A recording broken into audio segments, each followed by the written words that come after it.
Chapter 22, Ordering an Augmented Suit. When Akira returned back into his room, he was beaming. He could not contain his happiness. His eyes were locked onto the bundles of money on the floor. It was the payment that he got from selling relics to Katsuragi. 8 million orum. We got 200,000 orum just the other day, and I was thinking that the idea of living in a 20,000 orum per day room was already crazy enough. But this is just on a completely different level. He had to keep his cool outside, but once he returned back inside his room, there was no more need to hold himself back. When he received the money, he did not react much because it did not feel real to him at that time. But now that he looked at the pile of money for the second time, the reality finally seeped in and he was overwhelmed by it. Although the amount of money overwhelmed him, he had no idea what he would use it for. After all, if he could come up with some useful ideas on how to use this much money, he would not be staying in the slum city. Akira was simply mind-blown by it. So for now, he was acting like a person from the slum city who was just lucky enough to get a huge amount of money. Alpha then calmly warned Akira, who was so excited. "Let me tell you this beforehand, this money will be gone in no time. To be more precise, we will use everything tomorrow's afternoon." Akira was taken aback. "You use everything? It's 8 million orum, you know." "Yep. That spare money will be used up in no time." "Spare money? No. 8 million orum is a huge amount of money, you know." With his sense of money, Akira could not understand what Alpha was saying. He remembered that he had to fight to the death against 5 other slum kids a few days ago just over 300 orum. The current 8 million orum in front of him just could not be compared to mere 300 orum. Thus, the number and strength of the people that would be attracted by this money and the level of the danger that it brought would be simply on an entirely different level. But even so, Alpha said that it was only spare money and Akira's brain could not fully comprehend that. Alpha then answered back calmly as if to rectify his sense of money. "It's just spare money. Do you know about those medicines used by the hunters in the front line? I'm not even sure you can use this money to buy enough portions of that medicine for one battle, you know? That's the worth of this spare money, but still, you just can't compare me with those amazing hunters. You need to dream big. It's for the sake of exploring the ruins that I mentioned to you when we first met." Akira was a bit shocked, but he did not look fully convinced. He flinched a bit when he heard how Alpha wanted him to rethink his standard. He then asked Alpha, "By the way, you haven't told me anything about the ruin that you want me to explore. So, what kind of ruin is it?" Alpha smiled meaningfully. "It's a secret for now. After all, it would be a problem if you know how dangerous it is and decide to give up early on. But the least I'll say is that it's not a place that you can reach with your current equipment. I don't really understand it, but that information in itself was enough to discourage me. Don't worry. Once you get better equipment, it'll change your perception of danger too. It'll change your opinion from impossible to possible. That's why we'll use that 8 million orum to buy new equipment. Just think that your goal, for now, is to upgrade your equipment. By getting better equipment, you'll be able to explore more dangerous ruins which will allow you to earn more money. Then we'll use that money to get better and better equipment. So we'll go with that cycle to improve ourselves." Akira tried to imagine what was lying beyond that endless cycle, but he could not come up with anything. "So, until the day when you become stronger, have equipment suitable for your strength, and have a different sense of money compared to now, you should give your best effort. Worry not, I'll also do my best to help you. Well, of course, I'll do my best." To Alpha, who was smiling confidently, Akira could only reply back with a smile. "And it's as Katsuragi said, top-class hunters usually don't buy equipment using cash. It's because the amount of money that they use in a transaction is enormous. It's not like they can walk around carrying a large amount of money. Thus, it's common for them to open a bank account and pay using a card. It might be a good idea for you to open one soon."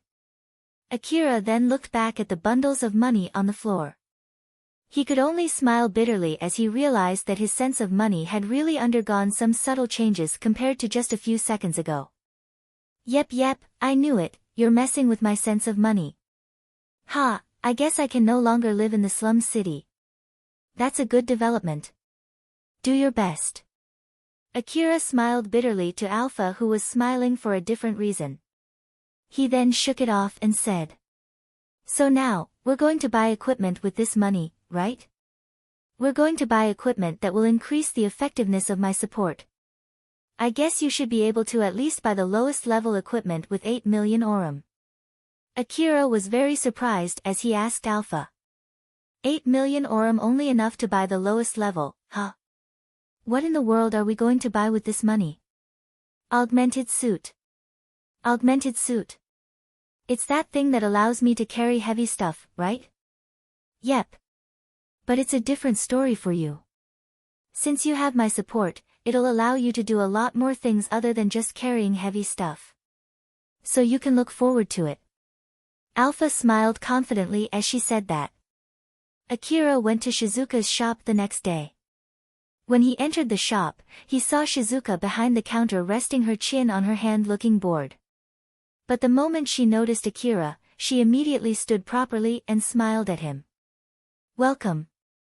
Are you here to buy ammo again?" "Nope. I'm actually here to buy equipment, you see." Shizuka smiled as if to tease Akira. "Oh my, it has been quite a while since you bought that AAH rifle, so you're finally willing to buy new equipment, huh? I'm happy to hear that, you know. After all, it'll be hard for my shop if I only rely on the ammo trade." I am sorry."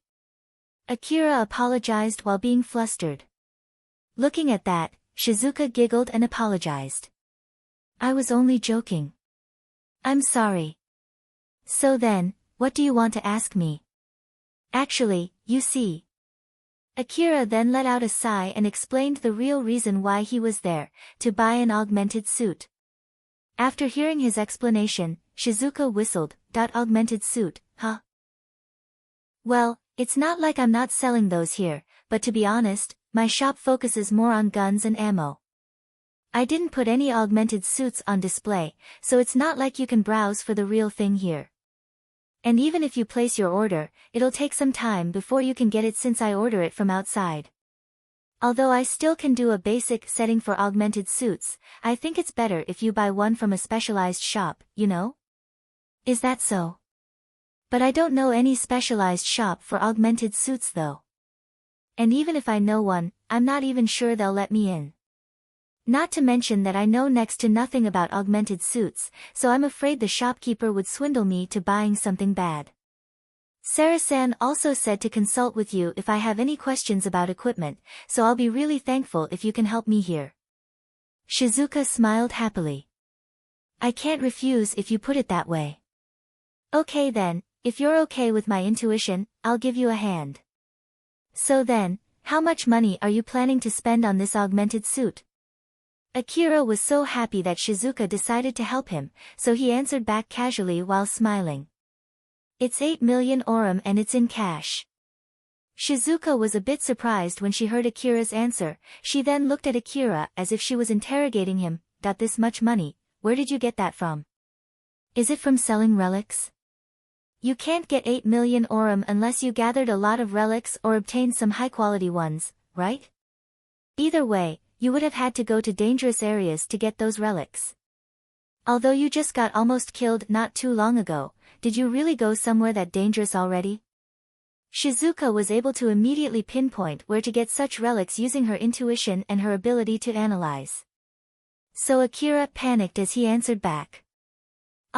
Well, I was actually stocking up relics for a while and sold all of them in one go. Because it's common for a small kid like me to get targeted if I go walking around with a lot of money, I was only selling a portion of my relics and hid the rest. Now I just sold all of those relics that I piled up. I'm trying my best not to put myself in danger. And it's as you said, I almost got killed not too long ago, that's why I'm thinking of buying better equipment. The reason I decided on buying an augmented suit is so that I can run faster when I get into a dangerous situation. That's why I'm thinking of spending more money than usual to avoid being in the same situation like back then. Shizuka's gaze was intense, but she did that because she was worried about Akira. When Akira noticed it, he started spouting excuses in a panic that he did not know what he was even saying. He was making excuses as if he was a kid who was desperately trying to come up with any excuses that he could to avoid getting scolded. Akira was not used to having someone worried about him. Even more so when it was unconditional. Although he did not realize it, Akira was actually feeling happy. So he was actually in a panic because of the embarrassment and the guilt that he was feeling when he realized Shizuka was worrying for him. But if it was Cheryl who said that to him, he would have replied back with, "Shut up," or "Stop asking that."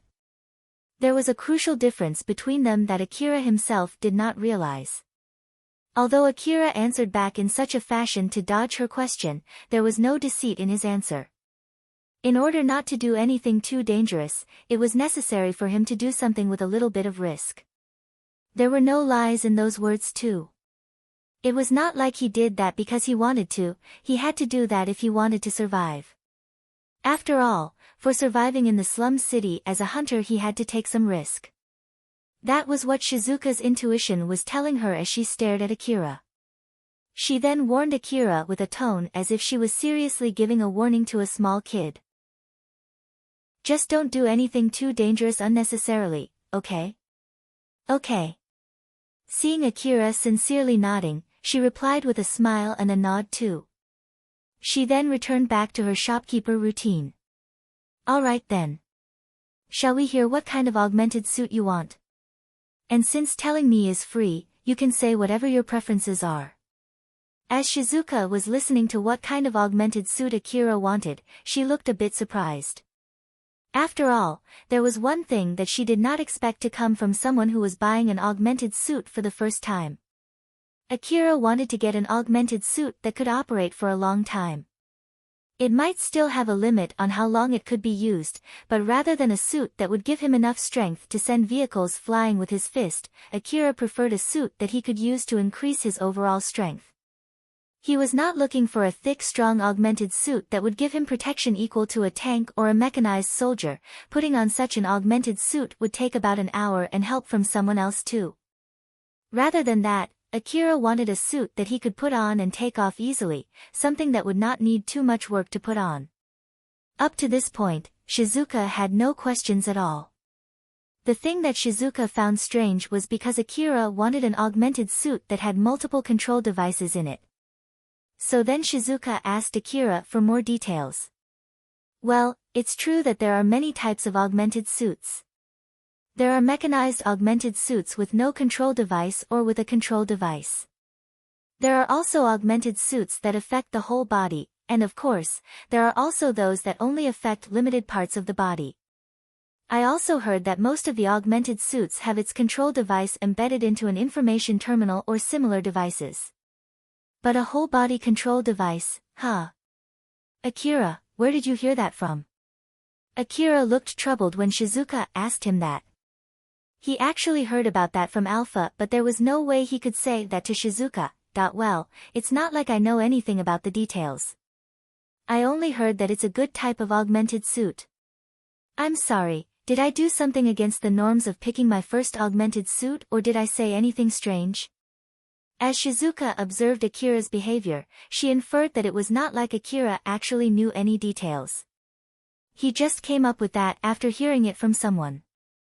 I guess he consulted with another hunter about getting an augmented suit, and that hunter must have boasted about the type of the augmented suit that he was using. Shizuka's intuition was almost spot on. She was satisfied with that guess and decided not to pry any further. "It's okay. It's just that you asked something that only a specialist would know. Although it might be just by pure chance, that actually surprised me a bit. Don't worry, I got the gist of what you want. I can now go ahead and choose an augmented suit based on your request for you, but are you really okay with that?" "Yes, please." "Now about the payment, since I'll be buying from another shop and being a merchant myself, it would be problematic if I don't pay up front for the product's full price. So I'll call you after I decide on an augmented suit." You can make sure whether it fits your preference or not before putting in an order for real, then you can pay for it afterwards. Well, if we do this, it'll end up taking more time before you finally get one, so are you okay with the arrangement? Akira thought for a bit before asking Shizuka. If I pay you now, would it be faster? Well, of course. A negotiation with the other merchant would definitely go smoothly if I can pay for the product right on the spot. There are also cases where a 10 million orum that you would get next year would be worth less than the 10,000 orum that you need now. Cash is pretty powerful, you know. In a negotiation, the buyers want to make sure that they can get their product cheaply and the sellers want to make sure that they can get their money, so cash is really important, you know. In that case, I'll pay you now. I made a bank account so you can charge money from there. And also, please charge for my medicines and ammo from the same bank account too. Akira then pulled out his hunter ID. He went to the hunter office before visiting Shizuka's shop and had opened his bank account. Although it was still new, he was already able to use his ID as a debit card. He only needed to confirm his identity and then all the bills from ammo, medicines, and any other bills from Shizuka's shop would be automatically paid through his account. Shizuka looked a bit unsure as she asked. Are you really okay with this? Once the money is transferred, it's not like I can return it even if you ask me to, you know? Moreover, I might even pick a subpar product, you know? It's okay. Shizuka looked a bit troubled, but she then warned Akira with a serious face, although I'm happy that you really trust me, it's better if you think carefully first before deciding something like this. There were a lot of merchants who wanted to swindle as much money as possible from a hunter. But those merchants were nothing compared to those who thought that these hunters would die soon anyway and scammed hunters to squeeze all the money they could. If Akira did this in another shop, it would definitely be very dangerous, and Shizuka was worried about it. Akira also looked troubled for a while before answering back with a straight face, I think the result won't change even if I try to think hard about it. If I could not even trust the merchant recommended by the person who saved my life, then I would never be able to buy anything from any other merchant anymore. So it's alright. Even if something bad happens, I'm sure it's because of my bad luck. After all, I'm someone who got attacked by 2 groups of monsters consecutively in a day. So my luck is already bad enough. And that's something that I can't change no matter how hard I think. In the end, Akira just smiled bitterly. Shizuka could only listen to him without saying anything. Akira was trying his best to find a few shops that he could trust. He then picked Shizuka's shop and decided to buy equipment that would help him survive in the ruins. Shizuka was so happy when she realized that and smiled back to Akira to give him a peace of mind. She was smiling as the shop manager who had confidence in her own merchandise. Well, if you put so much trust in me, then I can't step back now. Alright then, just leave it to me. She then took the hunter ID from Akira's hand, held it above the terminal on the counter as she operated the terminal. With this, the transaction should be taken care of. And just like Alpha said, 8 million orum was gone from Akira's account in just 1 second. So Akira has become a hunter with a bank account now, huh? Just be careful, if you're not, then you might end up debt-ridden, you know? Shizuka gave him that warning as she returned Akira's hunter ID. After all, in reality, there were a lot of hunters who ended up being debt-ridden from buying too much ammo or having to pay a penalty for the damage that they had done after failing a request. When Hunter's account went below 0, the Hunter office would lend them money, of course with interest attached. The hunter who could not repay their debt would be apprehended by the Hunter office and sent to explore dangerous ruins. There were also hunters who could not escape from that loop and ended up spending their life working as forced labor to pay back their infinitely piling debt. Akira then replied back firmly to Shizuka's warning. I understand. That's a good reply. So then, I'll take some measurements for the augmented suit, come over here. Shizuka brought Akira behind the counter and to the back room. The back room of the shop was filled with ammo, guns and other goods. I'll need to take precise measurements, so take off all your clothes except for your underwear. Akira obediently took off his clothes just like he was told to. Shizuka then used a handheld body size scanner to measure Akira's body size. Try not to move since it'll cause inaccuracy in measurements, okay? Is it important to be that precise? Well, the human body changes daily, so it's not really that important. But still, I think it's better to take a measurement that is as accurate as possible. If you go to a specialized shop, they'll even take a more precise measurement, you know? You'll have to put on a body measurement suit and get into a huge measurement device to measure everything to the minutest detail. Not just your body and skeleton measurement, it'll also measure the position of the organs and muscles, neural network, the number of nanomachines inside the body and all the other information too. The augmented suit maker can maximize the effectiveness of the augmented suit by using that information. These custom-made augmented suits are better than the ready-made augmented suits, and of course, their price is also worlds apart. Shizuka kept measuring Akira's body as she was saying that, but she flinched as she saw Akira's body condition. Akira's body was full of wounds. Among all the small and big old wounds, the wound that he got from fighting the monster groups not too long ago was sticking out the most. Since he directly administered the medicine into the fatal wound, the life-preserving and healing nanomachine forcefully closed that big wound in a short time, thus it left a big scar that looked like a rift. If you think about it, it was not the right way of treating a wound, after all. That scar was caused by his bad luck, but he was lucky to be able to survive from such a wound. Had his luck been worse even by a bit, he would have died because of that wound. As long as he was working as a hunter, he would keep getting such wounds in the future. Shizuka was not aware that she had stopped operating the measuring device after catching a glimpse of that wound. Akira thought that it was strange, so he called her. Shizuka-san? It's nothing. Shizuka immediately regained her composure and smiled at Akira before continuing with the measurement. All right. It's done. You can put on your clothes now. It would take at least 1 week and up to 1 month before you can pick up your augmented suit. I'll contact you when the suit arrives, please come as soon as possible to pick it up, okay? Okay, thank you very much for all the help. Don't mention it. After all, if you get your augmented suit, then it means that I can recommend you more expensive and heavier equipment.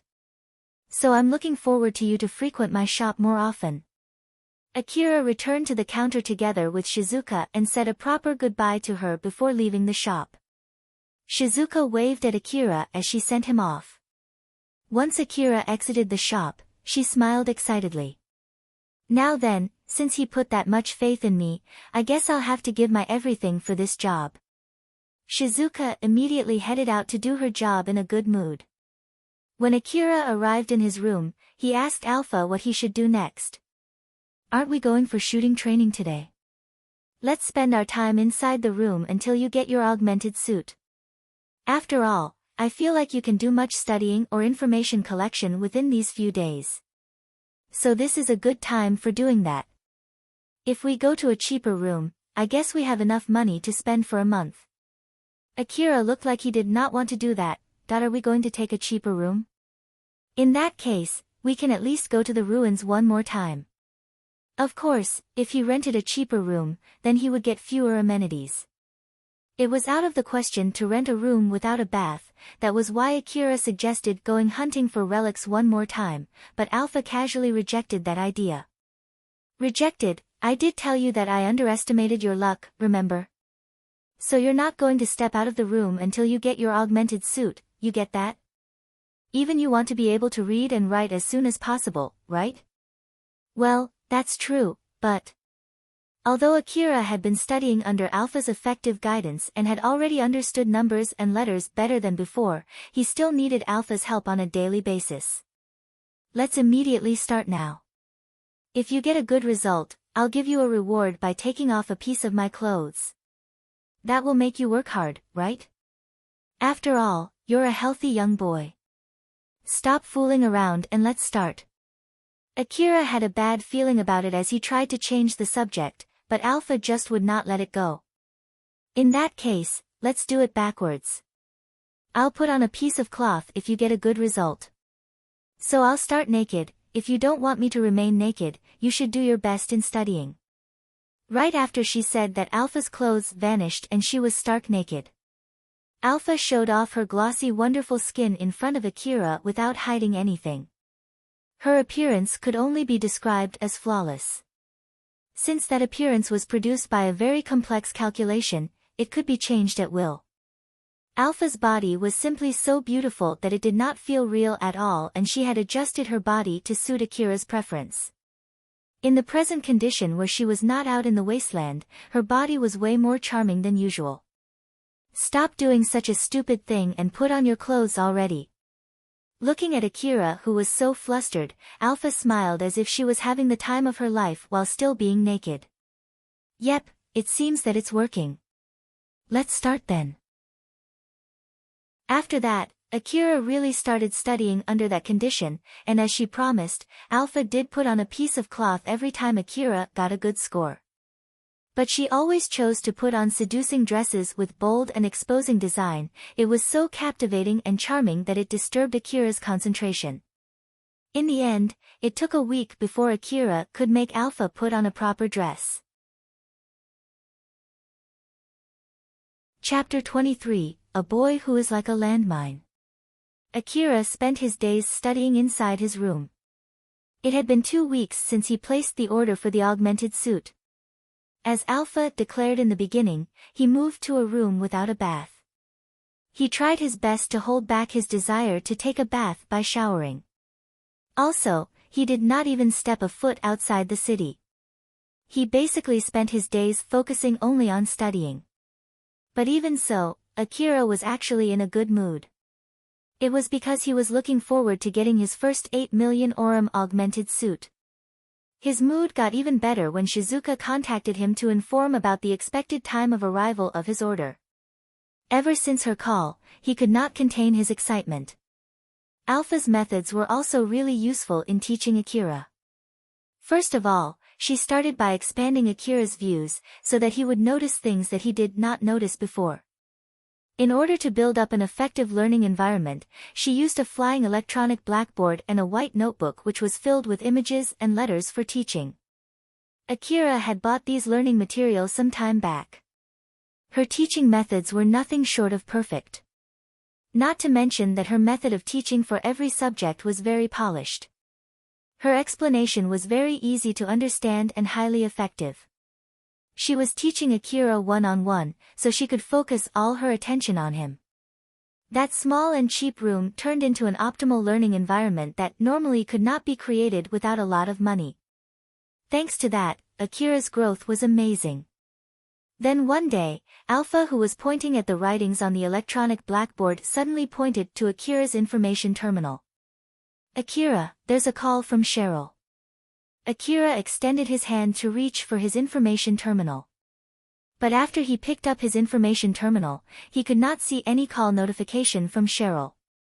But then suddenly the display showed that there was an incoming call as the call's ringtone rang. Akira looked a bit puzzled. "How did you know that before it actually came?" Alpha smiled meaningfully. "As I explained before, I'm actually connected to that network, so I'm just leveraging it." Akira was wondering if she was actually saying the truth as he picked up the call. As he answered the call, he could hear Cheryl's panicked and nervous voice. "This is Cheryl. I'm sorry that I'm calling when you're busy. But may I ask you to come to the base? Actually, people from the other gangs said that they really want to meet and talk to you." Of course, I did not agree, but they started saying that they would personally come to the inn where you're staying, you see. Akira immediately got suspicious of something. "They want to meet and talk to me? But you're the boss of the gang, right? They said that they have nothing to talk with me. It seems those people outside the gang are thinking that you're the boss of the gang and I'm just your proxy, that's why they would not negotiate with me." Akira took his time thinking. Because he spent days inside his room without stepping out, not even once, the part of him that was unconsciously seeking for a break, made his decision. "All right then, I'll be heading there now. Ask them what they actually want to discuss with me." "I understand." Thank you very much. After Cheryl replied back nervously, Akira ended the call from Cheryl. Alpha looked at Akira as if she did not approve it. I did tell you that you're not stepping outside the room until you get your augmented suit, right? Please don't say that.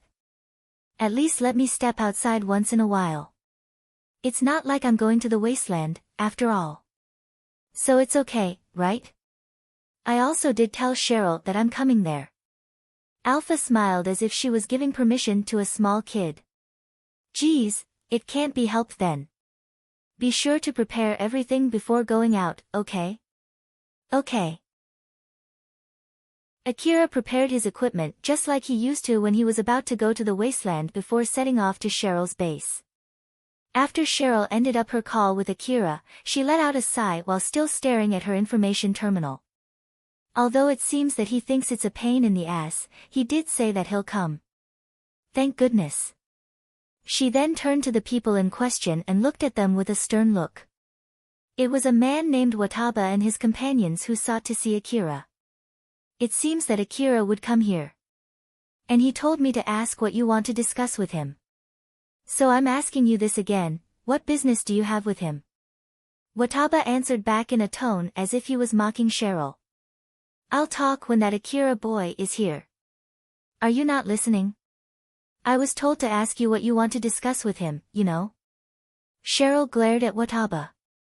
But Wataba did not even flinch. Instead, Wataba replied back as if to intimidate her. You're so noisy. I'm telling you that I'll only talk when that boy is here. So just shut up. Wataba glared back at Cheryl and her friends. He was actually a part of Sibia's gang, so he knew pretty well about Cheryl. And since he knew her position back in Sibia's gang, he was looking down at Cheryl. Wataba had other business to do the day when Sibia brought some people to attack Akira. That was why he could keep his life till now. For a few days after Akira killed Sibia, he was still wary of Akira. But as time passed by, he started to think that Sibia was killed just because he was unlucky that day. Wataba thought that Cheryl was merely a girl who could do nothing but entice men, and Akira was just a boy who got manipulated by Cheryl and ended up supporting her gang. Both of them were nothing big. His behavior here was motivated by these thoughts. Cheryl was on her limit, glaring at Wataba and his companions. She could not pressure them to tell her what they wanted to talk about. Although she had a gun with her, it was the same for Wataba too. She had no will to pull the trigger for a fight. It could also be felt by both Cheryl and Wataba that mockery and superiority feeling was spreading among Wataba's group, while nervousness and the feeling of being cornered were spreading among Cheryl's group. And it only got worse the more they waited. Wataba even stopped being wary of Akira. Akira was a hunter, so Wataba had to at least be more careful when dealing with Akira. But that sense of wariness had already been gone from him. Then right at that time, Akira appeared. Everyone immediately shifted their attention to Akira. Akira was able to feel the mood inside the room and immediately understood that it would definitely turn into a problem. Everyone's attention still focused on Akira as he walked and sat down beside Cheryl. He then looked obviously annoyed as he asked Cheryl. So then, what is it now? WL. As Cheryl was stumbling on her words, Wataba laughed and said. That girl could not get anything from me, you know. She could not accomplish what you ordered her to. Cheryl turned and glared at Wataba, her gaze was filled with despise. But Wataba ignored her. Akira let out a sigh before asking Wataba instead. So, what do you want? Wataba then answered Akira's question firmly. It's simple, give me this base and its territory. Cheryl and the other kids tensed up when they heard his demand. Cheryl's gang inherited the territory from Sibia's gang. But it was hard for them to take care of that huge territory with their current members. An unclaimed territory in the slum city would only attract problem, and that would be a bad thing both for Cheryl and for the other people in the slum city. Wataba's boss, Shirjima, thought that it would be easy to at least get those surplus territories that Cheryl's gang could not manage from Cheryl by having a small negotiation with Cheryl's gang. He thought that at most, they would need to use little intimidation during the negotiation to obtain it. Thus he sent Wataba, someone who already knew Cheryl, to have a discussion with her gang. But then Wataba got ahead of himself after seeing how Cheryl's gang treated them, so he changed the demand without asking for any permission from his boss. Of course, it was not something that Cheryl could accept. Thus Cheryl reflexively shouted back at Wataba.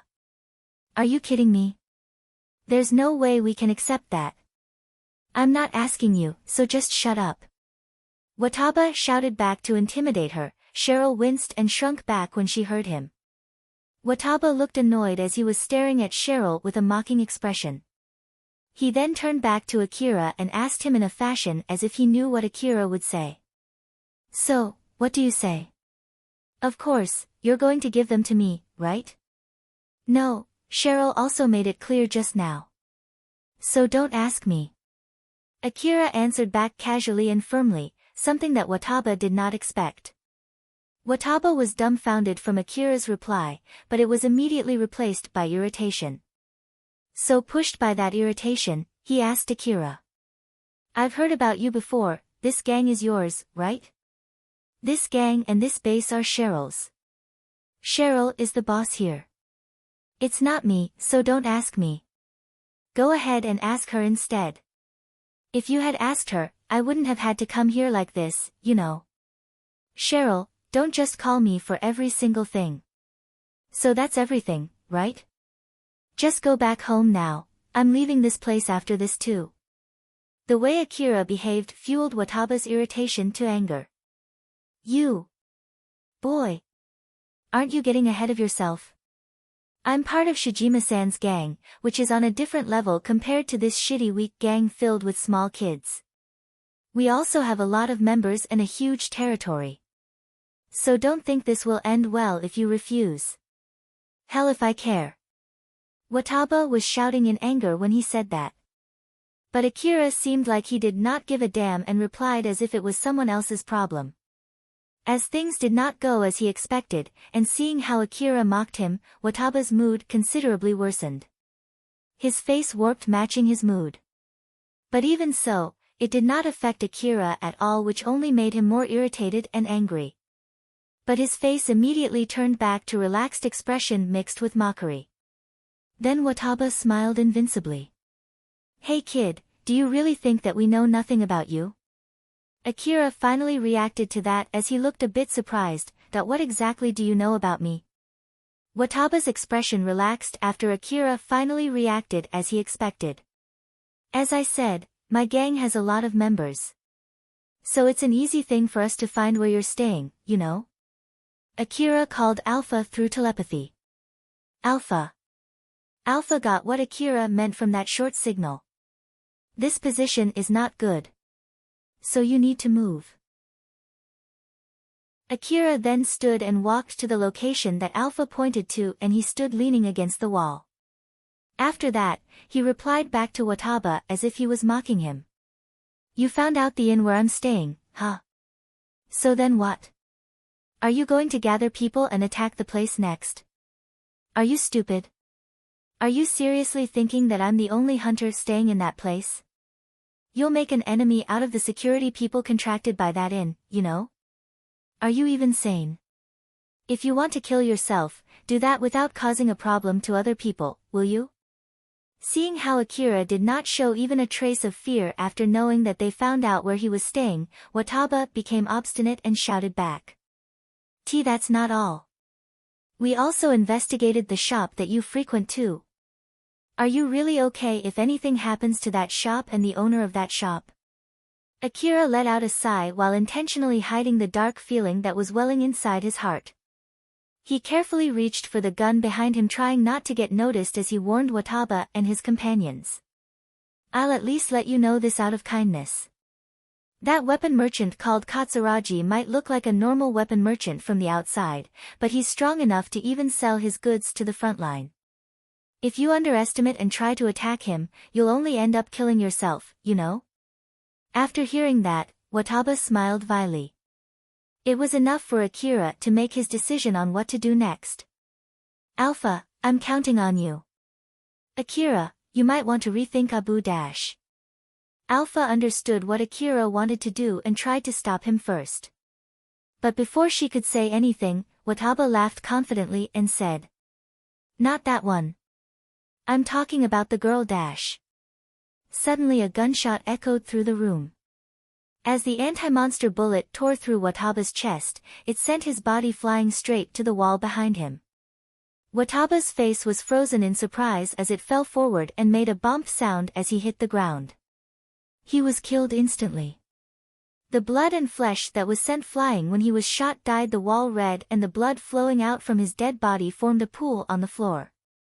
No one expected that Akira would suddenly shoot and kill Wataba without even a shred of hesitation. The other men that were accompanying Wataba were so shocked that they were frozen in place. Then the unlucky guy who regained his composure first tried to reach his gun only to get shot on his leg by Akira and rolled over on the floor. His leg that was shot with an anti-monster bullet was blown to small pieces. That man was assaulted with intense pain as he was spouting curses while writhing on the floor. Akira then pointed his gun towards the other men to stop them from doing anything foolish. The small children there finally started screaming. Some of them could only stand frozen there. Some of them ran to the corner of the room. And some of them ran outside the room. The negotiation turned into a fight, and there was only a handful of them who knew how to handle a fight. Alpha then asked Akira with a stern expression, "Akira, was there any need to kill him?"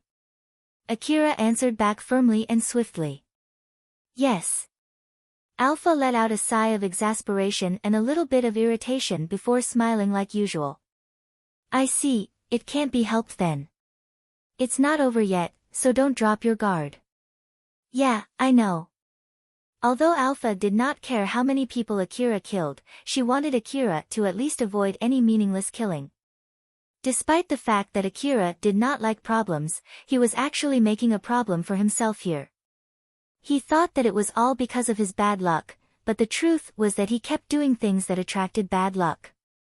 Akira himself did not realize his contradictory behavior. It was the vague moral standard inside him that pushed Akira into doing such a thing. Wataba's remark there was the thing that was deemed unacceptable by Akira's moral standard and incited the fight. Alpha thought that it would be hard to predict Akira's behavior as long as she did not understand that vague moral standard Akira was holding on to. Thus she decided to continue observing Akira for now. Akira kept his gun pointing at the rest of Wataba's men to keep them in check as he warned them. "Throw down your gun. 5, 4, 3. The men who were still standing there threw down their guns. Only the man who was shot on the leg was still writhing on the ground while applying pressure on his open wound. Akira kept counting down while aiming his gun at the head of the man who was on the ground. 2, 1. "Wait. I'll throw down his gun. So please don't shoot." The other men tried to stop Akira in panic. He then took the gun from his friend who could not do that because of his injury and the pain. After that, he took his own gun too, dropped them on the ground and kicked them away. Only after that did Akira finally lower his gun. Silence finally returned to the room. Everyone was terrified and looked at Akira, who shot Wataba without hesitation or warning. But it did not bother Akira at all. Akira then asked the rest of Wataba's men. "So then, you guys are also members of that Shijima's gang, right?" "Why yes." "Don't shoot, please don't shoot, okay? Take me to him. Cheryl, come with me." Cheryl could not comprehend what just happened and was frozen in place. But once her brain finally caught up with what had just happened, and understood what Akira said, she once again was shocked, frozen for a different reason. She finally regained her composure as her face twitched. Cheryl shrieked. Shijima's gang was just like Cheryl's gang, it was one of the many gangs inside the slum city. But unlike Cheryl's small and weak gang, it was a medium-sized gang with a lot of members and a large territory. Akira and Cheryl went to the base of Shijima's gang. The hall inside the base was filled with Shijima's subordinates. Akira and Cheryl were able to pass through that hall because they had Shijima's gang members, who came along with them to guide them through. Shijima knew of Akira's arrival from one of his subordinates who came to him in a panic. He was still thinking whether to meet them in person or not after hearing the report from his subordinate. After all, his report was hard to believe. But considering that Cheryl, who was the boss of the gang that inherited Shibuya gang's territory, coming here together with Akira, who was the hunter supporting Cheryl's gang, he finally decided to meet them in person. As Shijima entered the room where Akira and Cheryl were waiting for him, Shijima came to understand the truth of the report from his subordinate. Akira was standing there with a calm look while Cheryl looking scared beside him. Beside them was his subordinate who was trying to keep the pressure on his shot wound as his friends supported him. And finally, there was Wataba's dead body that was dragged all the way here as its traces were left on the floor. Akira dragged that corpse himself all the way here to meet Shijima. Everything that Shijima saw inside that room confirmed the report that he had heard from his men. The guy who lost his leg was kept there to give Shijima his report. But then Shijima said, "That guy may go. Help him treat his wound. Hurry." Shijima's men who were supporting that injured man helped him to exit the room. Shijima saw them off before he turned back to Akira and calmly asked him, "Are you the one who did that?" "Ah, right, I'm Shijima, the leader of this gang." Akira answered back in a calm tone. "Yes, I did that. I'm Akira, and this is Cheryl. Although she did not do anything about killing this guy, she's accompanying me here since she's still involved in this case. So I think it's better if she understands the situation too." "I see. So then, why are you here?" "To confirm a few things about the negotiation." "I see. Well, have a seat." There was a table in the middle of that room, sofas were placed around that table. Akira respected Shijima's words and took a seat. Shijima also took a seat after him. Thus Cheryl was left standing alone there. But Akira then casually called her. "Cheryl, are you not going to sit?" Akira had real guts that no one would expect from a small kid who was in the middle of the enemy's territory. Shijima then followed him. "Won't you take a seat?" He was acting normally although they killed one of his men. Cheryl awkwardly took a seat beside Akira. Her reaction was to be expected since she was inside the base of a gang that was superior to hers and she came with the person who killed one of his gang's members. Shijima looked at Akira. To him, Akira looked like a normal boy without anything extraordinary about him. But in this very room, there was a corpse of the man that the normal boy just killed, the boss of the gang that man belonged to, and the other members of that gang who were equipped with guns and looking at him with an unfriendly look. And the normal boy was here in the same room with all these people, but he was acting without any care as if all these things did not bother him at all. Thus it was obvious that he was anything but a normal boy. Moreover, looking at how Cheryl nervously sat beside him, it only served to make him look even more out of the norm. Cheryl was trying her hardest to put on a front, but she could not do that as she was trembling and sweating profusely. She tried to look away from Shijima, only to end up looking at Wataba. Thus, she tried to look away again in panic. She just could not calm down. As Shijima saw how Cheryl was behaving, he put down his guard on Cheryl but became more wary of Akira. "Confirming a few things about the negotiation, huh? I don't know what exactly happened, but well, you can go ahead." As he said that, Shijima pulled out his information terminal and operated it. He was trying to show that he had no intention of seriously hearing what they had to say. Cheryl knew well the strength difference between her and Shijima, thus she did not think that Shijima was rude for doing that. Or more like, she was thankful that the rest of the gang did not kill them even after they saw the corpse of one of their comrades. Akira then casually warned Shijima. "It'll only end up with both of us dead, so you better stop." Shijima, who was operating his terminal, immediately stopped his hand right before he sent a notification to gather everyone in his gang who could fight. Originally, Shijima thought that Akira had come here to apologize after killing one of his men when their negotiation turned into a fight. But once he met them for real, putting Cheryl aside, Shirjima understood that Akira did not show even a trace of sign that he was here to apologize. Shirjima understood what Akira was trying to say. If he sent that notification to his gang members, then both sides would be killed before they could gather up. Akira would slaughter everyone in the room. It can be inferred from his words that he had the ability to kill all the people here. And Akira was not just signaling that to Shirjima, he actually said it. Shirjima understood that Akira warned him to stop if he did not want that to happen. Shirjima started thinking while trying not to make any changes to his expression. Even if it was only a bluff or simply intimidation from Akira, there was no doubt that people would get killed if it turned into a fight. Moreover, it was almost a certainty that he would be one of the people that would get killed, and he did not want that to happen. Shirjima thought that if he could call for more reinforcement in secret, he would be able to kill Akira without getting himself killed. But Akira noticed it and stopped him from doing that. Although to be more precise, Alpha noticed that and informed Akira about it, but there was no way Shirjima would know that.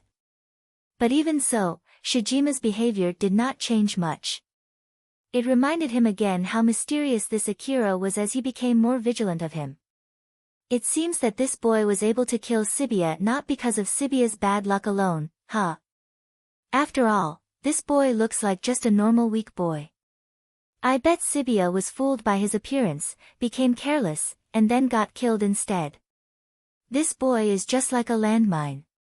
Shirjima slowly and carefully put his information terminal on the table. He then stayed calm as he said with the dignity pertaining to the leader of a gang.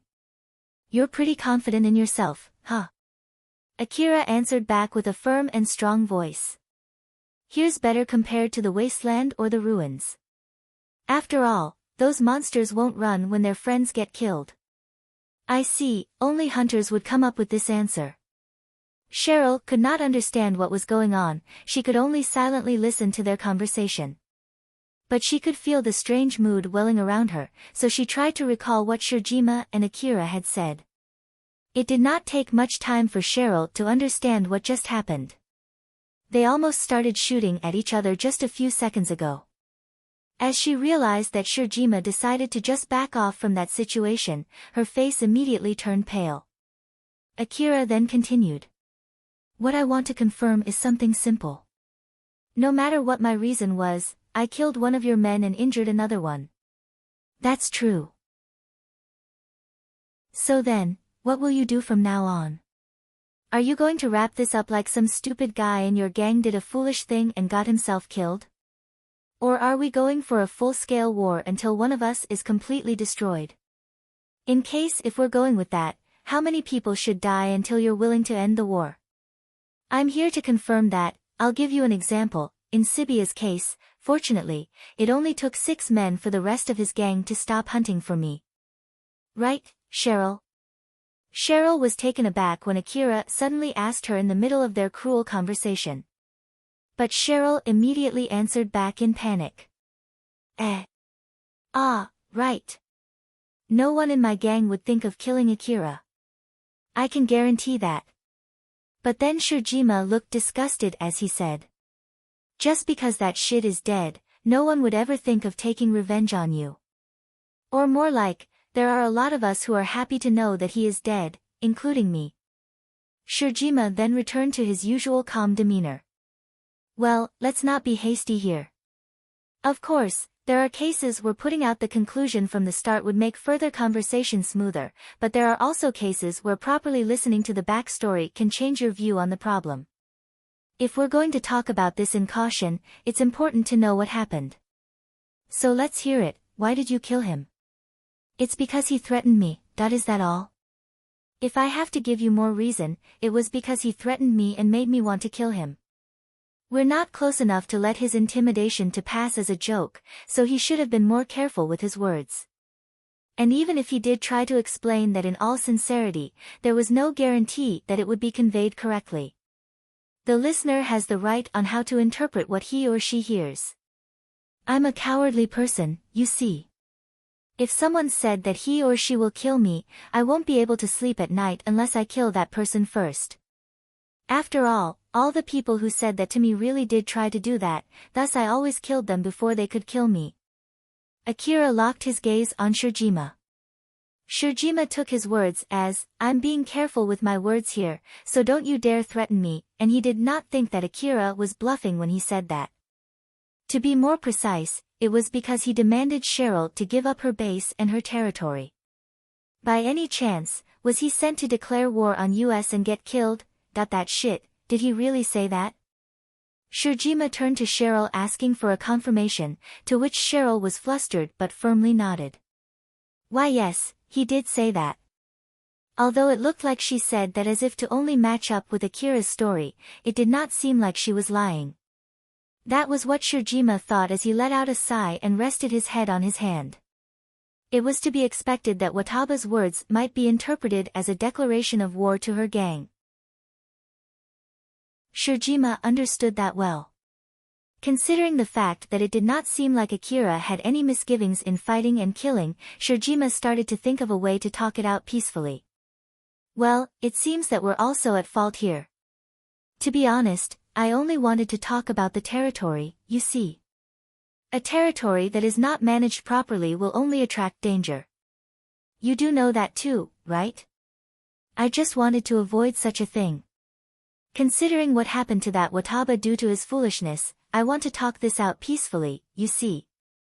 Shirjima then looked at Akira, waiting for his reply.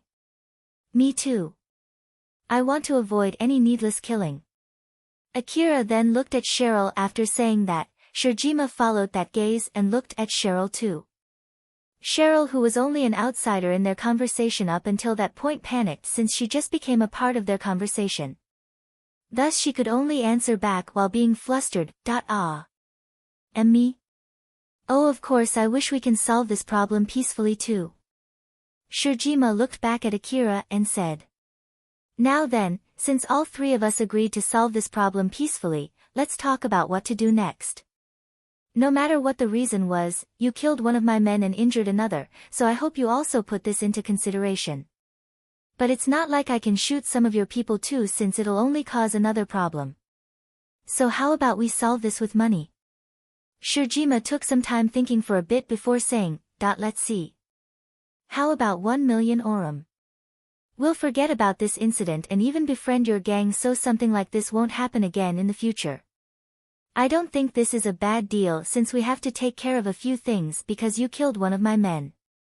So what do you think? Akira casually looked at Cheryl and asked her. Cheryl. He said 1 million orum. Cheryl went silent and looked confused for a while since she could not comprehend what Akira was saying. But after she realized what Akira meant, her face immediately went pale. There was no way she could pay 1 million orum all by herself. But if she refused, she feared that it would end the chance to solve the problem peacefully and it might even turn into a fight. Cheryl was crushed under the pressure, thus she could only answer back in a voice that sounded as if she was screaming. No way I can pay that. Ah, but it's not like I don't want to pay it, it's just that we don't have that much money. We don't even have a working plan to get that much money. Akira's expression turned stern. I don't have the leeway to pay that money too, you know. I'm not lying. Buying new equipment and ammo takes a lot of money. I'll get killed if I cut down the money I spend on those things. So I have no surplus money. Shirjima then said in a menacing tone. We're also risking our lives here. Just try to think about it, the news would spread that we sent some of my men to a gang filled with small kids and they intimidated them just to get killed, but we let that slide without any repercussions. After hearing this, other gangs would look down on us and attack us. This place will turn into a battlefield. So even if we are to resolve this with money, it's not like we can let this slide with a small amount of money. We're already compromising here the moment we said that we'll accept solving this problem with money although you killed one of our men, you know? After that, no one said anything for a while. Every single person involved in the negotiation had their own reason and could not back down. The tense silence continued for some time. Akira broke the silence first as he let out a sigh and made a suggestion. I'll pay 500,000 orum up front and pay the remaining 500,000 orum later. How about that? I can only pay 500,000 in cash right now. When can I get the rest of my money? There's no guarantee when I can get more money since I'm a hunter. I'll only pay the rest if I get some surplus money. That damn Sibia is still causing me trouble even after he died. Damn it. What a pain in the ass. Somebody, just throw this garbage out of here. Wataba's dead body was dragged out of the room and the room was cleaned up. People risked their lives in the wasteland. People living in the slum also risked their lives. Anyone who blundered and did something stupid would die first, be it wasteland or the slum. Then they would end up joining the pile of corpses that were thrown away without a single care. Chapter 24, Revitalized Heart. After he had a talk with Shirjima, Akira accompanied Cheryl back to her base. But their pace was very slow, even slower than when Akira was dragging Wataba's corpse. The reason being Cheryl walking very slowly behind Akira, slow enough that she would get left behind if Akira was walking at his normal pace. Every time she got left behind, Akira would call her and she would hurry up to his side. But it did not take long before she got left behind again. And every time that happened, she would run slower and slower to Akira's side when he called her name. She eventually walked instead of running, then finally came to a halt. She just would not step forward. Even for someone as ignorant as Akira, he knew that Cheryl was acting strange. So he walked to her to check on her. But when he reached her side, he was more confused than before. Cheryl was looking down and crying without making any sound. While looking confused, Cheryl finally realized Akira was standing right beside her. She then slowly raised her head. Normally, Cheryl would say something as to not worsen Akira's mood, but she did not say anything this time. Raising her head was the only thing that she could do now. Their eyes met each other's. Akira was confused seeing Cheryl cry silently. After a brief moment of silence, Akira, who did not know what to do in this situation which was obviously outside his scope of communication ability, finally squeezed out some words. What's wrong? When he asked that, Cheryl could not hold back and started crying loudly. Akira remembered that the same thing happened back when he met Cheryl for the first time. He then turned to Alpha, seeking for help. It's not my fault this time, right? Alpha smiled teasingly. Well, I wonder now. But at least, just like before, it'll attract people around and might cause a problem. Akira's face twitched as this was the last thing he wanted. Akira thought that it would cause needless worries if he dragged the crying Cheryl back to her base, but it was not like he could just leave her alone too. Thus, just like the last time, he decided to take Cheryl to his room. Akira had moved to an inn with a smaller room. In order to avoid attracting others' attention, Akira somehow brought Cheryl to this room. But he still did not know what to do in this situation where a girl was sobbing in front of him. Last time, he let her take a dip in the bathtub and she calmed down after that. But this time, he was living in a cheap room with no bathtub, so he did not have that option. He knew that the cheap shower would not be able to substitute a bathtub. Akira fired up all his cylinders to think of a way to get out of this situation. He then finally came up with something. He slowly approached Cheryl and hugged her awkwardly. He remembered that last time when he was hugged by Shizuka, even though he panicked in the beginning, he calmed down eventually. So he tried to do the same to Cheryl. He decided to just stop and take a step back if Cheryl hated it. Cheryl did not fight back nor did she say anything as he hugged her. After a while, she slowly hugged Akira back as her cries became louder. Akira was so surprised as he frantically tried to move away, but Cheryl was clinging to him strongly. He could not break free. He finally gave up and let out a sigh. He just let Cheryl hug him. He too hugged her back lightly. It took some time before Cheryl stopped sobbing. After that, she went to sleep as if she emptied her battery crying. What the heck was that? Akira mumbled and looked tired as he did not understand what just happened. Cheryl had reached her limit. The gang that she was in was destroyed and she could not join other gangs.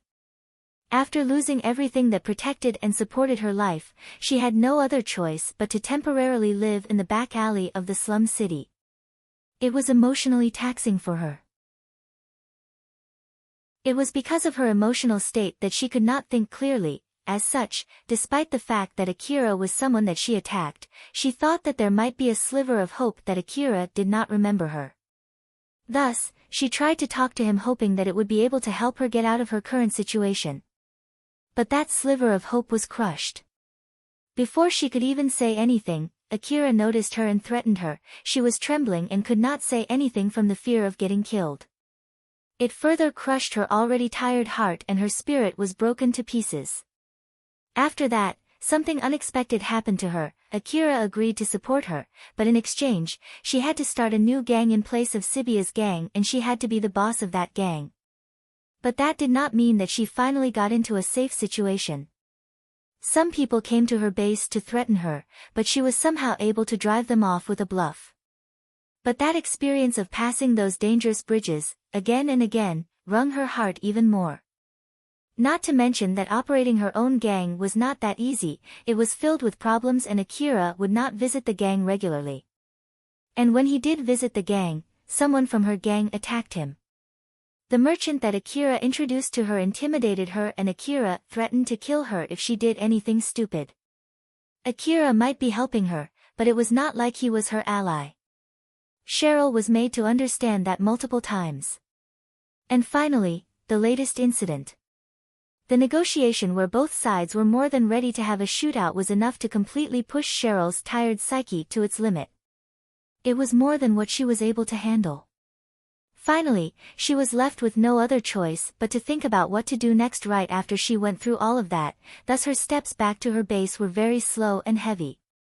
She then realized that she had to face these kinds of situations repeatedly in the future.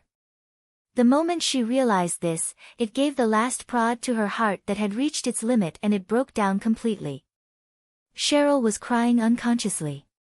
She just kept crying without even realizing it herself. She just wanted to lean on someone and she did not care whoever it was. She cried seeking a place to lean on. She did not know for how long she was in that condition, but when she realized it, someone was already hugging her. She did not even know who it was. But one thing for sure, that warm embrace was saying that it was okay to lean on that person. Thus Cheryl hugged that person back as strong as she could to make sure that person would not go away. Only after she depleted all of her energy, she felt relieved that the person she hugged did not cast her away as she fell asleep. Akira was sitting on the floor, operating his information terminal.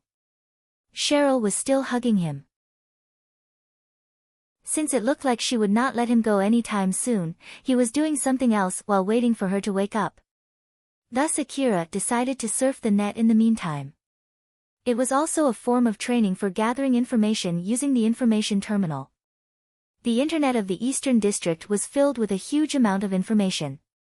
It was so huge that it would be almost impossible for someone with no ability to search to find what he or she was looking for. Of course, there were some searching sites too, but even using that, it was pretty hard to find something for Akira who had lived all his life in the back alley of the slum city. Normally, any important or highly valuable information was not free. There was a need to buy them directly from people or organizations who were working as information brokers. There were countless paid service sites on the net that provided information tailored for hunters. They provided information like the locations of the ruins that still had expensive relics, guides to fight powerful monsters and many others.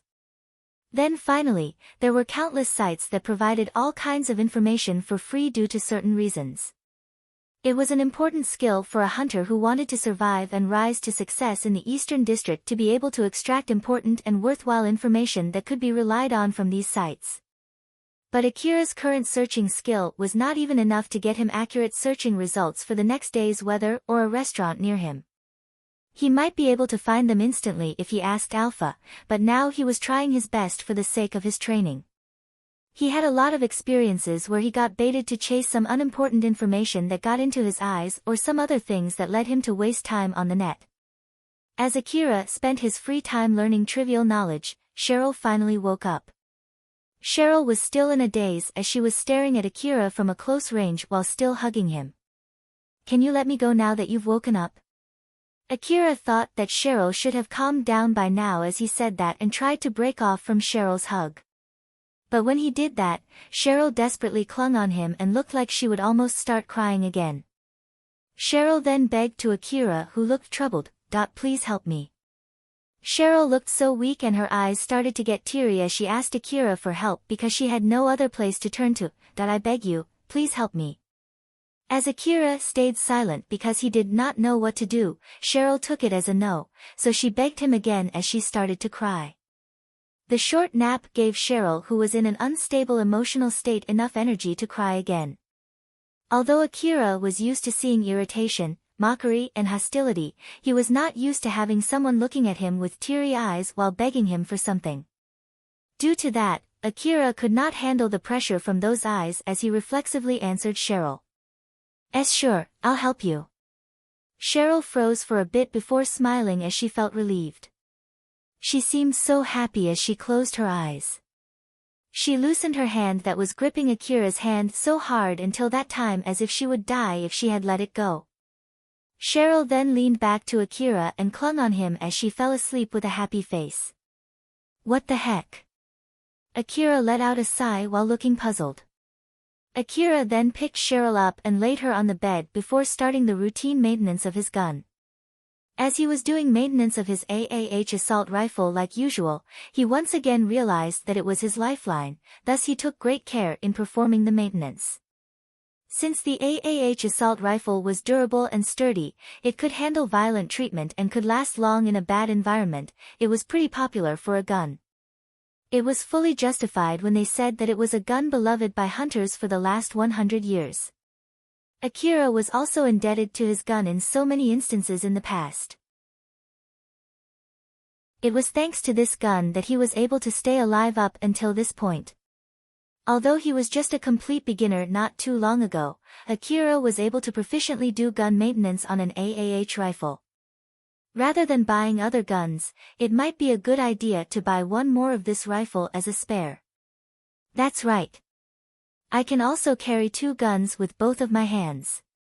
Akira then imagined himself marching with 2 guns in his hands. That sounds cool. Alpha was able to receive the glorified image of Akira holding 2 AAH guns that Akira unconsciously sent through telepathy. If you bring 2 guns like that, most of your shots will miss and it might even rip your arms off due to the kickback.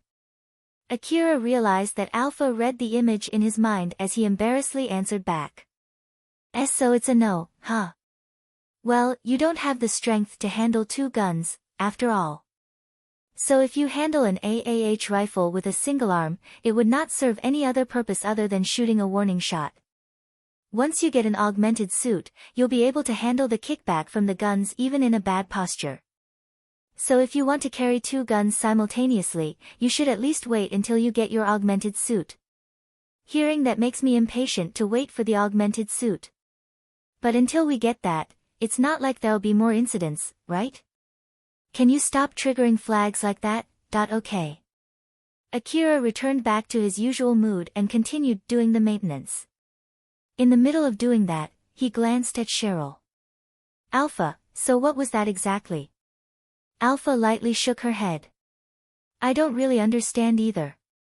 I'm sure that she's too tired, but when she wakes up, it might be a good idea not to ask her too much.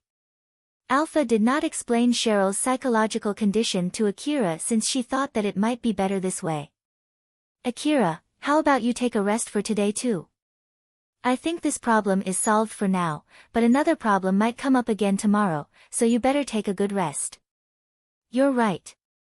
I'll go straight to sleep once I'm done with this. After finishing the maintenance. Just like usual, Akira took a short shower to suppress his feeling of wanting to take a bath before going to bed. Since his guest had already taken the bed, he just pushed her to the side before settling himself beside her. Although it looked as if Akira crept into Cheryl's bed, it was he who paid for the room. Moreover, Cheryl clung on him for quite some time. So he was sure that Cheryl would not mind sharing a bed with him as he slowly fell asleep.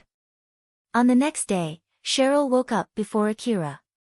She was still dazed when she looked around, but when she noticed Akira was sleeping beside her, she drowsily hugged him and went to sleep again.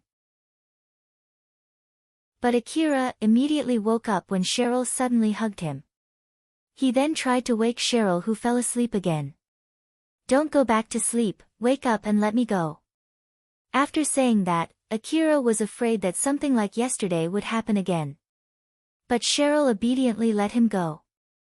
She still looked drowsy as she let out a big yawn and lightly rubbed her eyes. Akira smiled as he saw that. "Good morning, morning." Akira looked a bit puzzled since Cheryl was acting so differently compared to the previous day. She looked relaxed, there was no trace of her from yesterday.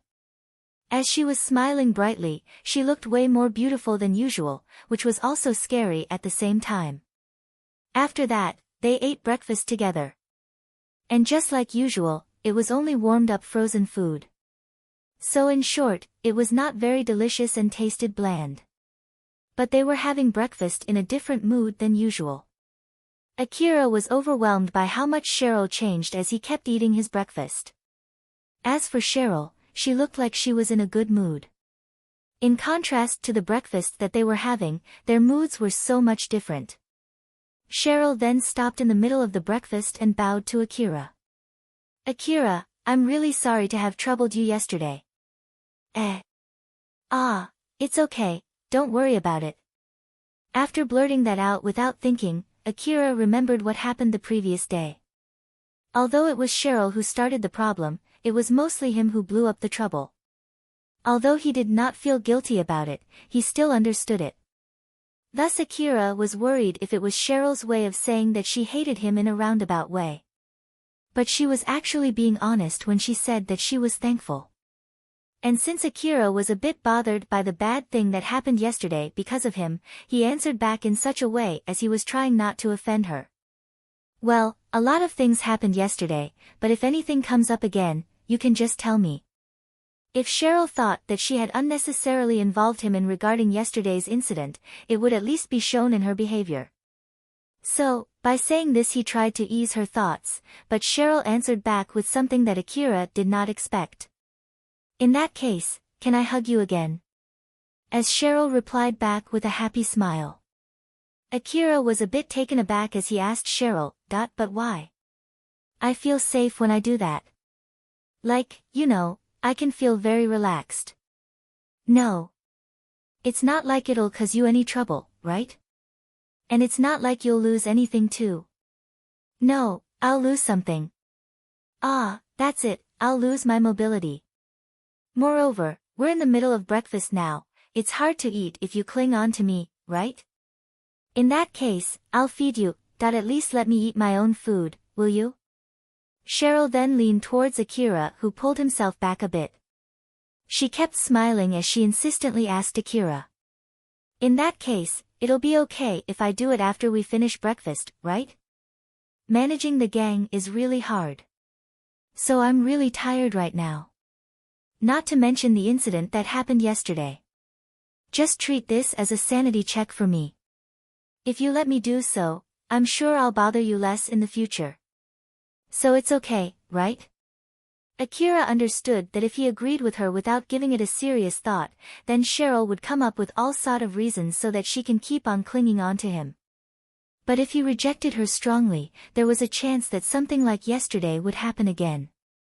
When compared to that, it might be better if he just let her cling on to him. After all, it was not like it would cause any inconvenience to him. "All right then, you can do that after we finish breakfast." Cheryl immediately beamed happily. "Thank you." Although it was only a bit, Cheryl was able to manipulate Akira. Alpha realized that as she decided to be more careful with Cheryl.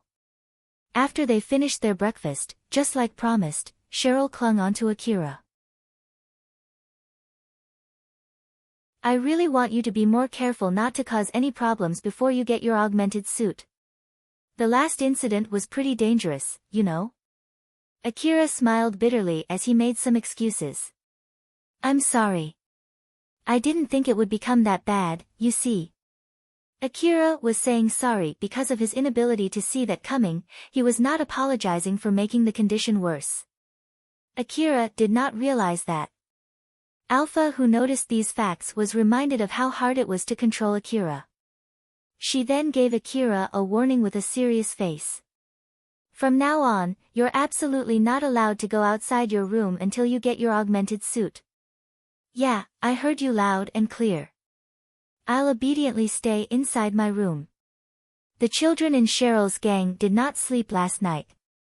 After that incident happened, Akira and Cheryl went out and did not come back even after one whole night passed. Thus half of the children started to worry. The children thought that Akira and Cheryl were killed and they were already in an all-out war with Shijima's gang, thus most of them already ran from the gang. And most of the children who stayed back didn't do so because they believed in Cheryl and Akira having a negotiation with Shijima's gang but stayed there because they had nowhere else to go. Thus when Cheryl returned, it raised a commotion in the gang. Although the children were looking at her with a worried look, Cheryl did not let it bother her as she kept smiling confidently. I'm back. Did anything happen since I left? The children just swarmed Cheryl. What is with that question? Or more like, how did the negotiation go? Although all the children were making a commotion as they surrounded her, she was very calm. It went well. We had a talk with Shijima and sorted out everything, so there's no problem now. The children started to make a bigger ruckus. Although it was a very relieving answer, at the same time it was a very unexpected one too. Thus they simultaneously tried to ask further about it. And no problem, you say. How about Akira? He isn't together with you. Did he get killed? Are you for real when you said that you had a talk with Shijima? But we did kill one of his gang members, you know. So how did you wrap it up with just a talk? Do we have to surrender our base and our territory? How did it end up regarding that part? Cheryl smiled to calm everyone down and to make them feel at ease. Akira is unhurt. Shijima's gang won't ask us to surrender our base and territory, they might even work together with us. So it's okay, no need to worry anymore regarding this matter. Cheryl looked confident in front of everyone. And from the way she said it, it did not seem like she was lying or trying to trick them. Thus they calmed down although they found it unbelievable. Then Cheryl's face turned serious as she said in a strong tone. So then, what are you guys doing here? Shouldn't you guys be doing your job like cleaning the territory, patrolling around or collecting metal wreckages? Or is it like you guys have already completed those jobs? No. We thought that it's not the time for doing something like that when we're in this situation. So then, where are the people who are not here right now? Did you have a change of schedule or something? Then the children looked at each other as they hesitated before telling Cheryl. The guys who are not here are. I think they left the gang and ran away. Cheryl then just replied back casually. I see. In that case, we have to redo everyone's schedule. It was fully within Cheryl's expectations. Even after she estimated the number of people who left the gang, she was not surprised at all. The only thing in her mind was that it was a good thing she was able to flush out those people who would abandon the gang at the sight of threat. She then gave out a command in a calm tone. Ario, take some children with you and search for those who ran away. If you find them with our guns or food provisions, retrieve everything. But you don't need to bring back those children. Alicia, confirm how many people left the gang and how many people who are still here. Report to me once you're done. As for the rest of you, just follow the usual schedule for now. Some of the children looked at each other in confusion, some still wanted to ask more questions to Cheryl. Some could not follow what was happening. And some just stood there dumbfounded. But no one started working. Cheryl's face turned stern as she shouted. Go! Now! All the children immediately scrambled to their own job. Cheryl just stood there watching them scurry off before returning back to her private room. The representatives of the children who remained at the base, Alicia and Ario, were talking to each other. Ariel was making a puzzled face as he carefully asked Alicia. Say, it's about Cheryl, though. She's scarier than before, isn't she? Seeing how Cheryl was able to smile confidently despite what happened yesterday, Alicia had the same impression. But in order not to make Ariel any more worried and in order to keep herself calm, Alicia smiled and said, I think it's just your imagination. She looked in a good mood and full of confidence to me though. Is that so? I see. Well, she did say that there's no problem now. But since that happened, I guess it was better rather than looking worried, huh? That's right. But we should go too or she'll be mad. You're right. Ariel and Alicia then changed gear and got on to their own job. Cheryl was still in a good mood as she was thinking of her next plan. Cheryl was a smart girl from the beginning. And with her intelligence, she was able to do well in Sibia's gang and was able to live a pretty comfortable life. In contrast to that, she was not good at anything related to combat. Of course, there were a lot of fights that happened in the slum city, but every time it happened, Cheryl always hid behind someone's back until it was over. But after the gang she was affiliated with was disbanded, she was thrown into a world where she could be killed anytime.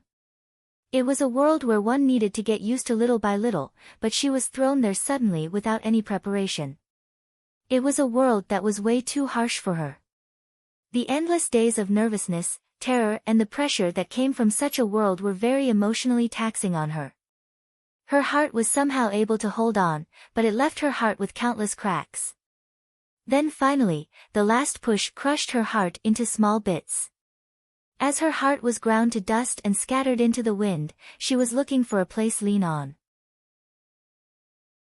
Then she found a place to cling and it became the new foundation that supported her as she gathered her crushed heart piece by piece into a new shape. The cracks between the pieces that she gathered were filled with something that was flowing out from that new foundation. A safe haven, sense of relief, trust and reliance glued the pieces together and even transformed the pieces. Cheryl's psyche was rebuilt from scratch when she met Akira. It was rebuilt again and again without changing its name or identity.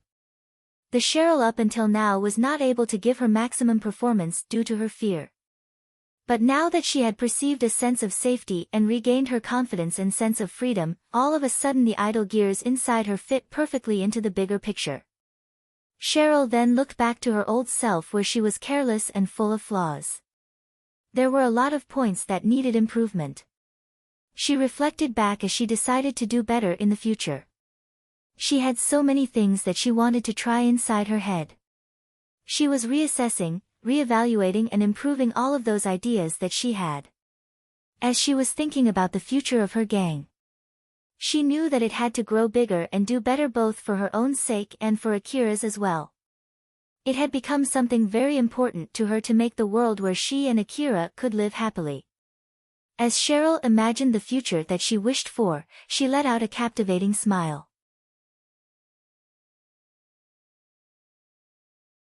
Chapter 25, Head Equipment, Intuition and Occult. When Akira received notification from Shizuka about the arrival of the augmented suit that he ordered, he immediately stopped his studying and packed up his things before setting off to Shizuka's shop. Akira looked excited as he entered the shop. Shizuka saw him and gave him a welcoming smile. Welcome, the item that you ordered has arrived. I'll take you there, so just follow me. Shizuka took Akira to the shop's warehouse. He saw many items and goods lined up inside the warehouse, then his eyes caught the augmented suit that was on the hanger rack. The grayish-black augmented suit hanging there was made of something that looked elastic. There was a metallic part that formed a skeletal frame extending from the backbone of the suit to all the four limbs. And it did not come with a helmet or any head equipment. Akira circled it, his eyes locked to the augmented suit. Shizuka giggled as she watched Akira, who was behaving more childish than usual. It's the TLT Type C style augmented suit. Its name is Kalon. It might be 2 generations behind the latest generation augmented suit, but its hardware is not that different compared to the current generation. The basic settings software is already updated to its latest version, so don't try to increase its capabilities by installing new software. In the worst-case scenario, a wrong adjustment can make it twist to the opposite direction than intended, so be careful. Akira's eyes were still locked into the augmented suit as he listened to Shizuka. He looked just like a small child who was excited about his new plaything. Induced by his curiosity, Akira extended his hand to touch the augmented suit. The suit was made of synthetic fibers with countless thin but hard wick woven together. As he traced the thin wick, his finger arrived at the metallic skeletal frame. Akira continued to feel the metallic part. The metallic part was way softer than he thought, and as he pressed it a bit, the metallic part deformed as if it was made of gum. Akira pulled his finger back in panic. Shizuka-san. It's softer than I thought though, is this normal? Shizuka laughed, which made Akira relieved. But a part of that laugh was Shizuka enjoying Akira's comical reaction. It's alright. That part is elastic and soft when the suit is off in order to make it easy for the user to equip it. So then, don't just stand there, let's try putting it on. I'll need your body measurement for the first time setting. So take off your clothes just like when I took your body measurement. Shizuka then took Akira's body measurement like last time. After she finished, she went behind the augmented suit and operated her information terminal to send the data to the suit. Once the data was received, the augmented suit automatically adjusted itself as it started to wriggle. The sleeves, inseam and body part of the suit readjusted itself to mimic Akira's body. Akira gasped in surprise when he saw that. After the adjustment finished, Akira put on the suit with some assistance from Shizuka. The soft and elastic metallic part of the suit did not impede his movement when he equipped it and tried to move his limbs. But it was a different story for the weight. Although the weight of the suit was distributed across its humanoid shape, it was still quite heavy that Akira would get tired quickly if he tried to move around in it. Shizuka took a good look at Akira before she nodded lightly. Yep, you look cool. Thank you very much. Akira answered back while being bashful, but then Alpha interjected. Yep, you look really cool. It's wonderful. Shut up. Why are you so mean to me? Because it sounds like you were mocking me now. Alpha looked offended, but Akira just ignored her. Shizuka then continued checking the augmented suit. Well then, go ahead and turn it on, the switch should be somewhere around your waist. Although I think there should not be any problem, be sure to immediately cancel the startup process if you feel something is not right. Alright. Akira then turned the suit on. As the augmented suit booted up, he could feel the metallic part woven in its wicks and in its skeletal frame start to harden. And at the same time, Akira could not feel the weight of the suit anymore. The augmented suit supported its own weight and it moved together with its user, that was why the user would not feel its weight when it is turned on. Akira was a bit surprised when he could not feel the suit's weight as he tried to move around. Looking at how Akira was behaving, Shizuka knew that there was no problem with the augmented suit. It seems that the suit booted up without any problems. Remember to move around slowly for now until you get used to your enhanced physical ability from the augmented suit. I would have recommended you to pick up some random heavy guns lying over there to test your enhanced strength, but it would be problematic if you break them accidentally. So be sure not to touch anything, okay? You can go to the wasteland and pick up some wreckages to test your strength. Also, remember to be careful when you grab your gun. It'll easily break if you use your augmented strength violently. Note that the metallic part of your augmented suit only hardened in order to provide support when you carry a heavy gun or any other object. So remember that you're basically still vulnerable to bullets and monster attacks, okay? Akira nodded firmly. I understand. I'll be careful. The other items that came along with the augmented suit are inside the box over there. It should include extra energy packs for reserve, maintenance kit, and a simple manual. You should be able to find the site where to download a more detailed manual inside the simple manual. So be sure to read the manual. I guess that's all. Do you have any other questions? Akira took some time thinking before asking Shizuka. By the way, do people usually use a helmet with their augmented suit? Armor, augmented suit and basically any other equipment are actually optional. Are you one of those people who prefer to use a helmet? I'm sorry, I should have clarified with you beforehand. As Shizuka looked sorry and apologized to Akira, he replied while getting flustered. Ah no, I'm just wondering if it's weird if I use a helmet along with the augmented suit. I didn't mean to complain. I also did say that I'll tell you if I need anything when I consulted with you. So please don't be sorry. Is that so? I'm glad to hear that. Seeing how Shizuka smiled at him, he felt relieved knowing that she was back to her usual mood. So then he continued asking questions to her.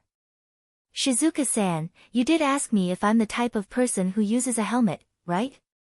So there are people who prefer to not use a helmet, huh? Yes. It's actually more common, you know. Some people prefer to use an information terminal on their head, so the helmet that comes as a set with the augmented suit would get in their way. There are also people who prefer not to put anything on their heads too. That's why head equipment is optional when you use an augmented suit. So there are people who do that too, huh? To be honest, I think it's safer to put on a helmet. There really are people who do that, you know. For example, both Sarah and Elena don't use a full-face helmet, right? Akira recollected his memory of Sarah and Elena's augmented suit. It was indeed true. He also remembered that the hunters who attacked Sarah and Elena also did not use a helmet. But even so, it was not enough reason for him to not use one. On the contrary, it made him question it more. Thus he asked Shizuka again while looking puzzled. That's true. But why, though? Well, there's a reason for it, but it's an occult thing, you know. Occult thing, huh? Yep, you want to hear it? Yes please. Looking at how Akira was genuinely interested, Shizuka smiled as she began her story. There are people among the hunters who don't want to put any helmet no matter how good the helmet is. For example, there's this helmet. Although it's a full-face helmet, it is bulletproof, has a wide-angle display so the view with the helmet and without the helmet is exactly the same, can also transmit sounds without any obstruction as if there is no helmet. It fits perfectly and at the same time it does not exert any pressure on your head, and if used with the augmented suit, it's basically weightless too. But even so, there are people who would not use this helmet. Do you know why?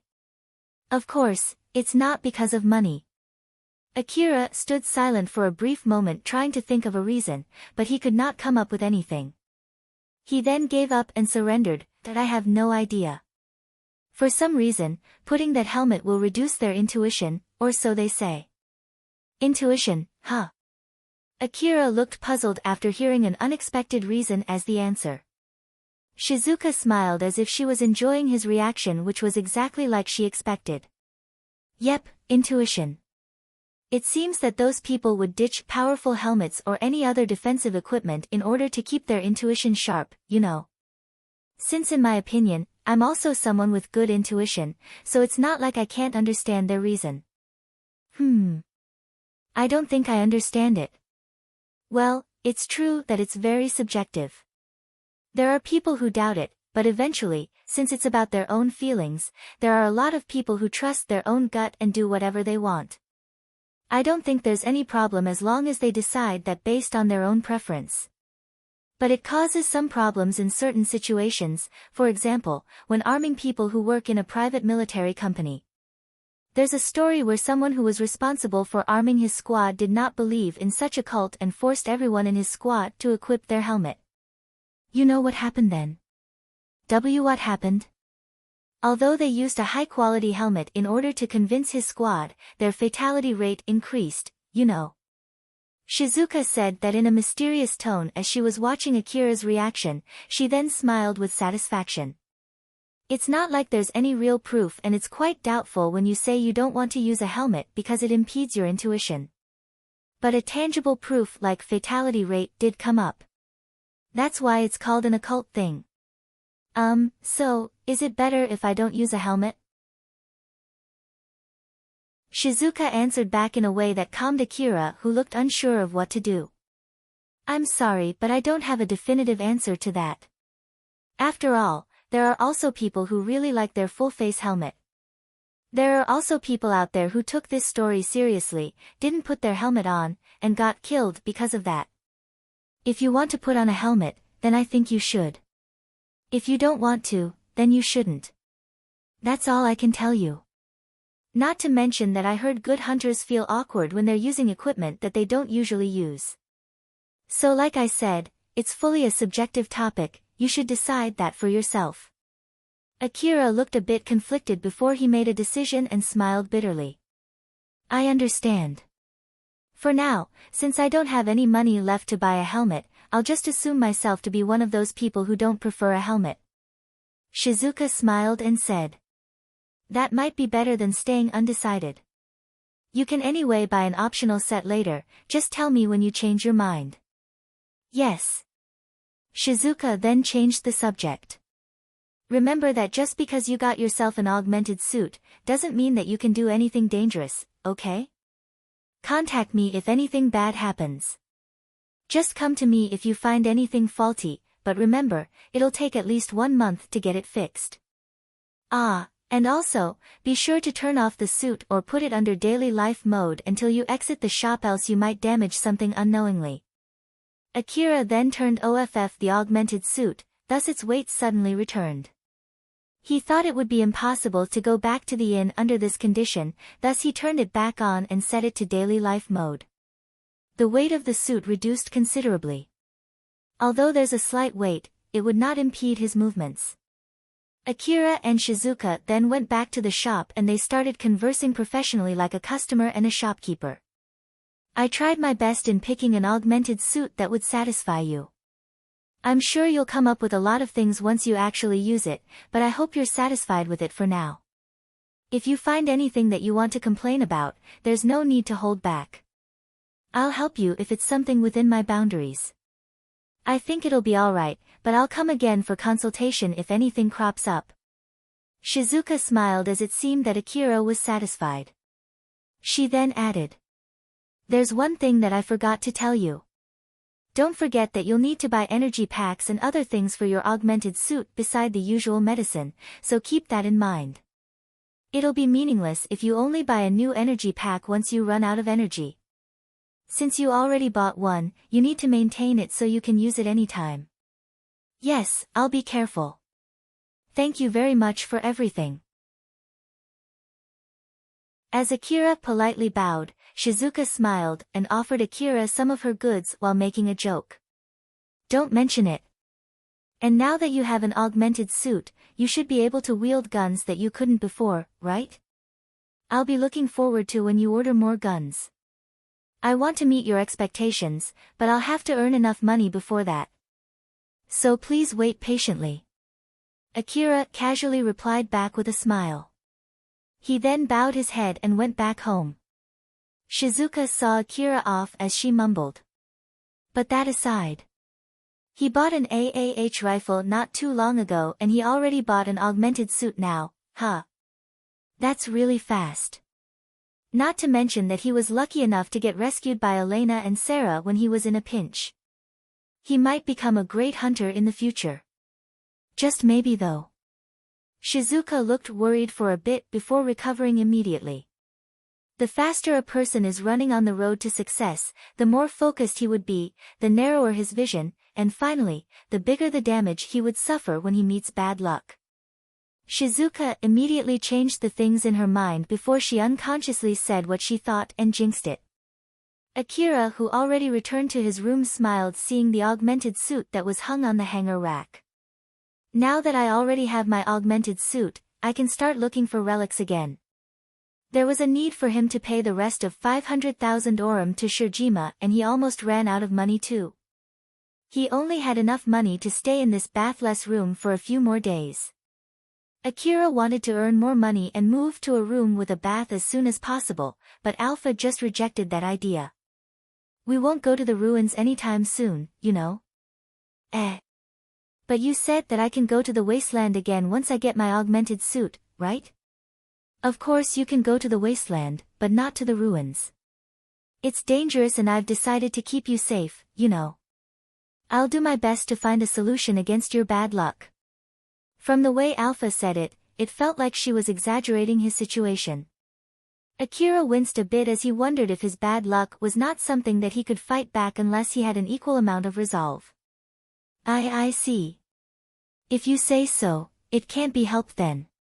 So, what should I do from now on? We're about to run out of money to even stay in this cheap room, you know. It's all right. We'll take requests from the Hunter office to earn money for the time being. Your aim, for now, is to complete requests from the Hunter office and get your Hunter rank up until you can borrow a vehicle for exploring the wasteland. Vehicle, huh? Is there any reason why I should prioritize that? It's tiring to run away from a group of monsters with your legs, isn't it? Although Akira was convinced by that reasoning, he was making a conflicted face as he realized that the way Alpha worded it out was as if he was ought to encounter another group of monsters in the future. Exploring the ruins for collecting relics will come after that. And I'll be the one choosing the requests too. Well, if you said so, then I'll leave everything to you. Just go and take rest for today. I'll finish the augmented suit setting while you sleep. You'll have augmented suit training for the whole day tomorrow. I'll have you get used to it so that you'll at least be able to fight while using it. Then we'll start taking requests from the day after tomorrow. Augmented suit setting. But Shizuka already did that, right? Alpha smiled invincibly to Akira, who looked a little bit sour.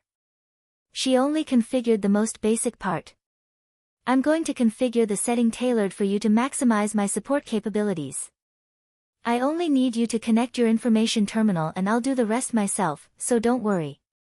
Akira took his information terminal and used the cable from the augmented suit maintenance kit to connect his information terminal with his augmented suit.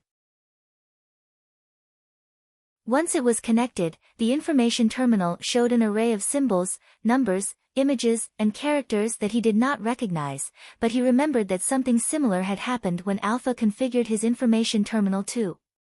Thus he did not worry about it and went to take a rest. As Alpha was busy configuring Akira's augmented suit through the information terminal, Akira was using the note and the stationaries to study by himself. But he then remembered what Shizuka said. Hey Alpha, Shizuka-san said that there are people whose intuition worsened when they used a helmet. Is that true? Yep, that's true. Akira was a bit surprised since Alpha said it as if it was a fact and it was idiotic to doubt that in the first place. You put that out pretty clearly, huh? Even Shizuka-san said it herself that it was a cult belief, you know. It's a misjudgment and misinterpretation due to the inability to get the needed accurate information and knowledge. It's because a mix of inability to empirically translate individual sensation or inability to communicate with such a thing or so many other factors. It's exactly because it can't be analyzed with the current technology that it's called an occult thing. Akira looked utterly confused. Can you please explain it in words that are easier for me to understand? Of course. Let's imagine, you are seeing a low-resolution picture of Kuzusuhara ruin. Although it's blurry, you can still recognize it. But there's a difference between the picture and the real scene even if the people who see the picture don't realize it. Since it is a blurry image you won't be able to make out all the details in it. It's the same reasoning with a full-face helmet equipped with a wide-angle display or a high-quality binocular. There's always some information that gets lost. And if some of the information that is lost contains warning for an incoming danger, then you won't be able to notice it. And this is not limited only to information coming from vision. The same reasoning can also be used for any information received through any part of your head. Akira looked puzzled and there were a lot of questions inside his mind. Feeling someone behind you and really finding someone there when you look back. There are people who have such a level of intuition. But those people have such intuition, not because of their sight, hearing, touch, taste, or smell. They, of course, can't see what is behind them, nor hear, nor smell, nor touch. These people might not be able to directly see the person behind them, but they might have an organ that somehow makes them able to feel the gaze. They might be someone who got such an organ by using technology from the old world, or they might be descendants of such people.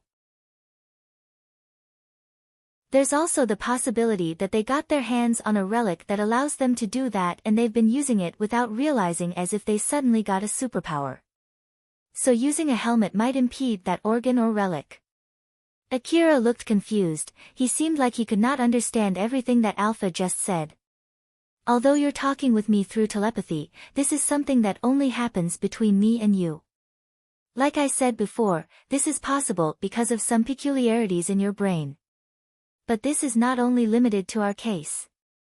There are cases where other people could communicate and send information through telepathy with another person or thing too. As an example, some twins can communicate between them through telepathy, or like when you somehow notice that there's danger nearby from the people around you. You might not be able to communicate directly with the people around you, but some information is unconsciously transferred. This kind of information transfer might be blocked by a helmet. Akira was barely able to follow through all the new information that was flooding his brain. Basically, people who have good intuition are those who for some reason are able to unconsciously receive information and make decisions based on that information. For the hunters who regularly risk their lives in their job, they've always been polishing and relying on their intuition, so having it dulled is like making them fight monsters with their eyes blinded. The more they rely on their intuition, the easier they'll get killed without it. Alpha then stopped her explanation temporarily. Did you understand anything? Akira was still confused, but he somehow blurted out an answer. So in short, if I put something weird on my head, the things that are hard to notice normally will become impossible for me to notice. And there's even a chance that it'll block our telepathy ability, right? Alpha looked surprised for a moment hearing his answer, but she immediately smiled happily. Even though you didn't understand everything, I think it's good enough that you were able to understand this much.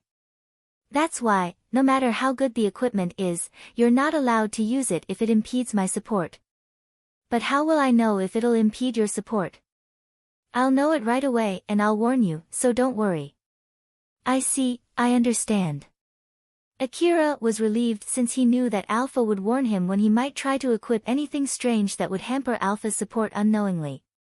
Now then, was that good enough? Or should I explain it to you again with a lower difficulty bar? Nope, that was good enough. You can just tell me the rest of the details while teaching. Is that so? Just ask me any time when you want to hear the rest. Yeah, sure. Akira rejected that offer since he had a feeling that she would continue with a long and difficult explanation if he said yes. But he did not know that Alpha had already guessed his answer. Alpha smiled as she was watching Akira closely when he tried to evade that subject. By seeing how Akira reacted, how his expression changed and how his mood changed, she was able to infer Akira's tendency, personality, things that he liked, things that he hated, things that shocked him, etc., basically, the root of his personality. She had always been observing Akira for this very reason.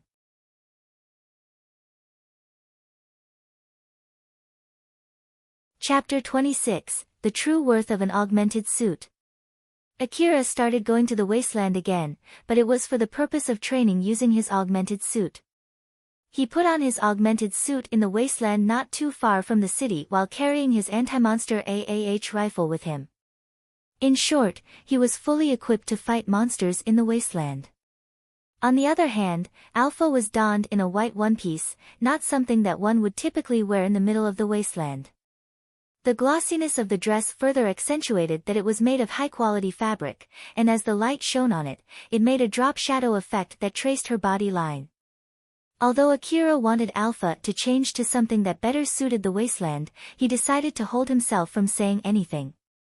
He recollected her naked self during their first meeting in the ruins and her beautiful pure white dress that she wore during a previous trip to ruins when he was targeted by 2 hunters. During both these occasions, she had a reason for wearing such a dress. Similarly, he thought that there must be some reason as to why she wore this dress now too. But more than that, he knew that she would only change her dress to something worse if he commented about it. It was quite a while since the last time he had the chance of going to the wasteland, thus he did not want to do anything that might bring him trouble. Akira mumbled to himself that it was 1,000 times better than her being naked and just assumed that it was a part of his training too. Alpha smiled and told Akira to start the training. Akira, we'll start the training for using the augmented suit. Okay. Akira was about to turn on his augmented suit when the suit suddenly booted up by itself. Although he was a bit surprised, he immediately realized that it was Alpha's doing when he saw her smiled meaningfully. So then, what should I do? Alpha pointed to a location in the wasteland that was 100 meters away from them. First of all, walk till you get there. As Akira turned to the pointed direction, he could see an arrow pointing to the intended location. It was something that Alpha added to his vision. Akira was already used to it, so he was not surprised. He then started walking towards the location. He was able to get there without any problem. So Alpha gave him the next command. Next, over there. Once he arrived at his next location, Alpha gave him the next order again. He just kept on walking from one location to another for about 10 times. Thus, he started to find it weird. Alpha. Do I need to walk more carefully? Or maybe walk while carrying my gun? Or is it that I should not do any of those at all? Or are we still confirming the functionality of the augmented suit and we will only start the real training after that? Nope, we're already in a training session and I've started gathering your data too. Just by walking. Alpha just smiled meaningfully while looking at Akira, who was puzzled. Yep, after all, you would never realize the usefulness of my support until you try to move around without it. Support? But I'm just walking normally, right? Is there anything more than that? Alpha smiled mischievously. You'll know soon enough. Akira, try to walk over there, but this time I'll turn off my support. Actually, I've been adjusting the power output of your augmented suit. So then, go ahead and feel for yourself how great my support is. Akira had a bad feeling as he saw Alpha smiling at him. As he tried to step forward, he immediately tripped over. The moment he swung his leg, he accidentally kicked a boulder powerfully and sent it flying. The kickback made him roll over. He was stunned as it happened.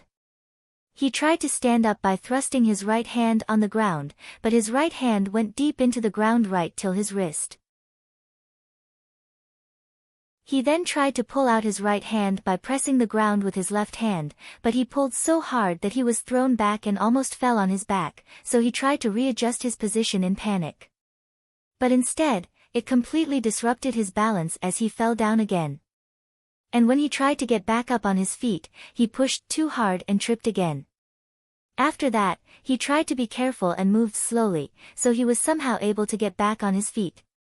But when he tried to step forward, he could not keep his balance and was about to fall down again and used all of his strength to keep himself standing. As Alpha watched Akira trying to move so slowly and carefully, she smiled as if she was enjoying it. Now you get it, right? If you can't control your augmented strength, you can't even walk normally, you know. The reason why you don't usually fall down when you walk is because your body unconsciously adjusts your center of gravity. It is a very crucial part of the training to be able to walk wearing your augmented suit, you know. I'll turn my support back on, so you can go ahead and walk without worry. Akira started to walk carefully. But this time, he could walk normally, thus his face turned stern as he smiled bitterly. I can't even walk without your support, huh? Does everyone who uses an augmented suit for the first time go through this? Did all of them go through a lot of training to turn from not being able to move around to be good enough to use it for combat? Until I finish the whole training, I think it's better if I don't use this suit, you know? That depends on each augmented suit. Usually, high-quality augmented suit can be paired with high-level software enabling the user to adjust the power output of the augmented suit. There are a lot of augmented suits that can be used normally right from the start. There are also augmented suits that use the installed auto balancer as their selling point. The higher the power output, the more control you'll have to exercise when you do a fine movement. For example, even if you have enough power to send a vehicle flying, it'll also send yourself flying if you can't control its power. So it's not just about the output power, but having the function that would help the user to use it normally without any problem is also one of the indicators of how good an augmented suit is. Akira looked interested as he listened to Alpha's explanation. He then realized something. So it means that you are adjusting its power output when it moves, right? Yep. That's amazing. Akira looked genuinely amazed. The difference when he had Alpha's support and when he did not have it while using his augmented suit was crystal clear to him. Naturally, Alpha was satisfied with Akira's reaction. But that's not all, you know. In order to make you realize just how great my support is, I'll have you work hard. Okay. Roger that. Then he continued his training and kept following Alpha's orders. Walk slowly, walk faster, run slowly, sprint, quickly get on feet after lying on the ground, stand on his hands and get back on his feet, sprint and then make a sharp turn. His movements slowly shifted from doing light maneuvers to those that fully utilized his augmented body strength. Normally, one would need a long time worth of training with such a low functionality augmented suit before they could do any of those maneuvers. But Akira did not realize that as he kept moving around normally.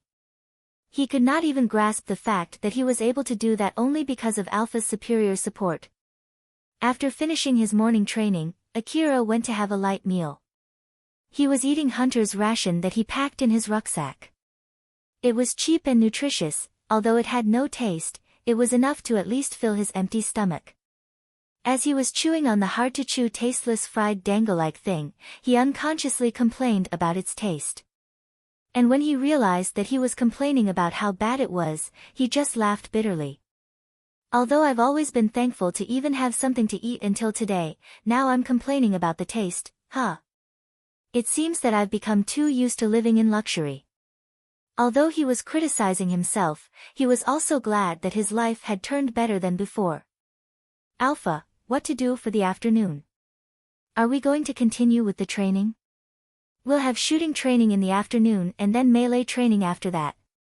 Melee training? Do you mean like training how to kick and punch the enemy in close range? It's just standard training including how to use your rifle in short range.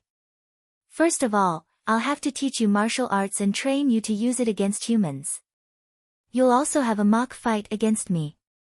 Akira looked confused. What are you talking about? I can't touch you. Wait, I can't touch you, right? Akira was a bit surprised as he wondered whether she got a corporeal body. So just to check, he extended his hand towards her. But just like always, his hand went through Alpha's body.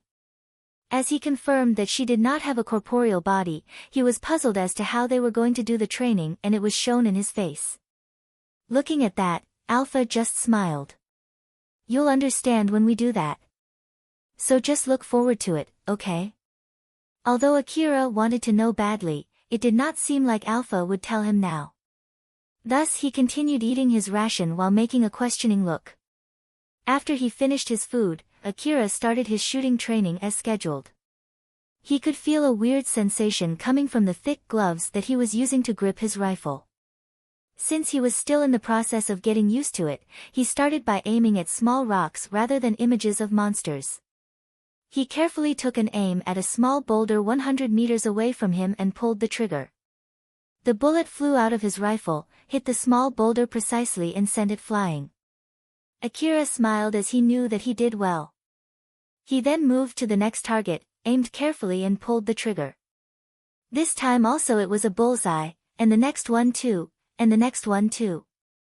All of his shots were accurate. Oh. You're doing really well today. Akira was in a good mood due to his unexpected result in the shooting practice. Even Alpha complimented his result while smiling. In that case, I'll increase the distance of the target gradually. Okay. Akira then aimed at his next target more carefully than before and pulled the trigger. Then the bullet flew straight and hit that target. Since then, his consecutive targets became further and further away from him every time he hit the previous target, and he did not miss even a single shot. But suddenly, his good mood vanished.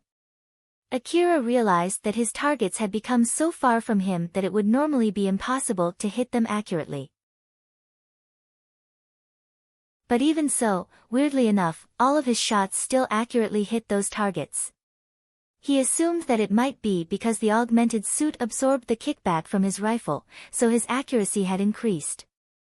And after he accurately shot a target that was 500 meters away from him, he turned to Alpha and asked her a question.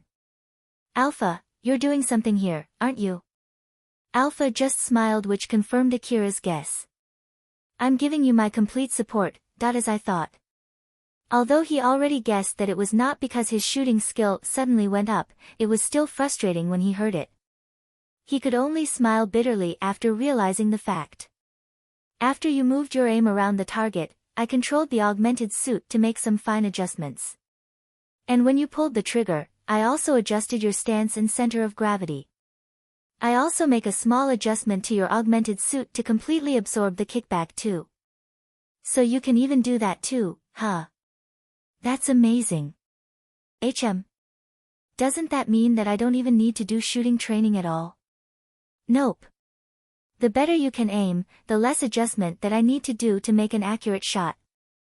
Moreover, there may be occasions in the future where you will have to fight without your augmented suit or when I can't give you my full support.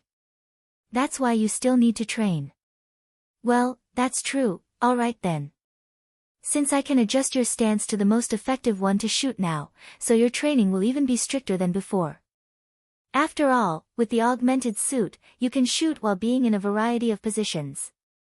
I'll train you so you can shoot accurately even when you're running, or when you don't have visual confirmation of your enemy, or when you're in a tight spot. Don't worry, even if you're too tired to walk, I'll use the augmented suit to assist you in walking, so you can train without worry. Be gentle, please. Seeing Alpha say something so scary with a smile, Akira winced a bit. Alpha then turned serious and said, Now then, since you know that I can give you my support when you shoot thanks to the augmented suit, I have something that I need you to know. What is it? At the moment, I cannot do anything more than giving support by adjusting your movement through your augmented suit. Which means that I can help you do what you want to do, but I can't ignore your wish and make you do something that you don't want to do. But if you agree, I can configure your augmented suit so that it can give me full control over your body. Thus I would be able to move your body without your will. Of course, I promise that I will not do anything that will bring you harm. But even so, there are pros and cons in doing so, so listen to me closely and think carefully before making any decision. Looking at Alpha, who was making a serious face, Akira remembered the time when she asked him for permission due to some annoying rules. As he realized that it must be something that she needed in order to give him her full support, he firmly replied back. I understand, tell me the pros first. If I can completely control your augmented suit, I can unleash its full power. So you'll be able to do some superhuman feats. For example, you'll be able to run along the edge of the rooftop and shoot monsters with guns on both hands with your eyes closed. You'll be able to fight people who are expert in martial arts. You'll be able to evade attacks or even counterattacks from your dead angle as long as I notice it. All of those things sound amazing, so then, what are the cons? First of all, you'll feel uncomfortable since your body will move on its own. Then since the augmented suit moves your body with it, it'll cause bigger stress on your body. And because it'll change our role from me adjusting my movement with you, to you adjusting your movement with me, so when you try to make a different move than mine, it'll disrupt the fluidity of your movements and it'll cause bigger stress on your body. In the worst case scenario, it might even break your bones. Akira then thought while making a serious face. It sounds like the pros are worth the cons, but since she said to me that I have to think carefully, I wonder if there's something more to it. Although Akira tried to think hard about this, he could not come up with anything more than what Alpha just said. Is it possible to try it out? Of course, it is possible. In that case, I'll try it out first. Alright, I'll be controlling your augmented suit then. We'll start by walking slowly, then I'll increase the speed until you are running. If you feel it is very uncomfortable, you can stop me immediately. Okay. We'll start now. Akira's augmented suit started moving on its own and made him walk. He was a bit shocked when that happened, but that was all. Although it felt like his legs were moved by external power, it was not that uncomfortable. Moreover, as he adjusted his movements to match with the movements from his augmented suit, the stress on his body was further reduced. And after he started running, it felt way easier since his augmented suit actively supported his movements. Is this all? If this is all, I don't think there's any need for her to warn me just now. As Akira looked relieved, he started to run faster and faster. Before he realized it, he was already running faster than he ever could on his own without her support. Every time his legs swung forward, he could not catch up with its movement and his legs were forced to swing forward against his will. So his legs started to scream in pain. And every time he kicked the ground, he could feel the impact through his bones which shook his whole body. Akira was running in the middle of the wasteland while leaving a cloud of dust behind. He was already running as fast as a vehicle.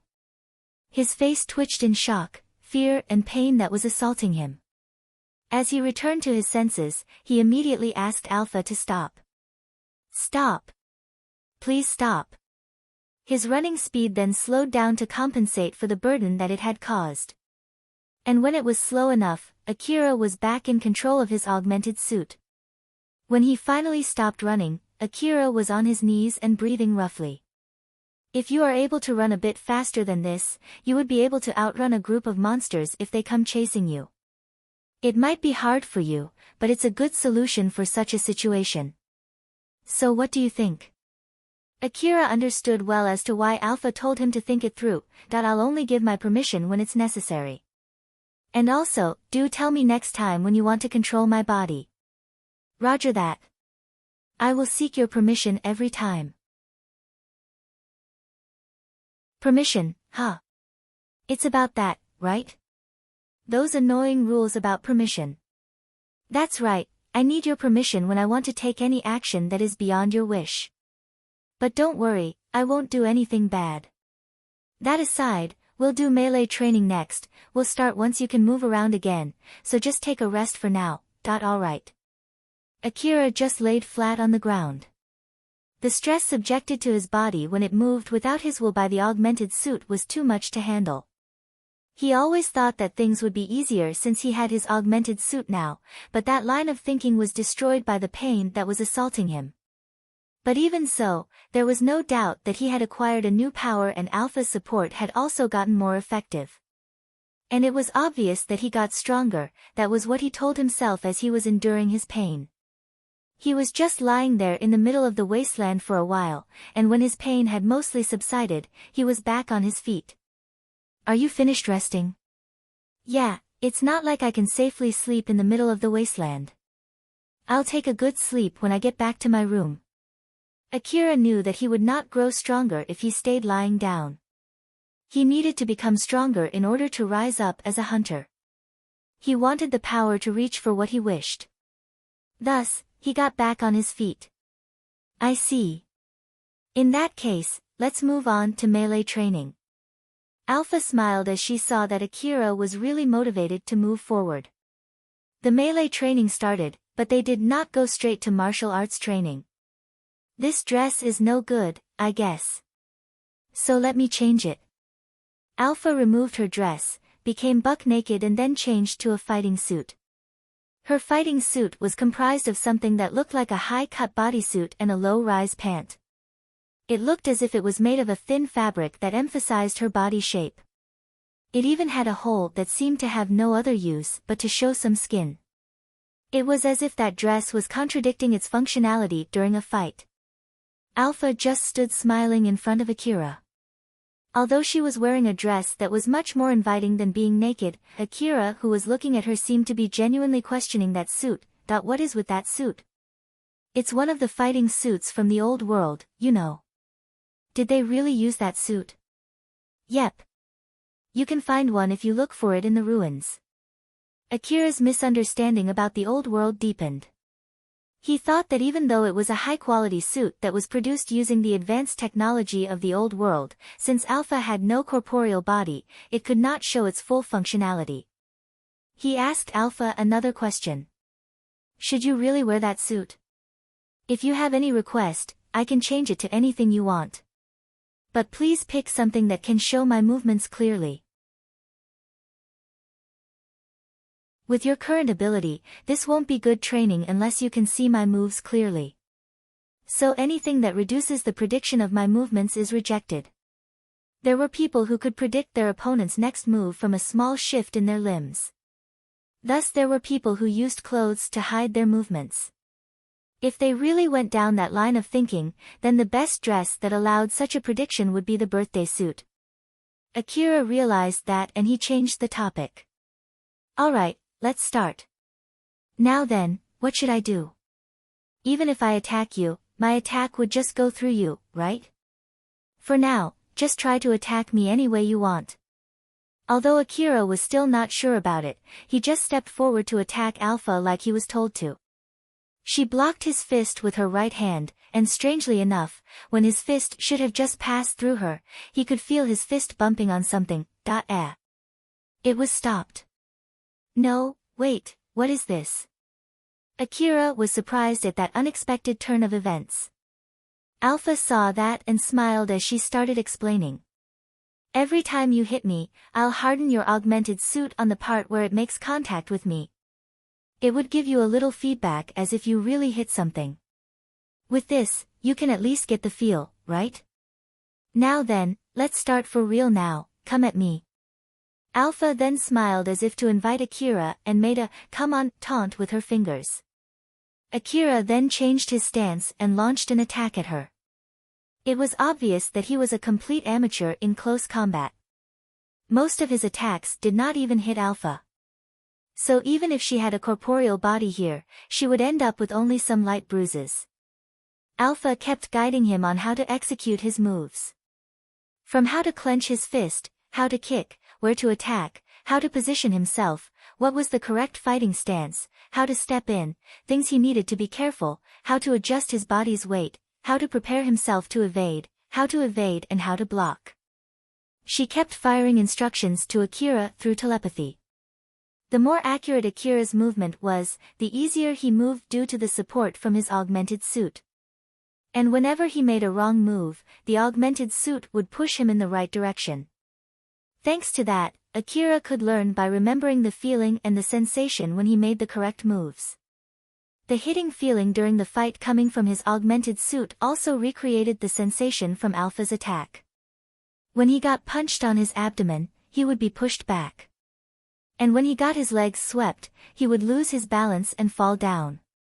Even when he blocked an attack, he would feel as if he really did receive that attack. Before she attacked, Alpha always told him where she aimed, how she would attack and when she would attack.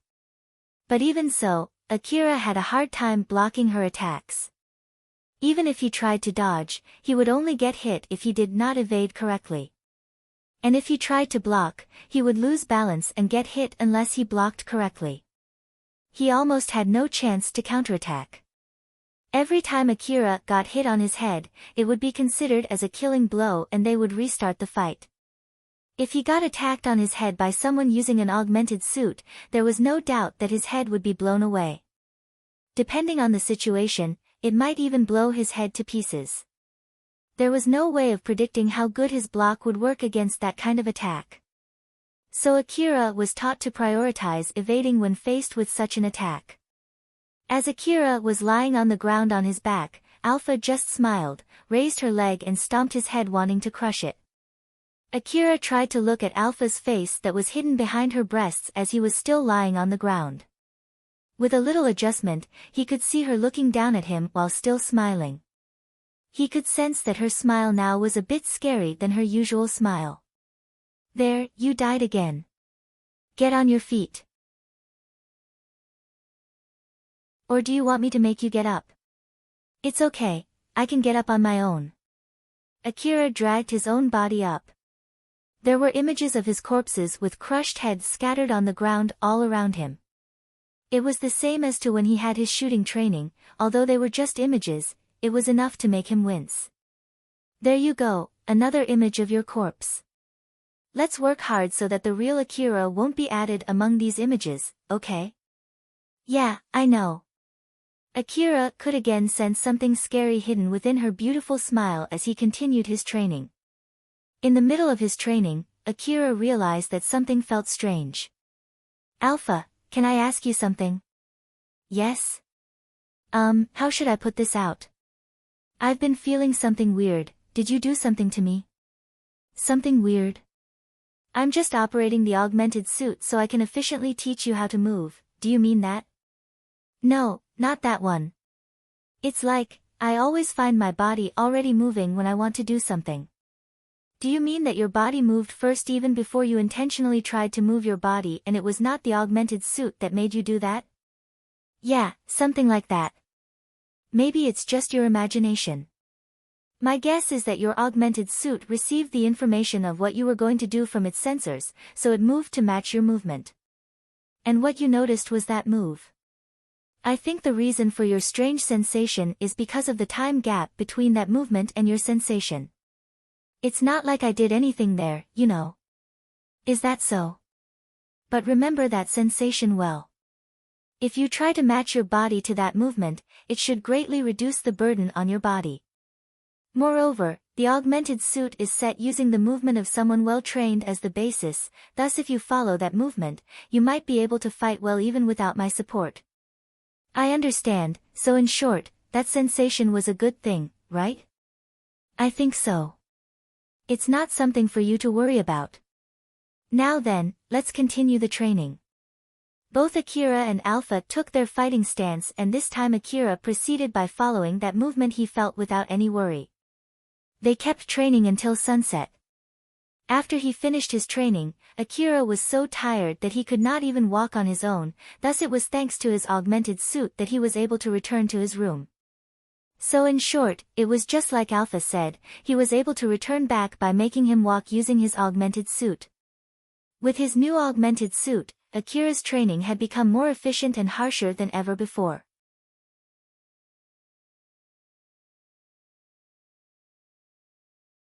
Chapter 27, Recognition of the Young Hunters. A lot of hunters gathered in an open field near the city, Akira was among them. The open field was located near the city border right next to the wasteland and since it had a vast area, it was occasionally used as the meeting ground for the hunters who took certain requests. Many portable shops were also set here. The hunters gathered here after taking a specific request from the hunter office. It was the duty of the hunter office to distribute requests to the hunters. There were all kinds of requests posted on the net and all the requests had restrictions based on hunter rank. Hunters with rank 10 were not even considered as real hunters, it was rank for a complete amateur, as such, the number of requests that a rank 10 hunter could take was very limited. The request that Akira took was to patrol around the Kagomayama city.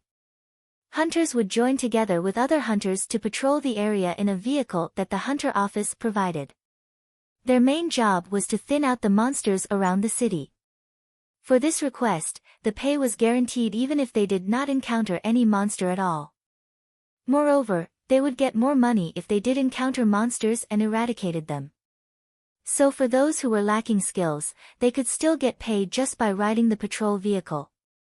And even if they met some monsters, the other hunters would help them fight those monsters. So in short, they would have a better chance of survival. And for those hunters who sought glory and money, they just had to kill those monsters faster than anyone else. As for the new hunters who wanted to rise up to greatness, this was a perfect request for them. After all, it was not a life-threatening job, so their chance of getting killed was relatively low. A lot of hunters completed their request registration through their information terminal. As such, this method of registration became most common among hunters. But for Akira, who was not very skilled in operating his information terminal, it was not as easy. But thanks to Alpha, who was there to operate his information terminal, he just needed to go to the gathering place. Eventually, a hunter office's staff stood up and used a sound amplifier to give instructions to the hunters who had gathered there. Line up and show us your hunter ID. After that, get on the vehicle assigned to you. You can do anything you want until the departure, but if you are late in boarding the vehicle, we'll take that as you abandoning the request. Now, form a line. All the hunters lined up as if they were already used to this kind of thing. Akira joined one of the lines and waited for his turn. When he was called, he imitated other hunters and just held up his hunter ID on the hunter office staff's information terminal. After the staff finished reading information from Akira's hunter ID, he assigned him a vehicle. Go to vehicle number 14. Next. Akira left the line and headed towards his assigned vehicle. Midway, Alpha looked a bit curious as she said to Akira. Number 14, huh? That does sound like a number for you. What do you mean by that? Don't worry, it's just a number with a certain meaning. So what kind of meaning does this number 14 have? It's nothing to worry about. Just leave everything to me. It'll be alright since you have my support. So let's work hard and come back alive. At first, Akira just tilted his head in confusion. But he eventually became very bothered by it since Alpha kept telling him to stop worrying about it. Seriously though, what exactly does this number 14 mean? That one over there is your vehicle, let's go board it. Alpha just kept smiling, there was no sign that she would explain the meaning behind number 14. The vehicle number 14 was a big truck designed to traverse the wasteland. Its roofless cargo tray was fitted with cheap long benches on both sides. Hunters were already sitting on those long benches. Some of those hunters stared at Akira as he was about to board the truck. There were many armed hunters gathered in his vehicle. Akira thought that those hunters were so powerful that he would not be able to win against them in a one-on-one fight. Thus, he could not help but imagine the worst-case scenario, which made him nervous. But then Alpha suddenly flew to his front and changed her dress. Akira, this seat is empty. Akira was a bit surprised as he sat on the seat pointed by Alpha and locked his face forward. But the scene in front of his eyes made him forget about his nervousness. He made a puzzled look as he asked Alpha. Alpha, why did you change your dress? Alpha struck a pose in front of Akira and smiled at him. Does it look good on me? The truck was designed for traversing the wasteland and its cargo tray was filled with fully equipped hunters, but in the middle of the cargo tray, Alpha was posing in a sexy swimsuit without showing any embarrassment. It made a very contrasting scene. Moreover, Alpha should have been attracting a lot of attention in that situation, but no one even batted an eyelash. It was such a weird scene that it reminded Akira the fact that Alpha was indeed an abnormal being. Alpha's sexy swimsuit showcased her long legs and her alluring figure. Akira did not want to comment on her fashion sense, but he couldn't resist. All I can say is that it's not appropriate for this situation. Even someone like myself, who doesn't know much about common sense, understands that swimsuit is not appropriate in this truck heading to the wasteland. Alpha smiled mischievously. I bet you'll be bored since you'll have to keep looking at the vast and empty wasteland for a long time during this job. So I thought of adding some colors to your views. So what do you think? It's pretty good, isn't it? It was true that her swimsuit was pretty good and he admitted that. But its aesthetics were spoiled because it stuck out like a sore thumb among those hunters. I don't really care, just turn back to your normal dress. Alpha smiled as she was having a good time teasing Akira. If you keep looking at me with that scary face, you'll look suspicious, you know? Akira let out a sigh and decided to stop urging Alpha to change her dress. All the nervousness and uneasiness that he felt when he was boarding the truck were gone after having this stupid conversation with Alpha. And of course, he was not that stupid to not realize that it was exactly the reason why Alpha changed her dress in the first place. As Akira was about to forget everything and focus on the present, the hunter sitting beside him clicked his tongue in annoyance. His name was Hazawa. Another kid, huh? What the heck is going on? It is so unlucky to get assigned to this truck. Another hunter near him then chuckled and mocked Akira. What the heck are you talking about? It just means that we have fewer competitors, so we're actually lucky to get on this truck. Although both of them agreed that there were useless hunters in the truck, they did not agree on their situation. Hazawa looked at the young hunters around him, especially at Akira, then he shouted.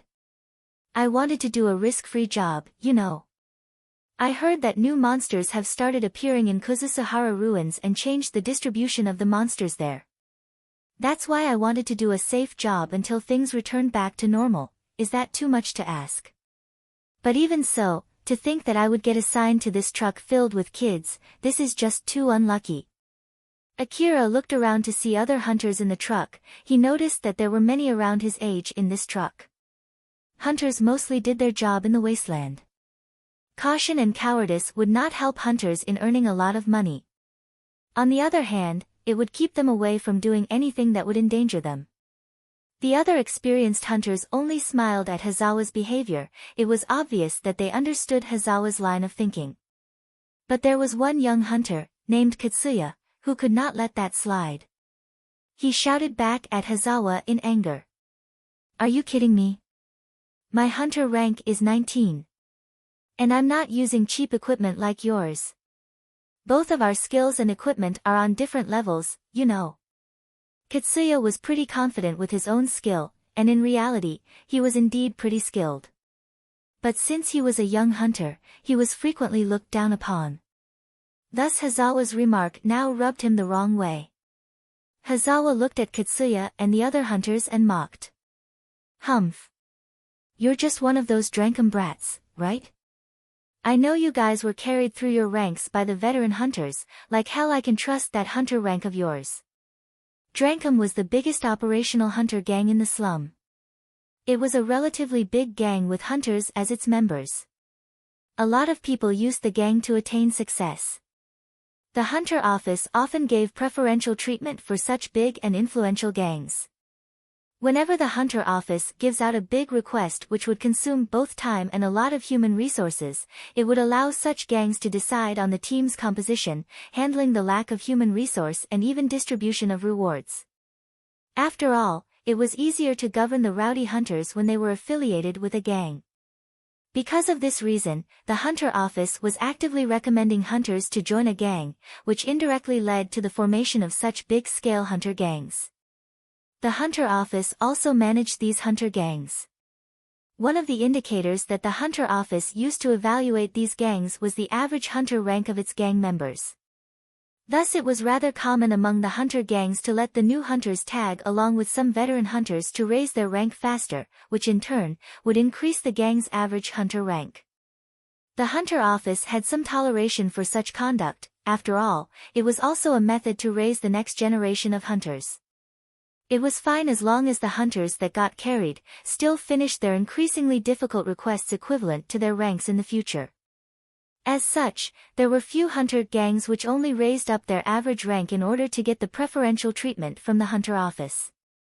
Those hunter gangs were filled with amateur hunters with a high hunter rank. But that was not the bad part. The worst part of it was when the new hunters, oblivious to their real situation, thought that it was all due to their own skill they got ranked up and ended up doing something foolish. And in case they had to work together with another group for a job, the whole group would have to pay the price of their foolishness. The reason why Hazawa said such a thing was because he himself had gone through dangerous experience because of such kind of hunters. Moreover, he also noticed that the other hunters' equipment were better than his, thus he tried to hide his jealousy with hatred. I bet you didn't buy that equipment with the money that you earned yourself. It's such a pain in the ass to have an arrogant fool like you around, you know. Hunters like you will only give me more trouble. Katsuya looked furious as he replied. It's people like you that will give us trouble. You just said that you're planning to sit back and let other hunters kill the monsters for you right from the start, didn't you? What? I was just saying that I had no plans to clean up your mess. Katsuya and Hazawa were getting more and more agitated as they quarreled. Katsuya was sitting next to two other young hunters affiliated with Drankum, Eri, and Yamaina. Seeing Katsuya not planning to end their quarrel anytime soon, Yamaina started scolding him.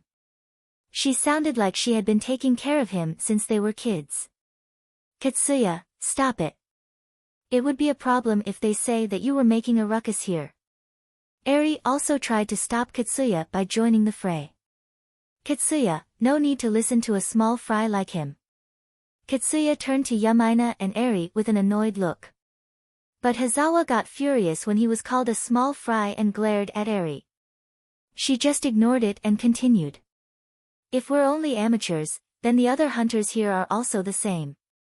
I'll definitely rise up from this place in no time, so I don't have the time to listen to small fry like him.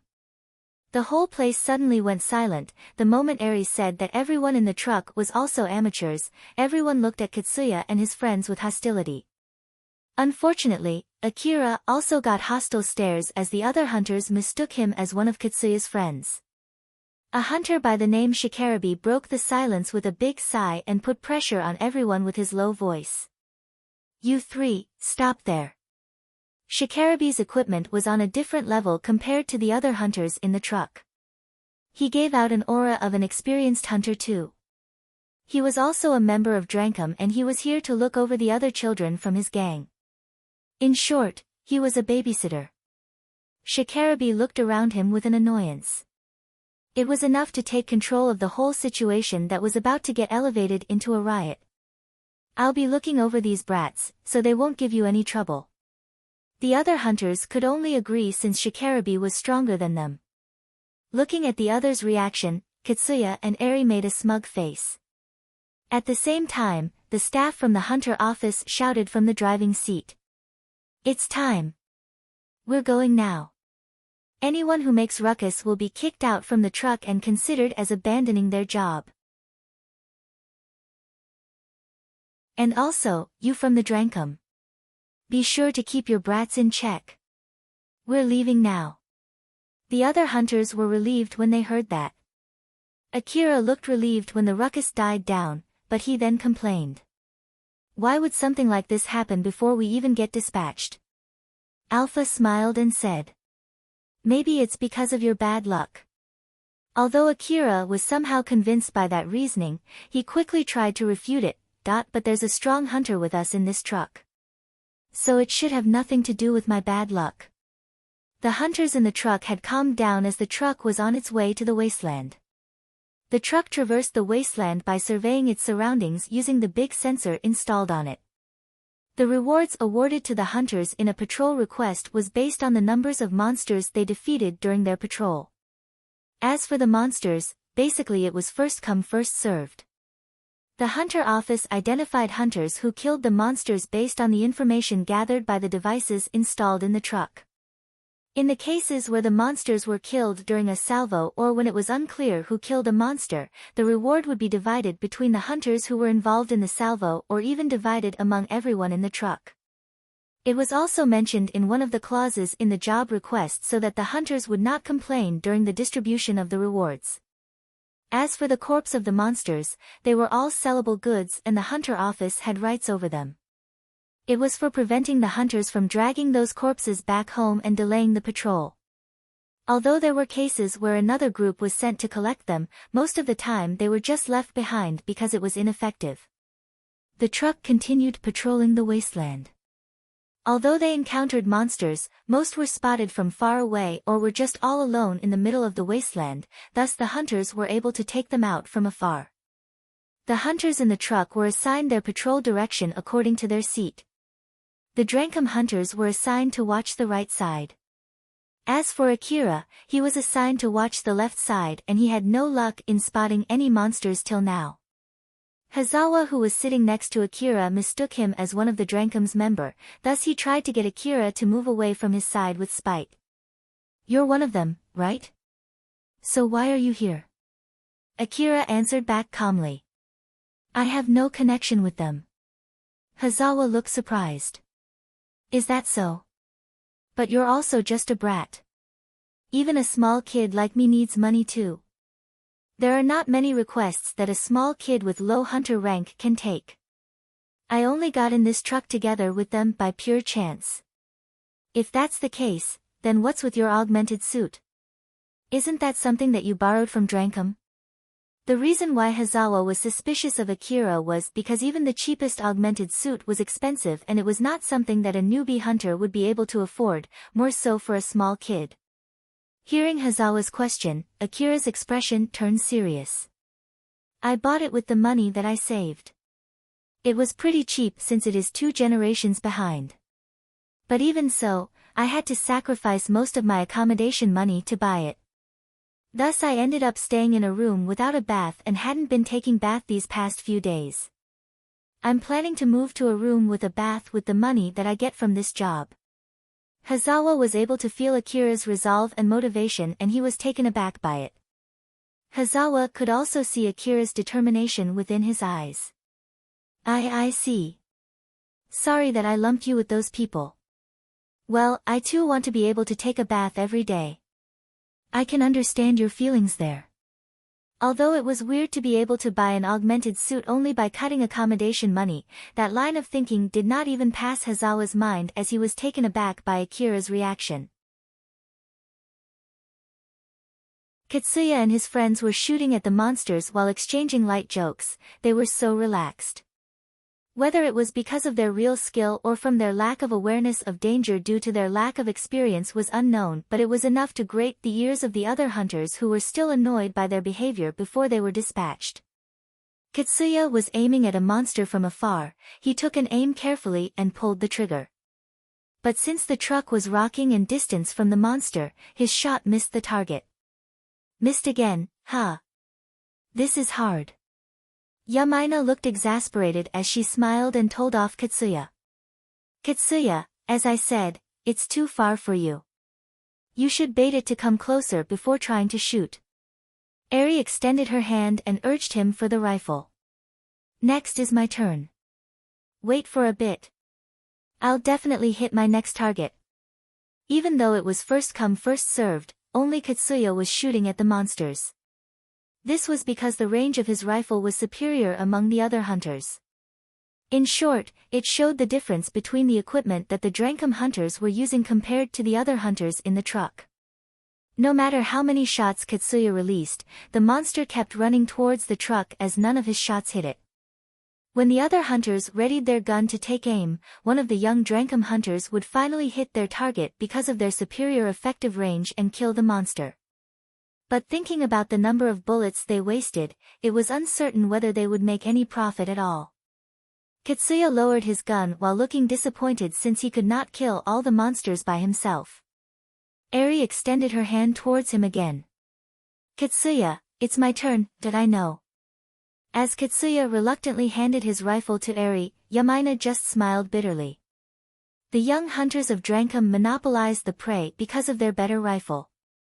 It was indeed first come first served, the survival of the fittest. There was no rule saying that they should share their prey. But it was a completely different case whether doing so would anger other hunters or not. Looking at how Katsuya and his friends were acting, Hazawa mumbled in a bad mood. Those brats getting ahead of themselves. Ah, it's not like I'm saying that to you, you know? Hazawa remembered about Akira who was right beside him, thus he said that to Akira in panic. But Akira did not seem to be bothered at all. It's fine, I know that I'm also a brat. I see, by the way, your gun is also a AH rifle, huh? Mine is also a AH rifle, you see. Hazawa then showed his gun to Akira. It was indeed another AAH rifle. Although Akira's rifle looked better maintained than his, Hazawa still felt happy to meet someone who was using the same rifle type that he loved. It's indeed a good rifle, isn't it? It's a famous gun. Although there are people who look down on it because of its cheap price, it was not like the price is everything. If you suck at shooting, you'll miss even if you use an expensive gun. Hazawa glanced at Katsuya. Although Hazawa did not say that intentionally to let Katsuya hear him, still Katsuya overheard him nonetheless since the truck's tray was narrow. Katsuya glared at him and Hazawa, who noticed that, just chuckled mockingly. Akira then interjected to say his own opinion. We're trying to shoot a monster from a long range in a moving truck, so it's to be expected that it's not going to be easy. Akira sounded as if he was defending Katsuya, thus Hazawa's mood soured while Katsuya looked satisfied. But it quickly changed when Akira continued wording out his opinion. Don't worry though, I'm not someone who would intentionally miss my shots just to bait a monster and make other people take care of my mess. Not to mention, someone said he would take care of them and make sure that they won't trouble other hunters too. Just leave those guys alone. Don't mind them as long as they don't let monsters swarm this truck from their side. Akira sounded like he was saying that Katsuya and his friends were just dead weight to them. Thus Hazawa looked satisfied while Katsuya was obviously offended. Hazawa's mood turned better as he lost interest in Katsuya. He turned his gaze back to Akira and said, As brothers in arms, I'll let you take the first monster coming out in this direction, thank you. Not too long after that, a monster was detected from Akira and Hazawa's direction. It was a big burly carnivorous monster. The moment it noticed the truck, it started running vigorously towards them. Akira composed himself, let out a small breath, and readied his gun. Alpha, I'm counting on your support. How much support do you want this time? Since you're not in training today, how about trying to shoot it by yourself? Nope, please provide me with your full support. The truck is rocking pretty hard, I don't think I can hit that monster without your support. I'll use this chance to see how effective your support is during this kind of situation. Alpha returned a smile hearing his challenge. Oh my, if you say that, then I have no other choice but to show you how great my support is. So leave it to me. I'm counting on you. Akira readied his gun and aimed carefully through its aiming device. The weak points of the monster and the TP line were shown in his view. Although the rocking of the truck should intensely sway the aim, Akira was able to hold his aim through his rifle's scope on that big monster which was on the very edge of his rifle's effective range. It was possible because Alpha made fine adjustments to compensate for the shaking from the truck. As Akira was about to pull the trigger, she raised the power of his augmented suit along with her fine adjustments and hardened it to stabilize his aim. Akira pulled the trigger of his gun. The bullet which flew out from its muzzle was highly accurate thanks to Alpha's support and hit the weak spot of the monster. The same happened for his second shot and third shot. All of his shots hit the moving monster as if it was a miracle. The last bullet went straight through its skull and ripped its brain off. Each bullet shot by Akira worsened the monster's condition from light to severe wounds and finally to fatal wounds. The monster tripped and rolled over before it finally laid dead. Hazawa was taken by surprise when he saw the monster trip over and die. He never thought that a shot from such distance would even hit the monster. Whoa, you're pretty good. Akira lowered his gun and replied back as if it was nothing. Well, as expected from a famous gun. Why, you can say that again. Hazawa was at loss for words when Akira said it in a fashion as if it was to be expected to hit that monster. Akira was sure that his shots would hit, thanks to Alpha who made it possible. Alpha was smiling meaningfully at Akira. So, what do you think? It was amazing. Alpha looked a bit unsatisfied with his answer. But you don't seem that amazed though. Is that so? Well, I got to see so many surprising things since I met you. So I might have gotten used to it. Really?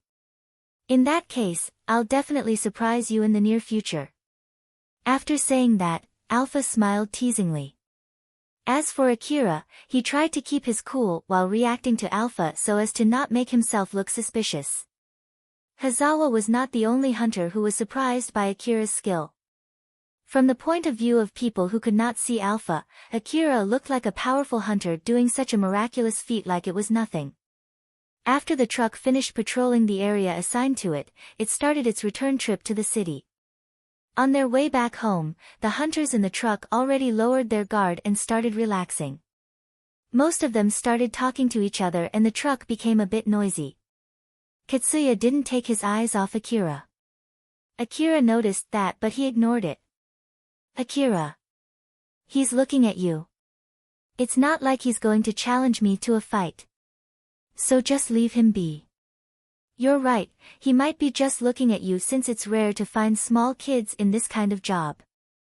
Akira thought that Katsuya and his friends were unsociable and they were the kind of people who would frequently cause problems. As long as they were not the ones taking the initiative, Akira preferred to keep away from them. But talking about people who would frequently cause problems, Akira was actually worse than them considering the incident that happened in Cheryl's base the other day. He also understood that, but he was playing ignorant. Alpha, in the end, I only got to kill one monster though. Are we really going to keep doing this kind of job from now on? How much am I going to earn exactly? Well, one thing for sure, it won't be enough to let you sleep in a room with a bath. If only another group of monsters attack you like the other day, would you be able to make a lot of money?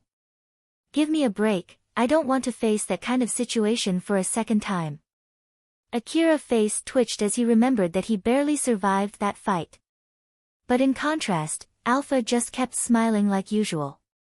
You have an augmented suit this time, so I think you have the choice of running away now. No thanks. What would you do if it breaks my legs? Well, let's use medicine on your legs before they break. I think that should buy us enough time before your legs actually break. Let me make myself clear, can you please come up with a solution so that I won't get in that situation in the first place? Akira's face distorted when he said that and he maintained his expression all the way back to the city. Akira thought that he would look like a frowning hunter who was on his way back from his job knowing that he did not make much money. Katsuya was looking at Akira with a puzzled face, he then whispered to Yamaina and Eri. Say, did you look at him when he shot that monster? Eri shook her head and answered back. Nope. I wasn't looking at him too, what's wrong? Yamaina asked back curiously, to which, Katsuya replied back with a disappointed face and said. So both of you didn't see that, huh? We're here for exploration training after all. So we didn't have the time to look at others. Katsuya, that should be the case for you too, right? So why are you watching someone kill a monster? Were you skipping your training? Yamaina scolded Katsuya. So he panicked and tried to come up with an excuse. I am sorry, okay. I just heard some conversation that bothered me back there. So I was curious and kept an eye on them. Get a better grip on yourself, okay? We're a team here so we have to support each other, but even so, there's a limit on how much support I can give you, you know? Katsuya saw that Yamaina had entered her scolding mode again, thus he glanced at Eri, seeking for help. But Eri asked him a question as if she could not read the mood. What's bothering you anyway? Katsuya immediately answered back in order to cut short Yumina's scolding. Well, actually. Yamaina noticed that Eri saved Katsuya from her scolding, so she just smiled since she knew that there was nothing she could do. As Katsuya told them what he saw when Akira shot that monster, Eri thought for a moment before saying. Wasn't that just pure luck? It was already within his AAH rifle's effective range and there was a chance that his shot hit by pure luck. Moreover, the shots might have not hit the monster directly too. The bullets might have hit the ground near the monster and the monster was surprised by it, thus tripping over and breaking its own neck. Or maybe someone took a shot at that monster at the same time as him. It's hard to believe that he intentionally aimed and hit all his shots at that monster's weak points. I see. But it did look like that to me. Since it's not like I saw it, I can only say that it might be just coincidence, moreover. Even if he did hit his shots successfully, it has nothing to do with us. Yamaina then asked Katsuya in an annoyed tone. By the way, why are you so bothered by that? Eri also joined Yamaina. Putting that aside, I think you should pay more attention to the other hunters who are on the same gang and same team as you. The reason why Katsuya was bothered by Akira was because of Hazawa. It was clear that Hazawa was looking down at them, but even so, it seemed like Hazawa admitted Akira's ability. And that was more obvious after Akira took down that monster. Although Akira and he were similar-aged hunters, Hazawa recognized Akira's skill but did not accept his own skills. Katsuya was just simply bothered by this fact. But since it pained him to say that, he just came up with an excuse. Well, it doesn't really matter. It's just that because he's around the same age as us, it bothered me a bit. Of course, you girls are more important to me than him. Yamina looked embarrassed as she said. What are you talking about out of the blue? While on the other hand, Eri was delighted as she nodded and said. It's fine as long as you understand. Although they said that, Eri and Yamina actually knew that Katsuya was trying to evade the real question. But they were swept off their feet by his words and let him get away with that. Hazawa looked annoyed watching Katsuya and his friends. He then let out a sigh and said to Akira. Good grief, these guys are an eyesore right till the end, huh? Akira apathetically replied back. Just let them be. You'll only waste your energy reacting to them, and it'll cause you more trouble if you get in a fight with them. Not to mention that they have brought along another hunter who looks relatively stronger than anyone here. Hazawa glanced at Shikarabe who was sitting near Katsuya. Well, you're correct. But still, there are children like them, and again, there are children like you. I'm just wondering how you guys can be so different from each other like this. Hazawa was only trying to engage in a silly conversation. But Akira went silent for a while before answering back in a serious tone. I'm not that different from those children. Is that so? But from my perspective, you look very different compared to them, you know. We're the same. Although we behave differently, both of us are children who are staking our lives out in the wasteland. That's a fact, no matter whether someone admits that or not.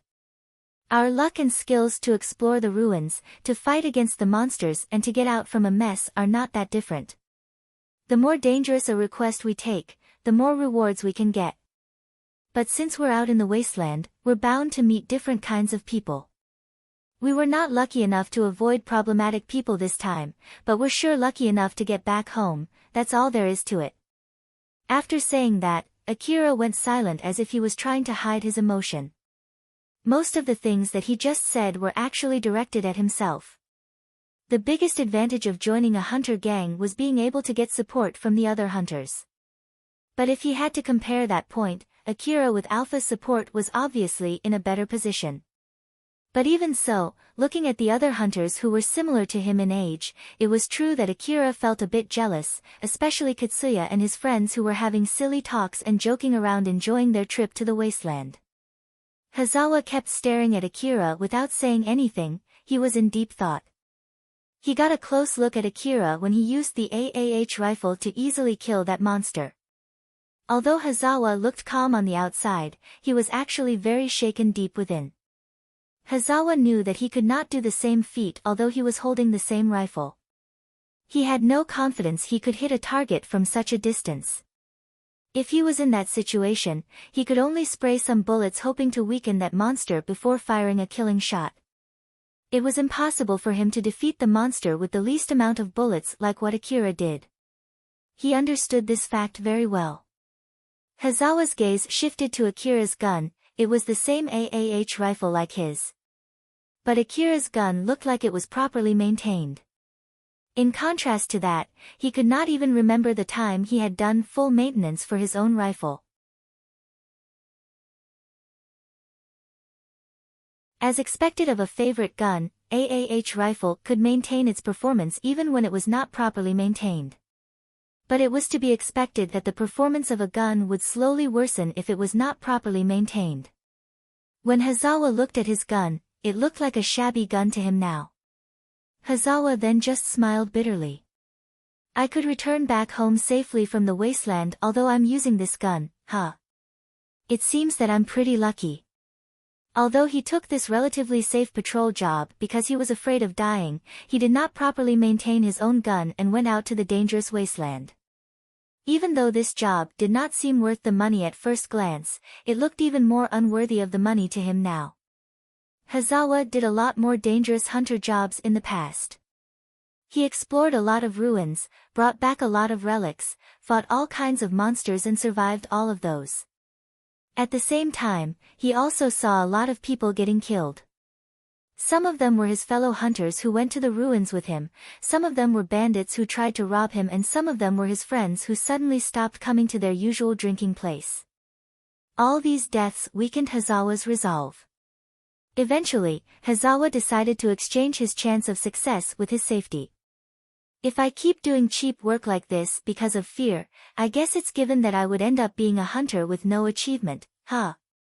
Now that I remember it, I was way more ambitious back in the days. One of the reasons why Hazawa was so annoyed watching Katsuya and his friends was because he could feel their determination to raise up as successful hunters. They still tried to chase a higher position despite all the dangers that they were facing. If they did have the ability and the luck, it would be as Eri said, they would raise up in the rank in no time.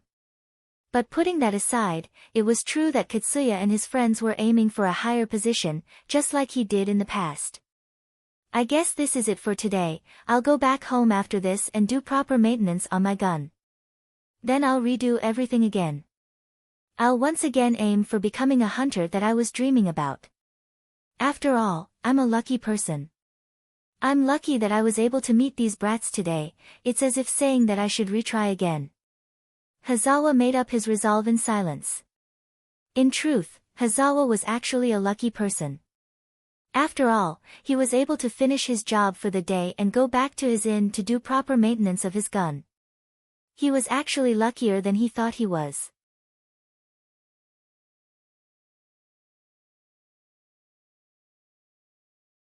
Chapter 28, A Request from the Corporate Government. Akira and the other hunters returned back to the gathering place. It was busier than when they had left. The trucks that were used during the patrol were lined up and the hunters were off-boarding from their trucks. As Akira stepped down from the truck's tray, the nervousness and tensed-up feeling inside him finally cleared. He then let out a sigh to expel all the tiredness within his psyche. Alpha smiled and tried to cheer up the tired Akira. Good work out there. You got back safely without any trouble. You're right. I'm really glad. But don't forget that this is also thanks to my support, okay? Yeah. To be honest, I thought I had to be more cautious of your bad luck when you got number 14, but it seems that there was nothing to worry about after all. When Akira heard that, he looked at Alpha in puzzlement. Seriously though, what meaning does this number 14 actually have? It's nothing to worry about. Alpha's smile did not change as she said that. Although Akira was still suspicious, he was interrupted when one of the hunter office staff made an announcement. Show your hunter ID and report in to wrap up your patrol request. The rewards will be distributed at the counters in the hunter office. The payment distribution will start at 1800 hours today. Hunters who didn't collect their payment within 48 hours since the start of distribution will lose their rewards. I'll say it again. Show your hunter ID and... The staff from the hunter office kept repeating this announcement to the hunters who returned from their patrol. It was in order to avoid any kind of problems that might arise when they distribute the payment for these hunters. Akira, let's go and formally finish today's request. It'll be bad if you forget it. So let's go now. Alright. Just give me a break and return back to your usual dress, will you? Oh my, do you hate this swimsuit that much? Alpha then turned to Akira and made some poses to display her charm while making a displeased expression showing that she was offended by his remark. Akira had calmed down and loosened up after realizing that he was no longer in the wasteland, so he now felt that Alpha's swimsuit was a bit too aggressive. So he replied back bluntly. Just turn back to how you usual dress already. It can't be helped then. Alpha then changed into something that was less revealing. Although it was still rather aggressive, Akira thought that it was at least fine for now. After all, if he complained too much about it, she might even turn her dress to something worse instead. After that, Akira joined the line for the report wrap-up. When his turn came, he let the information terminal handled by the hunter office staff to read the data from his hunter ID. The sound made by the terminal when it read the data from his hunter ID indicated that his job was formally over. Akira felt like he had accomplished something. Alpha then told him to open his information terminal, connect it to the hunter office and check the request history. With her help, Akira used his information terminal to connect to the hunter office and opened the page that showed individual data of hunters. When he checked the history section, he could see that the request he just finished was listed there. By the way, what should I do to receive the reward? It would be transferred to your account. The basic reward is 5,000 orum. Although I don't know about the data gathered by the hunter office's information gathering devices, you did defeat only one monster back there. So don't keep your hopes too high. When the payment distribution begins, your reward should be transferred to your account from the hunter office. As for your hunter rank, I can't really say anything. After all, the rank promotion calculation is not revealed to the public. The current Akira was more concerned about the money that he could get for paying his accommodation rather than his rank. Thus he frowned when he heard her explanation about his reward. That I still can't change to a room with a bath with that amount of money. You just finished your first request for this morning, you know. I think it'll be okay if you sum up all the money that you'll be making today. I hope you're correct. The patrol request was divided into 3 rounds during the morning and 4 rounds during the evening. Since the ammo expenditure depended on the number of monsters that they encountered during the patrol, it was divided in such a way that they would always have enough reserve ammo to return back as scheduled without any trouble. Most of the hunters who took this request were new young hunters. And even after registering their name beforehand, some of them still did not turn up in the gathering place. There were a lot of possible reasons for the same. Some of them were just simply abandoning the request. Some of them took multiple requests, got attacked by monsters on their previous request and were too afraid to proceed. And of course, some of them were rendered unfit to fight or even got killed by monsters. These were common happenings among new hunters. But the hunter office did not differentiate between these reasons. After all, these kinds of things only happened because these hunters were lacking in their resolve and skill. The next request that Akira took would start at 11 o'clock. Since he only used 3 bullets during his last patrol, he did not need to restock his ammo before proceeding to the next request. So he decided to have a small talk with Alpha while waiting. But suddenly, Elena, who was passing by that area by pure chance, noticed Akira and smiled at him. Ah, as I thought, it is Akira. Long time no see, Akira. Akira politely bowed his head. Long time no see. I thought that I would frequently see you in Shizuka's shop, but it seems that you haven't been visiting her shop lately. Did anything happen?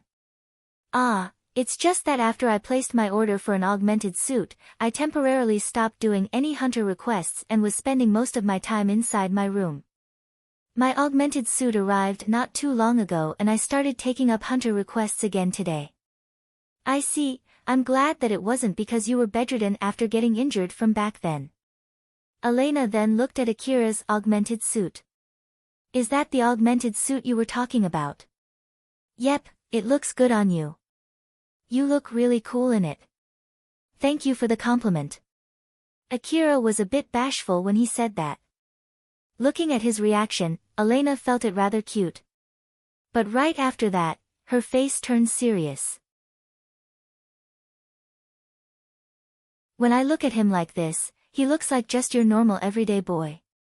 But Akira noticed that small change in Elena's expression and looked at her in puzzlement. But then Elena politely bowed at Akira. I know that this might be way too late, but I want to say it properly. Thank you very much for saving me and Sarah back then. I'm really thankful to you. Akira looked like he was at a loss for words, but then Elena continued with her still serious face. Sarah has already said this to me and I too promise you that I won't ask anything unnecessary and I won't reveal this to anyone. Akira looked conflicted for a second, but he immediately covered it up with a smile. Right, please don't tell anyone. As Elena saw Akira's reaction, she felt a little disappointed. As I thought, it's not like he can trust us right away, huh? Well, it's only to be expected though. Elena's heart hurt a little when she realized that Akira still did not fully trust her, but at the same time, she understood his reason too. She thought that Akira might be someone who could connect to the old world domain and that he knew it was dangerous if other people discovered that. Thus it was only to be expected that he did not trust her. After all, there were cases where getting killed was better than getting discovered. Elena understood that as well. That was why she tried to give her best sincere smile to Akira in order to make him feel more at ease. Even if I look like this, I'm a hunter with quite some accomplishments under my belt, so I know well about the importance of trust. And not to mention that I don't want Shizuka and Sarah to hate me. Of course, I don't want you to hate me too. So don't worry. Ah, it's not like I can't trust you or Sarah-san. It's just that. You know. Is that so? Thank you for believing in us, I'm really happy that you do. Elena then smiled fondly at Akira. Akira was embarrassed seeing her being so sincere to him, but then he started to blush and started to get flustered for a different reason.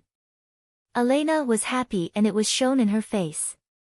Judging by Akira's reaction, it seemed that he was indeed not lying. But then she looked reluctant and said, "To be honest, I still want to talk with you for some more time, but I have some other things to do for now. Let's meet up again somewhere else like in Shizuka's shop and have a long conversation next time. Since you're here, I bet you're taking that patrol request, right? Because this is your first hunter job after a while, be sure to not let your guard down and be careful out there, okay? See you around then." "Yes, I'll be careful. Elena-san too, please be careful." Elena waved at Akira before she left the place. After Elena was gone from his views, Akira hung his head and let out a big sigh. Just like that time with Sarah-san, Akira felt a strong and heavy emotion crawling inside his heart. Alpha noticed that and immediately called out to him. "Akira." Akira then remembered what Alpha said to him back then. "I know, it's all right." Akira had made his resolve and decided that next time he would save Elena and Sarah for the sake of saving them and not as a pretense for killing other people. And he would get stronger both for Elena and Sarah's sake and for his own sake as well. Looking at that, Alpha smiled at him and said, "It's all good as long as you get it.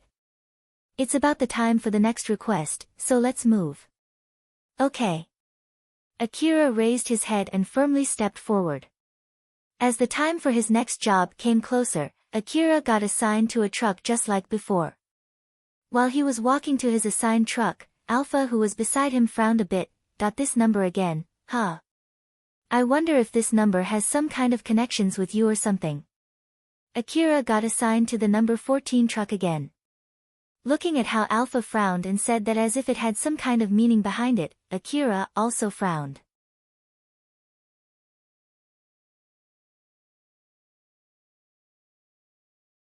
Although the difficulty of both requests is the same, it's common to find that the real difficulty is different compared to what was mentioned in the request information.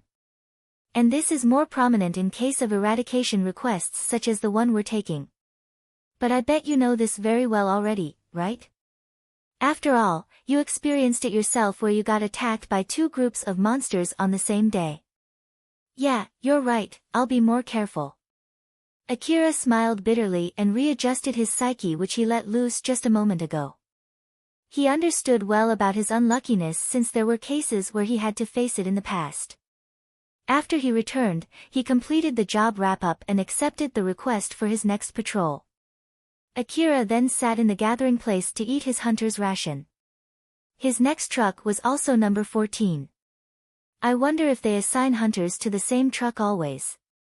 Akira looked conflicted since Alpha told him that number 14 was unlucky, but in contrast to that, Alpha seemed like she was no longer bothered by that. That seems to be the case. But it's nothing to worry about.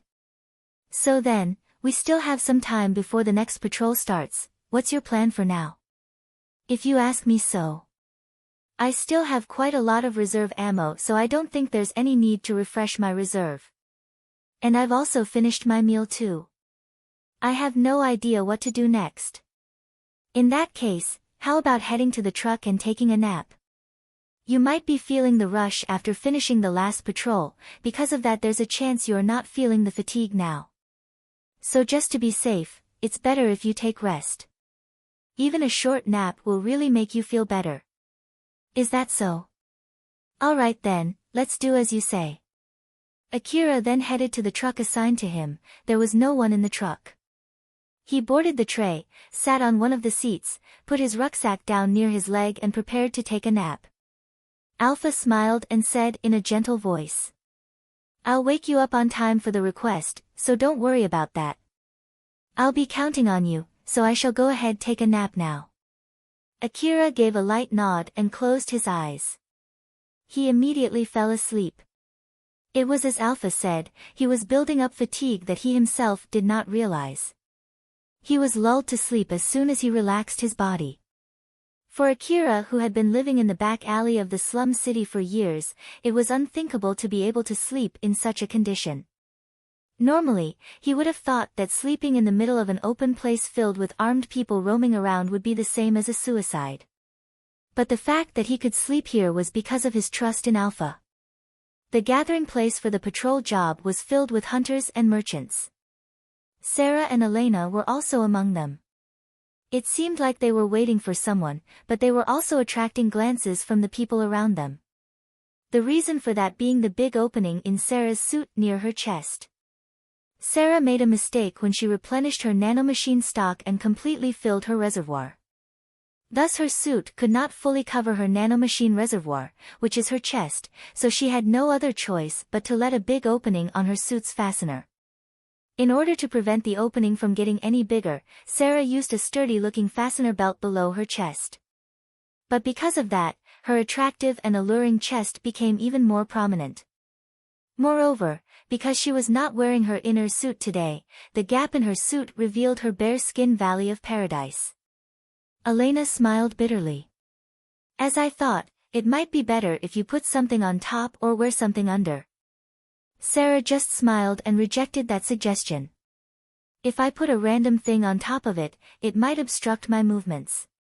As for the inner suit, all of my inner suits are torn. None are suitable for me now.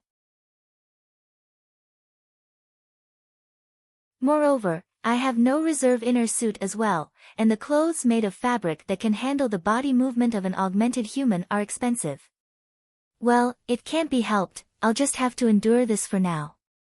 Your defensive suit also has a function to increase the performance of the nanomachine inside your body, so the inner suit should be compatible with that too, right? Undies made using the technology from the old world are sturdy, but we don't have the leeway to buy them yet, huh? Well, it can't be helped." Sarah laughed mischievously as she made a suggestion. "Elena, I think some of the attention will be shifted to you if you also make a big opening like mine in your suit. So can you please do that too? Just think of it as helping me out." Elena smiled and gave Sarah a short answer. "No thanks. That's just too bad." Sarah then made an exaggerated gesture to show her disappointment.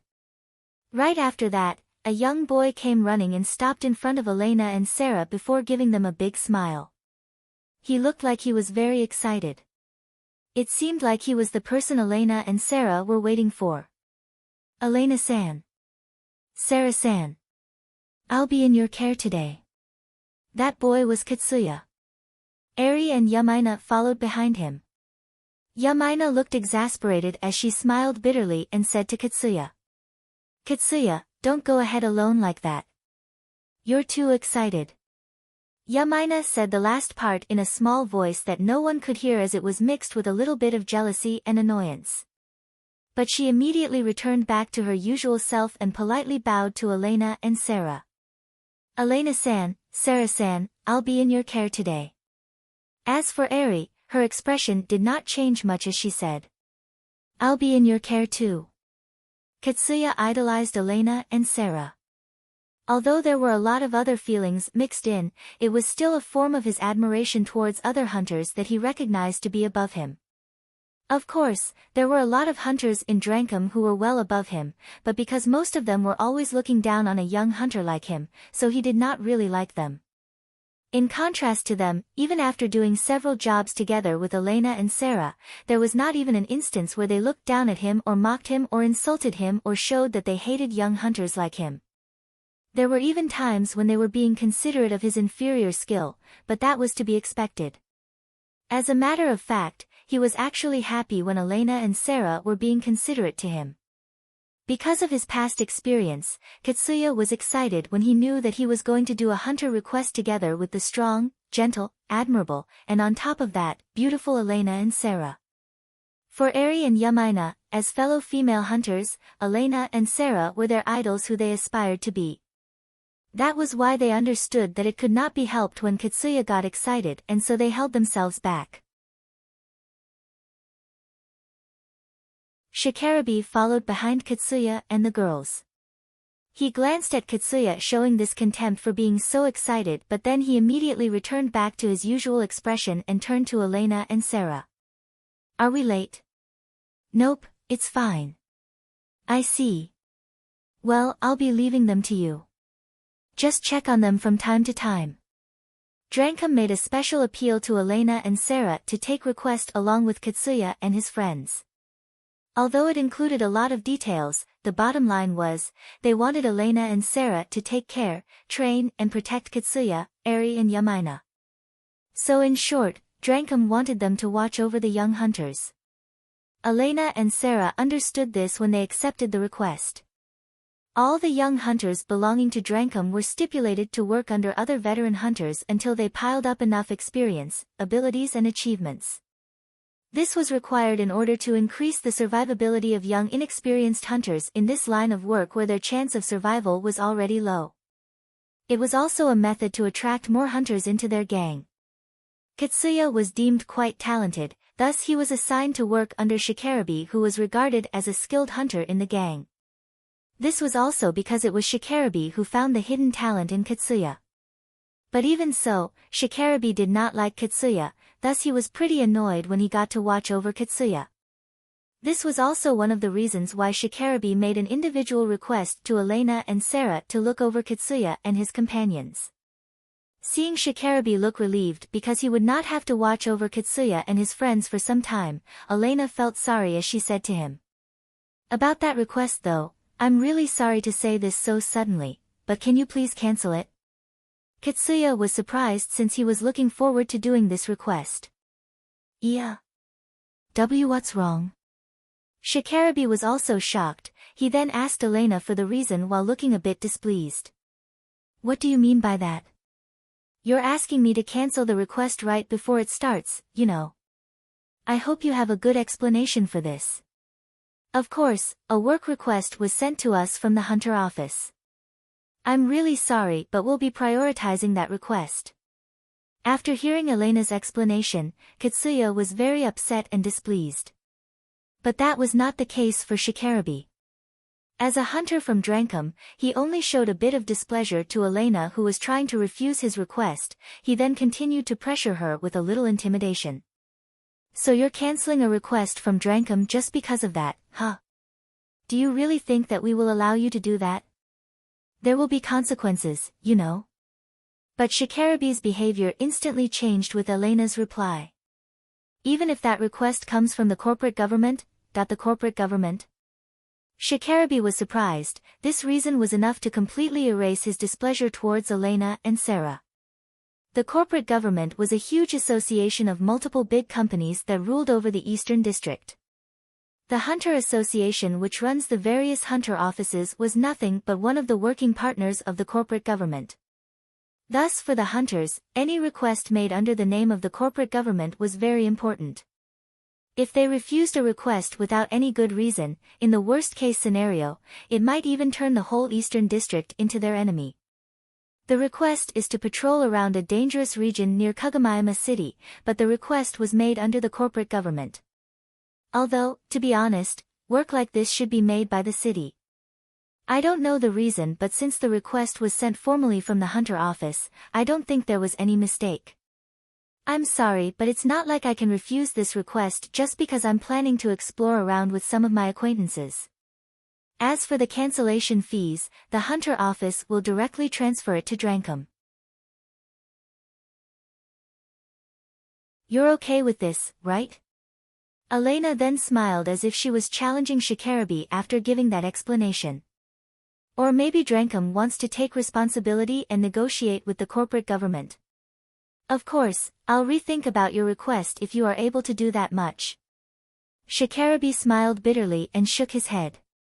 Don't be stupid, I get it. I'll tell the people in the Drankum. But still, a request from the corporate government, huh? What's going on?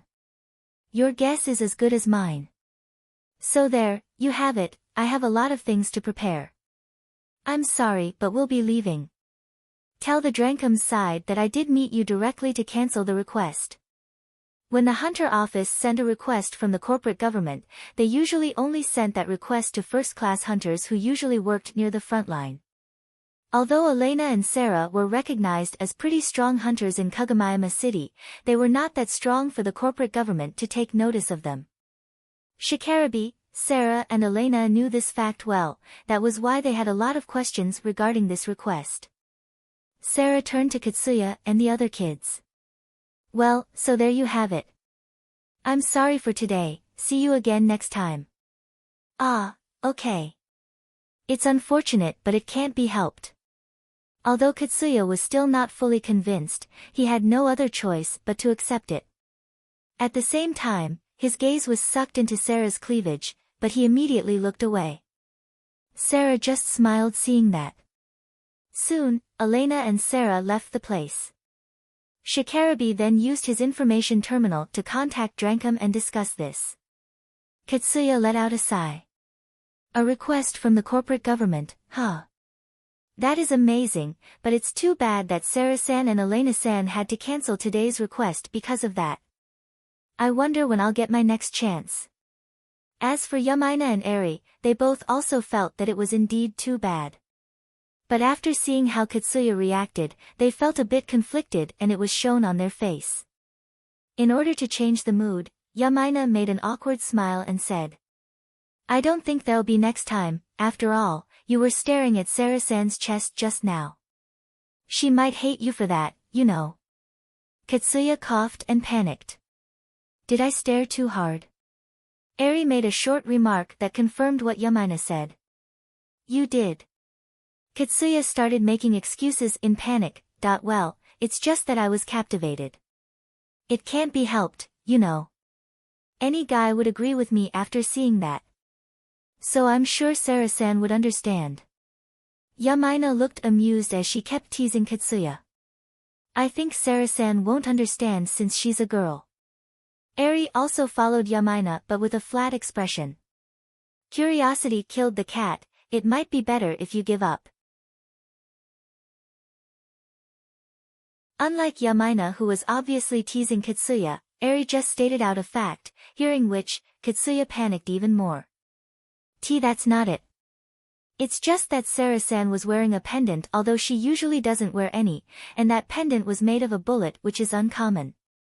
The pendant's top was sucked into her chest, so I couldn't help but get curious when I noticed that, you know. Yamaina and Eri let out a sigh at the same time. Now that you mention it, that was unusual for Sarah-san to be wearing a pendant like that. It looks crude though, I wonder if someone gave her that as a present? I don't think Sarah-san or Elena-san would buy something like that themselves, so it might as well be a present from someone. That might be a present from her boyfriend. Katsuya was lightly shocked. Boyfriend. But I heard that Sarah-san and Elena-san only work in a team of 2. So it's hard to believe if she has a boyfriend. Her boyfriend doesn't have to be another hunter, you know. Moreover, it's not too unbelievable. It might even be another hunter who could not join her in hunter requests since it'll disrupt his relation with the other hunters. If that's the case, then it won't be strange at all. Or they might have already started negotiation for transfer. Yamaina and Eri were having their time of life teasing Katsuya who seemed to have a crush on Sarah. Thus Katsuya's torture kept on continuing. Shikarabi ended his call in a bad mood. He was annoyed that the negotiation did not end up well. He pushed his displeasure aside and turned to Katsuya and the other kids to inform the result of the negotiation. You guys can go back home if you guys want, but if you want to take up more jobs, you'll have to take the patrol work just like the one that you took this morning with me, so what do you want to do? Today's work with Elena got cancelled anyway, so I think it's fine if you guys just go home for today. Personally, Shikarabi wanted them to just go back home for today, but as someone who was taking care of them, he could not say that outright. As such, he could only send a stare saying that he hoped they would just disband. Just go back home. You should be able to understand that I can't order you to disband. You should also get the hint that something bad might be happening right now from the earlier conversation with Elena. I know that you don't want to go to a patrol job with me either. Your next chance to go with Elena will come again sooner or later. There's no need to work hard under me, so just go back home. Shikarabi's silent prayer did not reach them as Katsuya turned to Yamaina and Eri and asked them, "What to do now? I did prepare my stuff to go for a job, and not to mention that I want to raise my hunter rank as soon as possible too. After all, with our current hunter rank, we can't take other requests on our own, and we can't go for exploring ruins either. Either way, they would still need Shikarabi's permission." Katsuya wanted to break off from this situation as soon as possible. If he did, then there would be fewer people looking down on him. "I don't mind if you say so, how about you, Eri?" "No problem." As for Yamaina and Eri, they only followed Katsuya most of the time. Their budding love for Katsuya in their heart pushed them to do so. Shikarabi just looked at them with a cold gaze, showing his intense hatred towards Katsuya. "Going with majority rule again, huh? Don't you know that those two won't oppose if you make a suggestion? Are you doing this intentionally after knowing that fact?" Originally, there were 5 kids under Shikarabi. Every time they wanted to decide on something, they would always go with majority rule, and Katsuya always won. That was why the other 2 made a request to be transferred to another team. And so Shikarabi was left with Katsuya and these 2 girls. Looking at how Katsuya was forcing his opinion using this majority rule, Shikarabi's hatred towards Katsuya intensified. Katsuya then turned to Shikarabi to tell him their decision. "We'll take another patrol request. All right." Shikarabi then turned his back to Katsuya and took out his information terminal to contact Drankum and take care of the registration for the patrol job. As he was operating his information terminal, he let out a sigh, looking annoyed. "Damn it, if only I didn't have to look over these brats, I would have been able to investigate that request from the corporate government by now. I know that we should invest in training the young hunters, but we're the ones working hard to pay for their equipment and sacrificing our time doing cheap work together with them for the sake of their training. I really hope the people in the management would pay more attention to this." Shikarabi understood that it was Drankum's policy and not Katsuya's fault, but he did not understand that it was normal for hatred to be created between the people who had to make sacrifices and the people who benefited from others' sacrifice. Elena and Sarah reached home and were preparing themselves for the request inside their vehicle. They checked their ammo reserves, the condition of the vehicle, the big information gathering device, and the machine gun installed on their vehicle. They also installed more armor just to be safe and filled the energy tank. This was pretty excessive preparation for a simple patrol in the wasteland. Normally, Elena would do the information gathering and driving, while Sarah would peek out from the vehicle and shoot monsters down. So they were preparing themselves in the area that they were responsible for. "Say, Elena, about this request though, what do you think about it? I did a bit of investigation, but I couldn't get anything of worth. But it seems that the same request was also sent to other hunters near the ruins. Since hunters like us got this request sent to us directly from the corporate government, I think it's fully expected that there are other hunters who got the same request as well. Maybe they're trying to call all the hunters back to the city." Sarah looked puzzled. "Doesn't that mean that there would be another big-scale monster attack?" But again, it's weird that the corporate government would send out a request just because of that, huh? If that's really the case, then the defense squad of the city should be enough to handle them.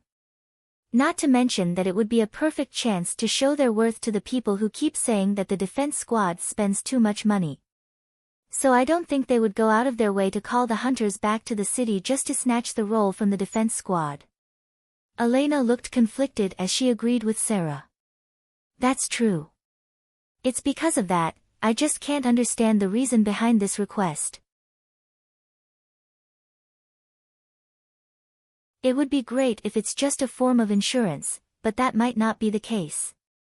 Let's just prepare everything so that we can stay safe even if anything unexpected happens. Elena said that last part with a firm voice as if to psyche themselves up, but then she continued with a soft tone. But well, I bet it'll be all right. After all, we're doing very well lately.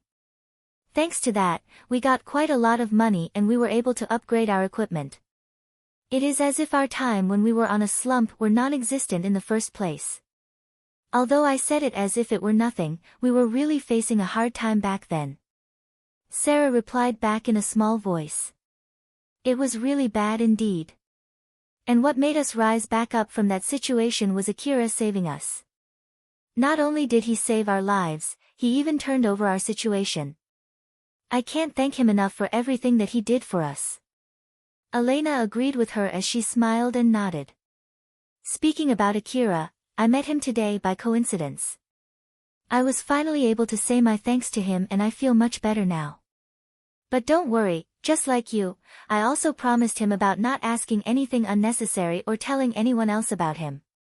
You met Akira?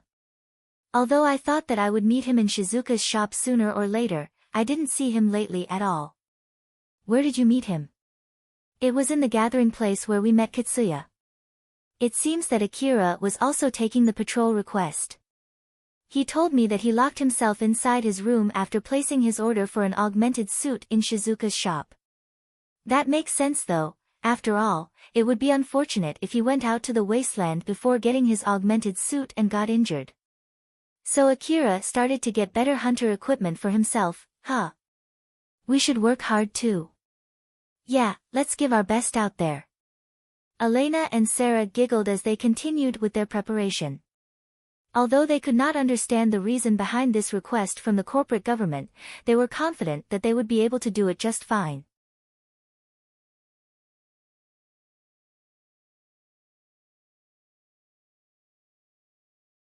Chapter 29, Impossible, Reckless and Futile. Akira, who was taking a nap in the truck, suddenly heard Alpha's voice inside his head. Akira, it's time. Wake up. Since Akira was the only one who could hear her voice, she was free to wake him up by blasting him with a loud voice. Akira immediately opened his eyes and looked up. He saw Kobayashi, a staff from the hunter office, standing in front of him. Kobayashi was the truck driver and he was responsible for maintaining the truck. His job also included taking care of the hunters who were in his truck's tray. He smiled when he saw Akira wake up right before he started cleaning the tray. It was as if Akira woke up on an alarm clock. Right when I was about to throw you out if you don't wake up, huh? It seems that you're using a pretty good alarm. Yeah, I'm using the best one out there. Akira just smiled lightly while Alpha looked a bit offended. Wait for a second, I'm not an alarm clock. Sorry. Good grief. Kobayashi then shouted to all the hunters in the tray. It's time. We're going now. Anyone making ruckus will be kicked out. You understand?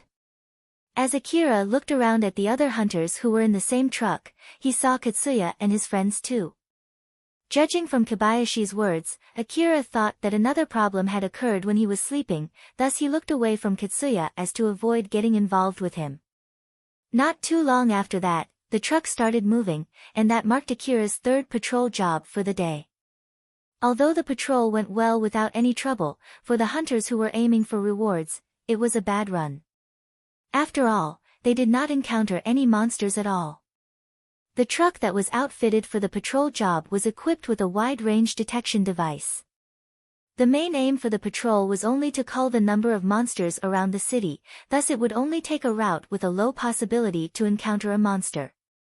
So it was completely normal not to encounter any monsters at all from time to time. Everyone in the tray had already relaxed and started making silly talks. And thanks to the wide-range detection device, they could relax without fearing any surprise attacks. As for those hunters who were already used to doing the patrol, they had completely put their guards down. Akira was looking out to the wasteland with a stern face. Nothing, huh? You're right. Alpha looked indifferently when she replied back. She didn't even look at Akira and spoke in an apathetic way. After hearing Alpha's reply, Akira understood that she was not in a good mood. I'm sorry, I didn't know that it would bother you this much. As Akira frankly apologized, Alpha quickly changed her behavior. But there was still a trace of indifference on her face. Don't worry, it's nothing. It's good that you're acting all friendly with me, but you did call me an alarm clock back then. So just be more careful next time, okay? Although Akira was curious as to why Alpha was in such a bad mood, he was afraid to worsen it further by asking her any unnecessary questions, thus he just stayed silent. The awkward mood between them continued, but Alpha just smiled at him and said, "If you really want to fix my mood, it's a good idea for you to say something nice to cheer me up." After saying that, she made a teasing pose in front of Akira and smiled provokingly. Akira thought for a bit. He then fixed his pose and made a serious face. "It's all thanks to you that I'm alive until this point. Thank you very much for guiding me through the ruins while avoiding any encounter with monsters, thank you for helping me search for relics, thank you for helping me fight monsters. You even helped me to get this augmented suit and to improve my accuracy. Thank you very much for everything, I'll be counting on you as always." "You're welcome. I'm happy to help you. I'll be counting on you too." Alpha became happy when Akira was honestly being grateful to her. But there was still some awkwardness floating in the silence right after that as she was smiling faintly and awkwardly. "I'm happy with what you said, but there's something else, you see." Although Akira did expect that it would be pointless to say his thanks this late. But he saw something strange in Alpha's behavior. "Something else? Is there anything strange?" "Yep, for example, is there anything you want to say about my appearance?" Alpha changed back to her swimsuit when Akira was sleeping. It was an aggressive swimsuit with a high level of exposure showing her beautiful skin and limbs, and at the same time, it was very alluring and captivating. Akira took another good look at Alpha. He then decided to word out his candid opinion that he thought to be meaningless even if he said it. "As I thought, it looks really weird. If you can, please return back to your normal dress." Alpha let out a sigh and changed her dress. She erased the swimsuit, became naked for a blink and put on a fully armed battle suit. It had fasteners running from around her neck, down to her chest and to the back of her hip. But the fastener was not zipped all the way and it showed her alluring bare skin. Although it was not that exposing, it was clearly an alluring appearance to the opposite sex. After Alpha changed her appearance, Akira voiced out his opinion again about her outfit. "This one is better than before, but this does not help at all since you're already floating around, so you still look weird to me." In order to make him look less suspicious to the other people, Akira was looking out to the wasteland which also doubled as him looking out for monsters too. And Alpha was floating as if she was standing on an invisible platform. Alpha just smiled bitterly. "That's not what I meant, I was expecting some compliment about my appearance, like if it's beautiful, or it looks great on me, or simply whether I look dashing in it." "Oh, I see."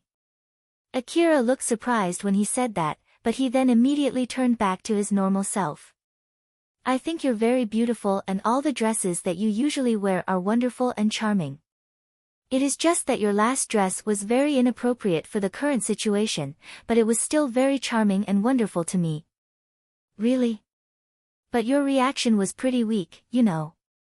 Even if you tell me so." "Well, although it's weird for me to say this. Maybe I somehow already got used to it, or something like that." Alpha's appearance was basically a CG produced through an advanced and complicated graphic calculation.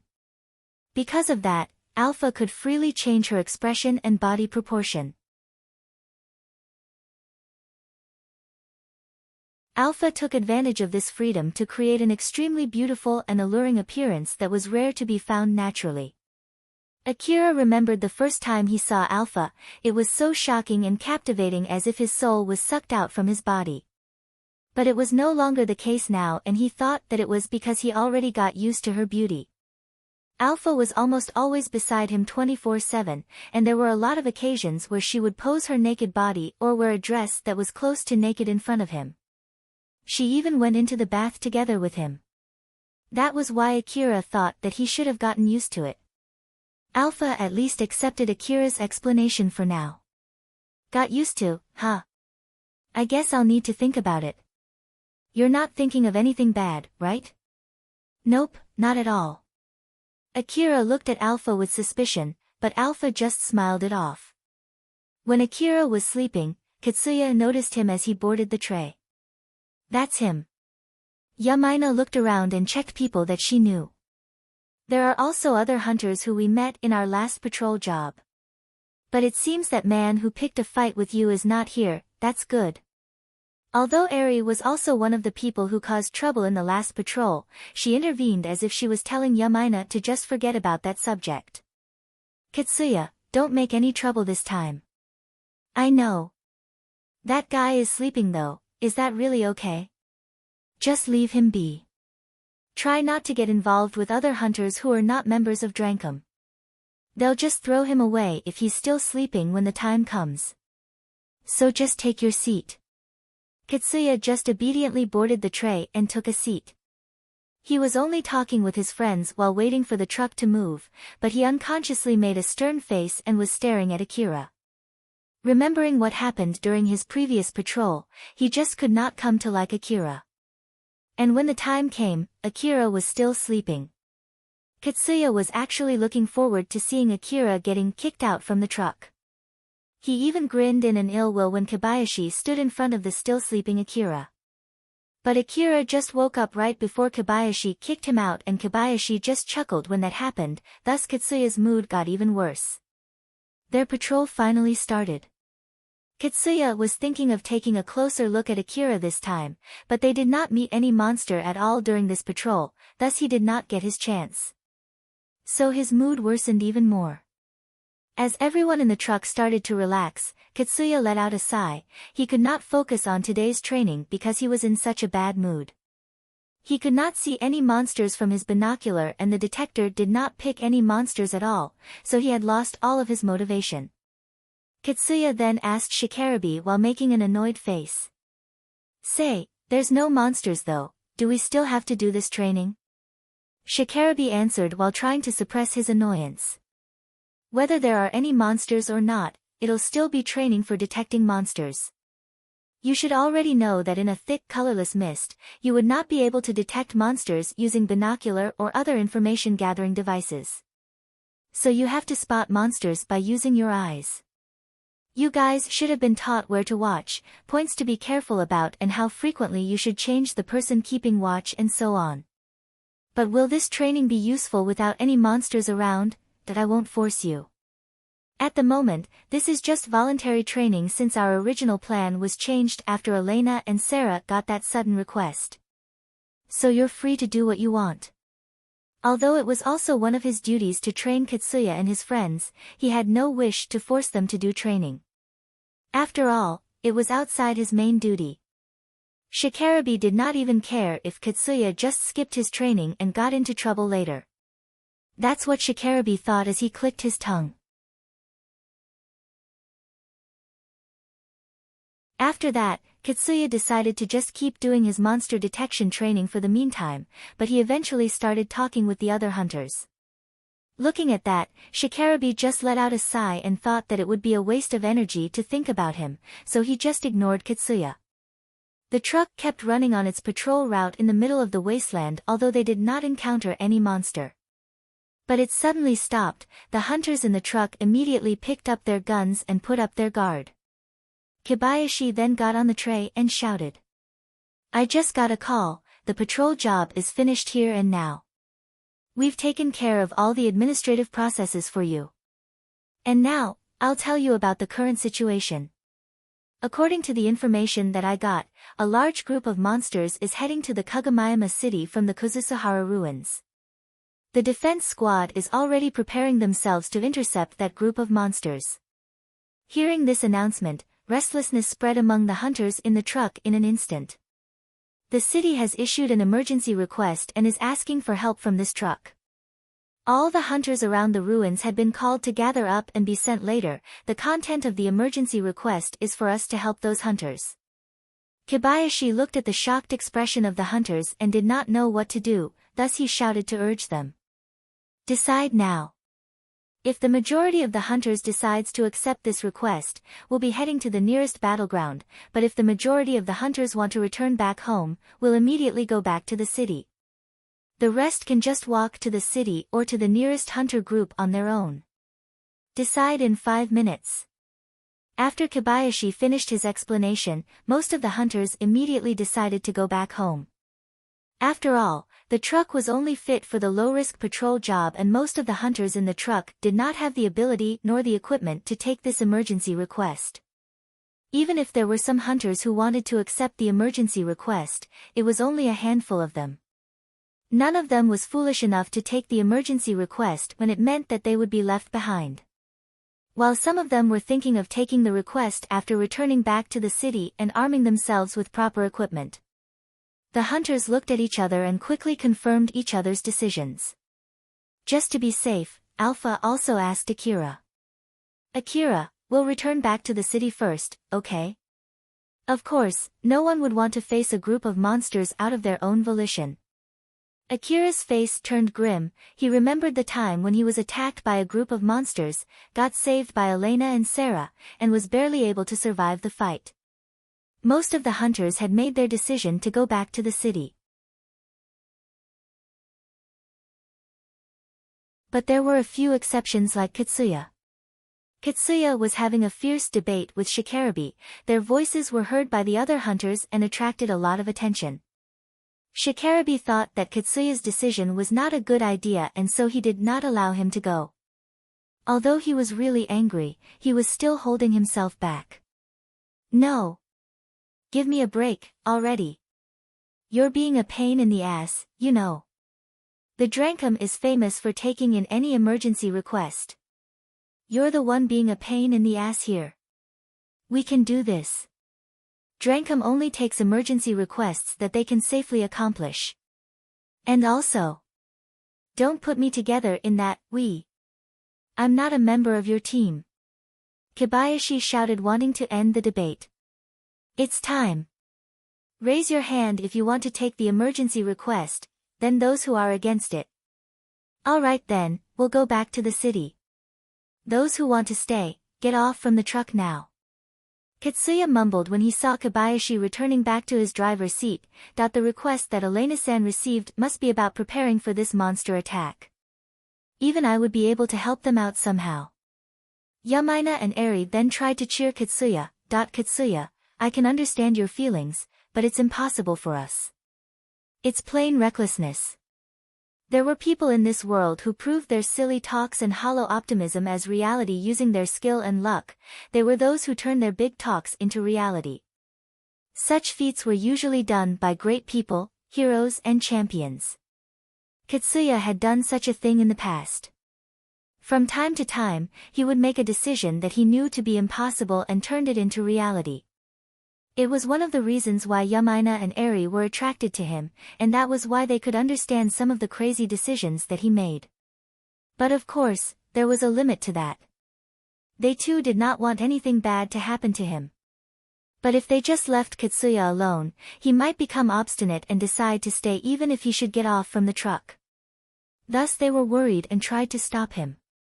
Katsuya understood Yamaina and Eri were worrying about him, so he decided to back down. But it was not like he could just let go of his displeasure. Not to mention that Shikarabe was glaring at him with hatred. He then mumbled to vent out all of his displeasure while locking glare with Shikarabe. I bet you're just scared of fighting against those monsters, the heck, calling yourself a hunter. You're nothing but a coward. Shikarabe's anger reached its peak and burst. He had been holding himself back up until now. Due to that, the way he looked at Katsuya and his friends changed from just a mere pain in the ass into hostility.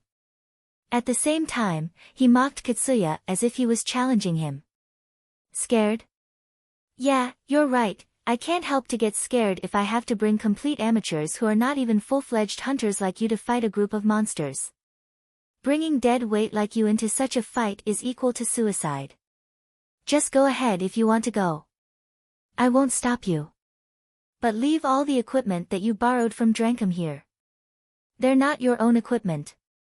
As a part of Drankum, I'm the one making decisions here. If you won't listen to me, then you're out from Drankum. So you can go ahead and fight those monsters unarmed and die for all that I care. Or do you want to try taking that equipment with force? Do you want to kill me and take them? I don't mind if you want to try, you know. Come here. I really don't mind. You're not a coward, right? Make your decision now. Shikarabe had recognized Katsuya as a hostile entity. He was ready to kill if Katsuya made any aggressive moves. Yamaina and Eri could only stand frozen, overwhelmed by the killing intent and anger exuding out from Shikarabe. Katsuya was barely able to stand against it, but of course, it did not make the situation any better. What's wrong? Go ahead and choose.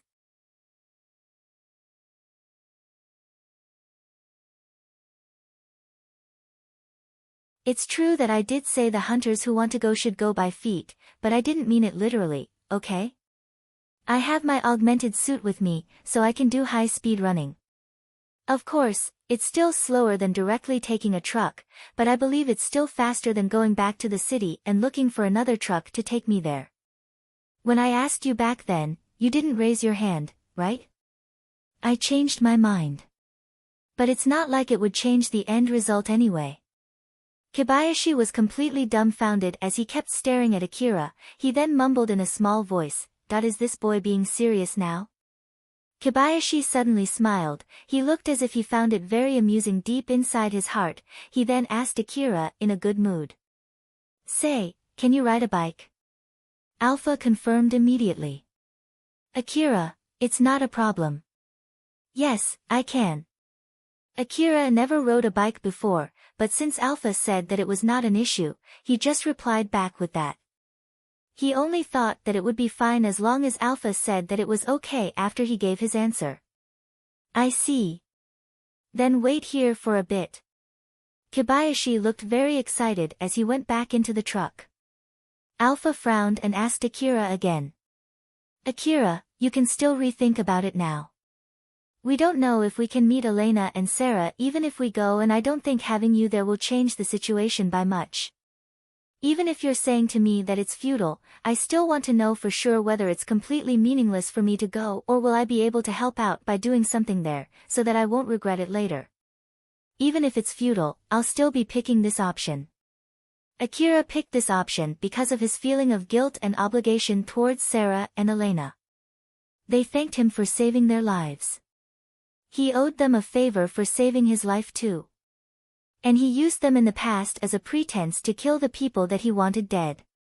Of course, Akira understood very well that there was no guarantee he would be able to meet up with Elena and Sarah even if he took the emergency request, and if he did, there was a good chance that he would be just dead weight like Alpha said. But even so, Akira still decided to accept the emergency request.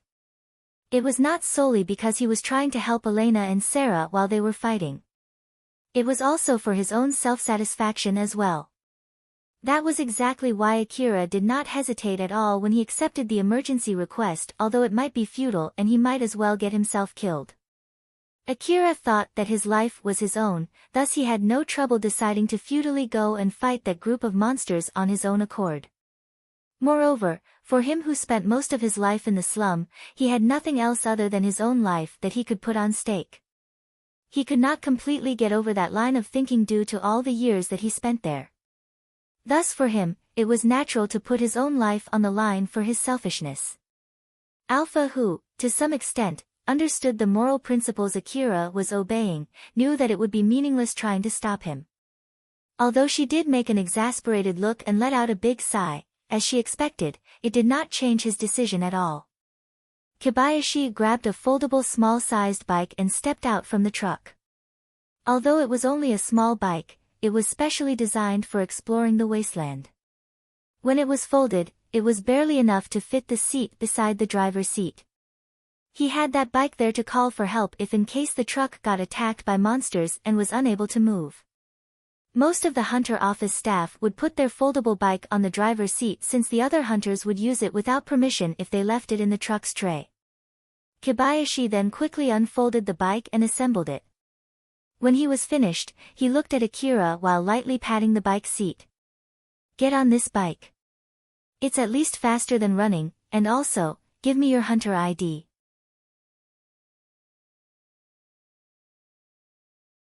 Akira gave his hunter ID to Kobayashi, who then used his terminal to read information from Akira's hunter ID.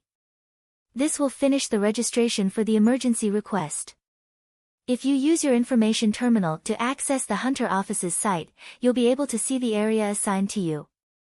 At the moment, you should be assigned to the nearest battlefield.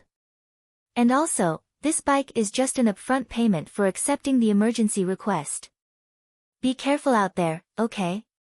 If you try to abandon the request, the hunter office will chase you even to the end of the world. Although Kobayashi said that with little intimidation, Akira just replied back as if it was nothing. "If that's my plan from the start, I wouldn't be taking this emergency request alone like this." Kobayashi laughed and looked amused by that answer. "Well, you have a point. All right then. Good luck." Impossible, reckless, futile.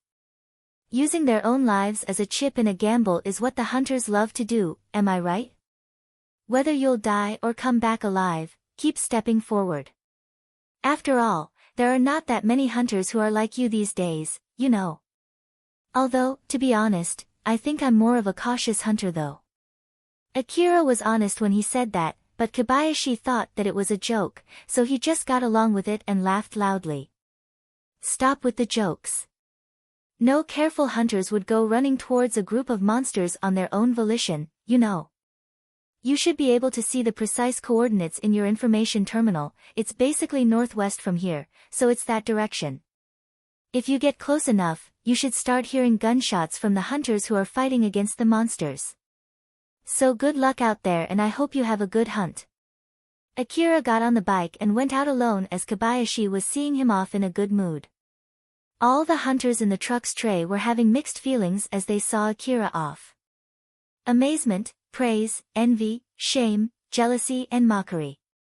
All these feelings were present as they were staring at the back of the hunter who chose a different option than them. Shikarabe was honestly amazed as he mumbled. "That boy went alone, huh? Not bad at all." Shikarabe acknowledged Akira's courage and praised him a little. Katsuya looked frustrated as he watched Akira disappear in the distance with a shred of jealousy in his gaze.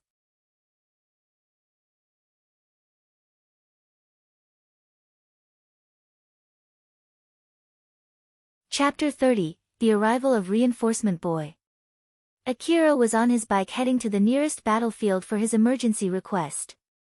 Although he had not even ridden a bike before, he was now riding one at a high speed despite the fact that the ground in the wasteland was not suitable for a high-speed driving.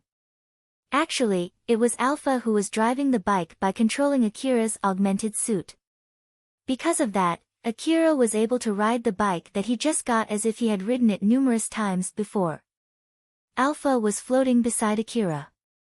Or to be more precise, Alpha was projecting such an image in Akira's vision. She was producing a highly realistic image through a complex calculation right to the flailing of her hairs, thus she looked like she was floating to Akira. Although this is a small-sized foldable bike, it's equipped with a lot of features since it is made for exploring the wasteland. And one of them is that it has a control device that can be connected to your information terminal. Thanks to that, it's pretty easy to control the bike. Akira, you got a pretty good bike, you know. Although, if I were to be greedy, I wish that it at least had a machine gun equipped. Akira looked surprised. A machine gun on a bike, huh? I do understand about the control device though. It's a device to help me control a vehicle or a tank, right? That's right. But it's not only limited to helping you drive them. It can also work together with other installed devices and equipment to help in aiming and reloading. A control device is very important even for a bike, you know. It also has a lot of other functions like preventing a sleepy rider from falling off, autopilot mode to run and stop safely. It can even prevent the bike from getting flipped over when driving on rough ground. Although, all of these functions depend on the type and quality of the installed control device too. That's not the point, I'm talking about the machine gun. Isn't it impossible no matter how you see it? What would you do about the kickback? As for the kickback, while you're riding, an advanced control device would be able to handle it just fine. Not to mention that it was common during the Old World era. I believe that there are a lot of hunters who fit their bikes with machine guns too. Although, it's still better if you can get a vehicle or a tank. At that point, you'll only use your bike out of hobby and preference. Akira then imagined a scene where machine gun-mounted bikes were common, and so his understanding of the Old World was greatly changed once again. So it's a normal thing in the Old World era, huh? It sounds scarier the more I hear about the Old World. And those hunters are really brave frolicking in the ruins of such a world. You can say that again. Akira just smiled when Alpha said that sarcastically. They kept on talking through telepathy to avoid Akira biting his own tongue because of the shaking from the bike as they were rushing towards their destination. Being able to communicate even in such a condition was the greatest advantage of using telepathy. When they finally came close to the battlefield, the advantages of said telepathy shone the brightest. As Alpha was handling the bike control and talking with Akira through telepathy, she was also trying to analyze the reason behind Akira's action. Akira once saved Elena and Sarah, who were strangers to him, and he was depressed when they thanked him. He then accepted the emergency request that he once ignored when he heard that Elena and Sarah might be involved in that request. And at this moment, he was heading to the battlefield where he did not even know if Elena and Sarah were there or not. This was a weird behavior, which at a glance ignored all logic. If Alpha had to say anything about the reason behind it, the best answer that she could give would be that he did it out of a whim. But one thing that she understood for sure was that Akira did not decide to do this at random. Alpha kept observing Akira, trying to understand the set of moral values that Akira abided. It was so that she could extrapolate, manipulate, and eventually control Akira's actions skillfully. The mood around the area started to change. Akira started to hear echoes from gunshots and explosions. He could see smoke rising from afar, and his nose picked up the smell of raw blood, burnt meat, and metal. He realized that he had already entered the battlefield. As Akira tried to focus on the direction of the battle, Alpha helped him by zooming in his views. She also provided extra information on the zoomed part of Akira's vision. In his vision, Akira could see the hunters and the monsters fighting each other. Akira tried to calm himself and prepared his mental state for an arduous fight. Over there, huh? That's pretty close. Akira, this will be your first real battle in this augmented suit, so I'll be giving you my full support. Just keep in mind that I'll be actively operating your augmented suit from now on. So you're saying that my augmented suit will move on its own from time to time, right? Yep. You might find it a little bit confusing, but try to keep your calm. Just remember the sensation you had when we were having our close quarters combat training. It's basically the same as that. Alpha was talking about their CQC training when she controlled Akira's augmented suit to help him remember the correct way to move. At that time, Akira was only matching his movements with his augmented suit's movements. He remembered the feeling from that training where it was not clear whether it was him or Alpha who was controlling the augmented suit. It was that weird feeling when the augmented suit felt like it moved before Akira actually tried to move it. That feeling, huh? Okay. In order to take out those monsters in the most effective way, I'll be controlling your augmented suit rather forcefully. To be honest, it'll put your body under an immense burden. If you're not going to back down, then just grit your teeth and endure the pain. Are you ready now? Akira answered back with a serious face. Okay, after all, resolve is my responsibility. Alpha smiled to embolden Akira's resolve. Alright then, let's go. Akira grabbed his gun with his right hand as his left hand was still on the handle. After that, Alpha took total control of the control device and accelerated the bike to its maximum speed. The bike blasted through the wasteland and quickly reduced its distance to the battlefield. Akira lowered his gun and aimed its muzzle at the monsters that he could see from afar. Of course, he was not in a condition where he could aim properly, but since Alpha was adjusting his aim through his augmented suit, he was able to shoot accurately as if he was on stable ground. Akira pulled the trigger and held it. Countless bullets flew out from the gun's muzzle. Sound of gunshots echoed throughout the area. All the bullets that Akira shot hit the monsters in front of him, not even a single bullet was wasted. And so one by one, these monsters fell down and died. The kickback from the continuous shots shook Akira, and so his augmented suit exerted its power to keep Akira in place and preventing him from falling off the bike. Because of that, the shaking from the kickback was transferred into the bike and Alpha adjusted its two wheels to absorb the shakes. With that, Akira continued blazing through the wasteland while shooting. He just kept on riding, passing through the corpses of dead monsters on his right and left. Whoa, this is amazing.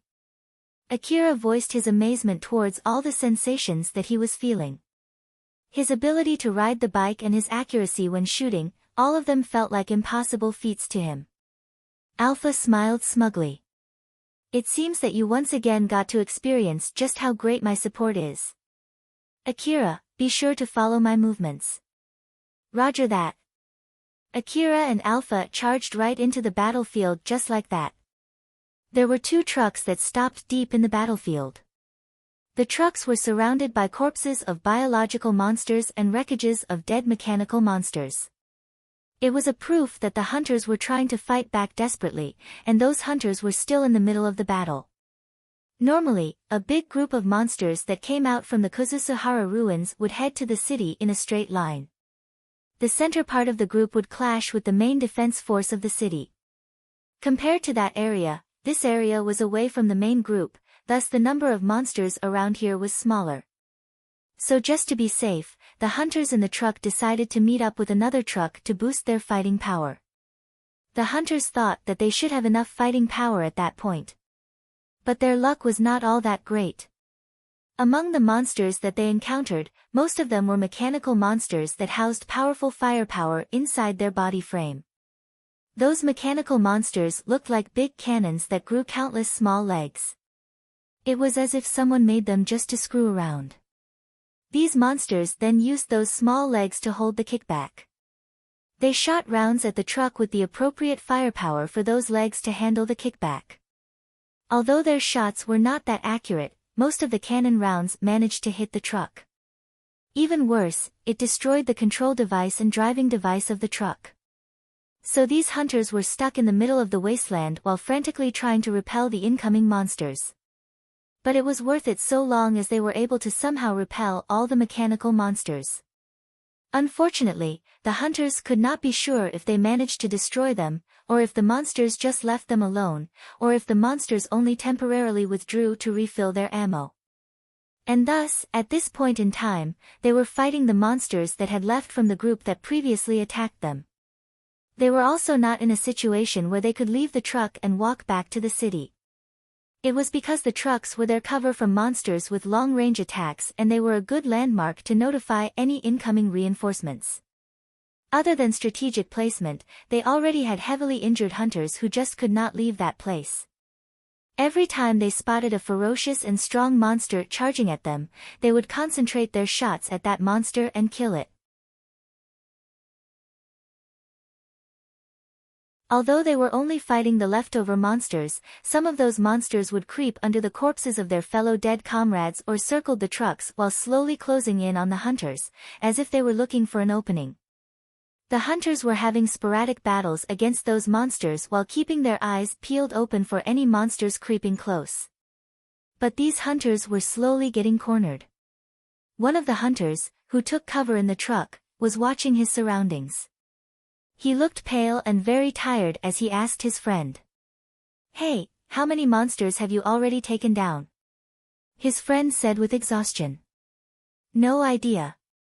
But I should have taken down quite a lot of them. Damn it. They better properly record this battle. Well, they should, that is if the information device inside the truck is not destroyed yet. But if it did get destroyed, then the reward will only get shared equally among all the other hunters. Of course, that is if we can get back home safely. I wonder what's going on with the reinforcement. Like hell if I know anything. The hunter office staff was blown to pieces by those damn small-legged mechanical monsters. Let's just hope that guy did his job properly before he got blown to pieces. The hunters were trying to hide their fear by complaining. Though, having the time to complain like that also showed that they were not that cornered yet. But there was no guarantee for how much longer they could stay like that.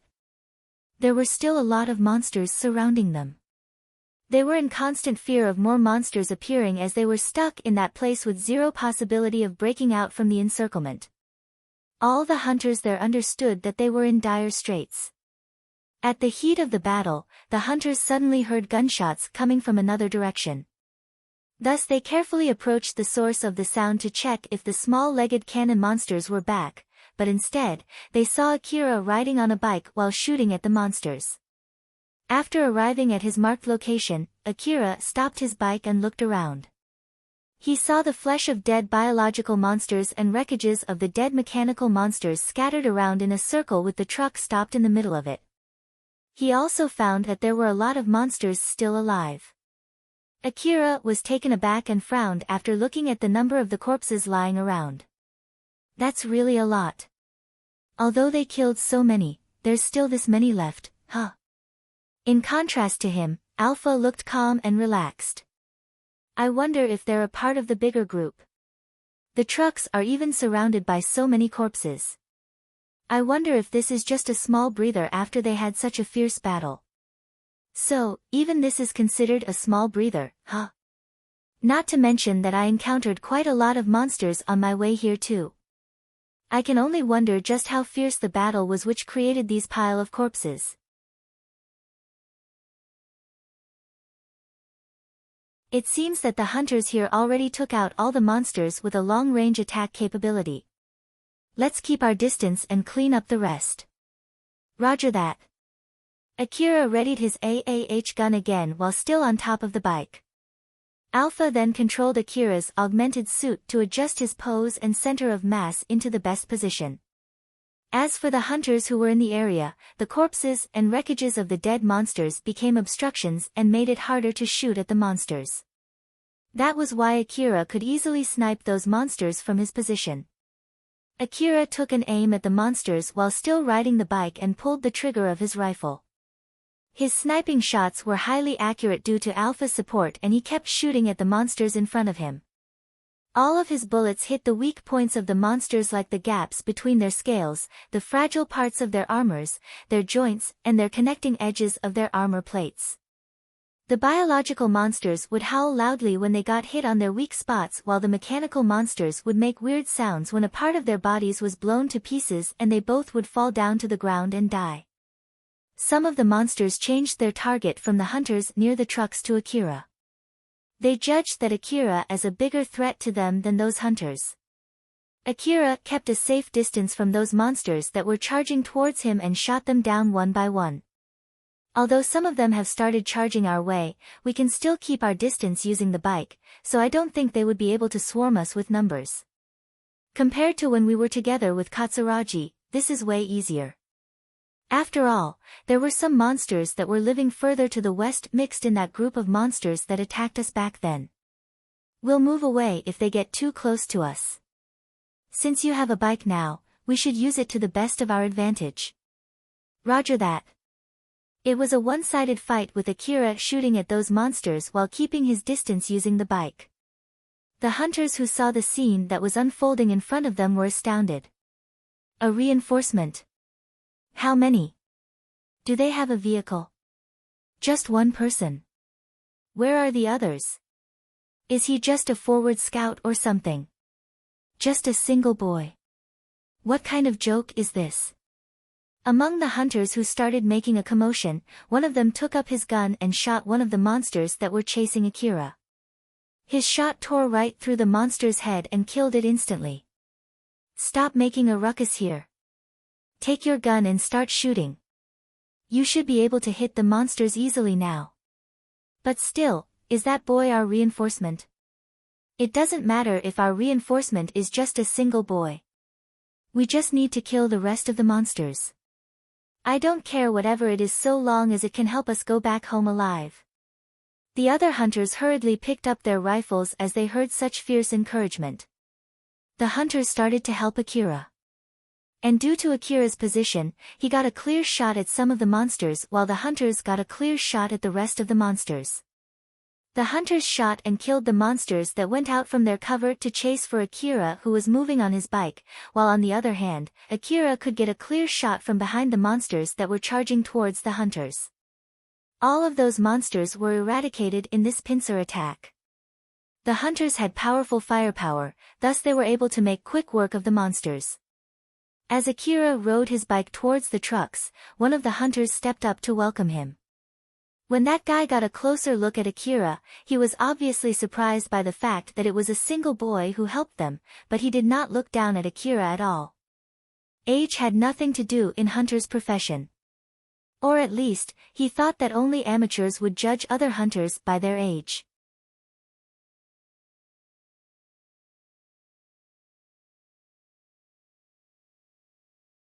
I was close by when I accepted the emergency request. I don't know if there are any more hunters dispatched to this place, I see. The man reacted much calmer than Akira thought he would. Akira was both surprised and amazed by that. That's pretty amazing. He's not surprised although his reinforcement is just a single boy. Alpha smiled and voiced out her opinion. I guess he's someone with an iron will and getting almost killed won't even scare him. He's not like most of the other hunters. You should aim to be a hunter like him, you know. You're right. Akira then asked the man. Can you ask the hunter office staff about the reinforcement? The two of them are dead. But since you came, it means that they did send the SOS request before they got killed. Although, it's too bad that the SOS senders are already dead when you arrived. Is there any reason why you guys can't move from this place? It's because the truck got badly damaged due to those monsters. And of course, we could not fix the truck when we were fighting against the monsters. Or more like, no one here knows to fix the truck. So we were planning to get back home by riding the truck that comes with the reinforcement or have that truck tow ours, you see. That man smiled bitterly at Akira, thus Akira replied back with a bitter smile. I'm sorry. I tried to come here as fast as I could by riding a bike, so I arrived here faster than scheduled. You wouldn't believe me if I said that I was about to come here by running. So let's just focus on the brighter side since you're in a better position now. Don't get me wrong, I really am glad, you know. It seems that we still have some luck left with us, after all. That man thought that Akira was joking as he laughed. Akira realized that, but he had no plan on correcting him. After all, if he was in that man's position, he would have also thought that was a joke.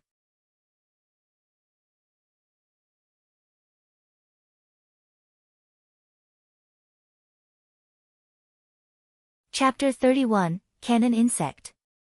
Akira was having a quick rest beside the truck together with the hunters that he just saved. Then, something suddenly came up in his mind. Alpha, now that I think about it, what should I do to complete this emergency request? The subject of the emergency request is the city defense. I think it'll not end until the city is completely safe. Of course, it depends on how the situation develops, but I don't think it'll be the end of the request even if more reinforcements come to this area. I think they'll just send back the injured hunters to the city and send the rest to another area. So it depends on how the situation develops, huh? Alpha then smiled teasingly and said.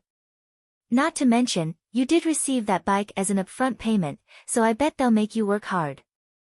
Akira looked doubtful as he said. I did save the hunters here though. Is that not enough? Unfortunately, it's not for me nor you to decide whether it's enough or not. That's true. I need to make sure that they won't tell me to pay them back because I didn't work hard enough. Although the truck was bombarded to a point where it could not run anymore, the detection device installed to it was still operational.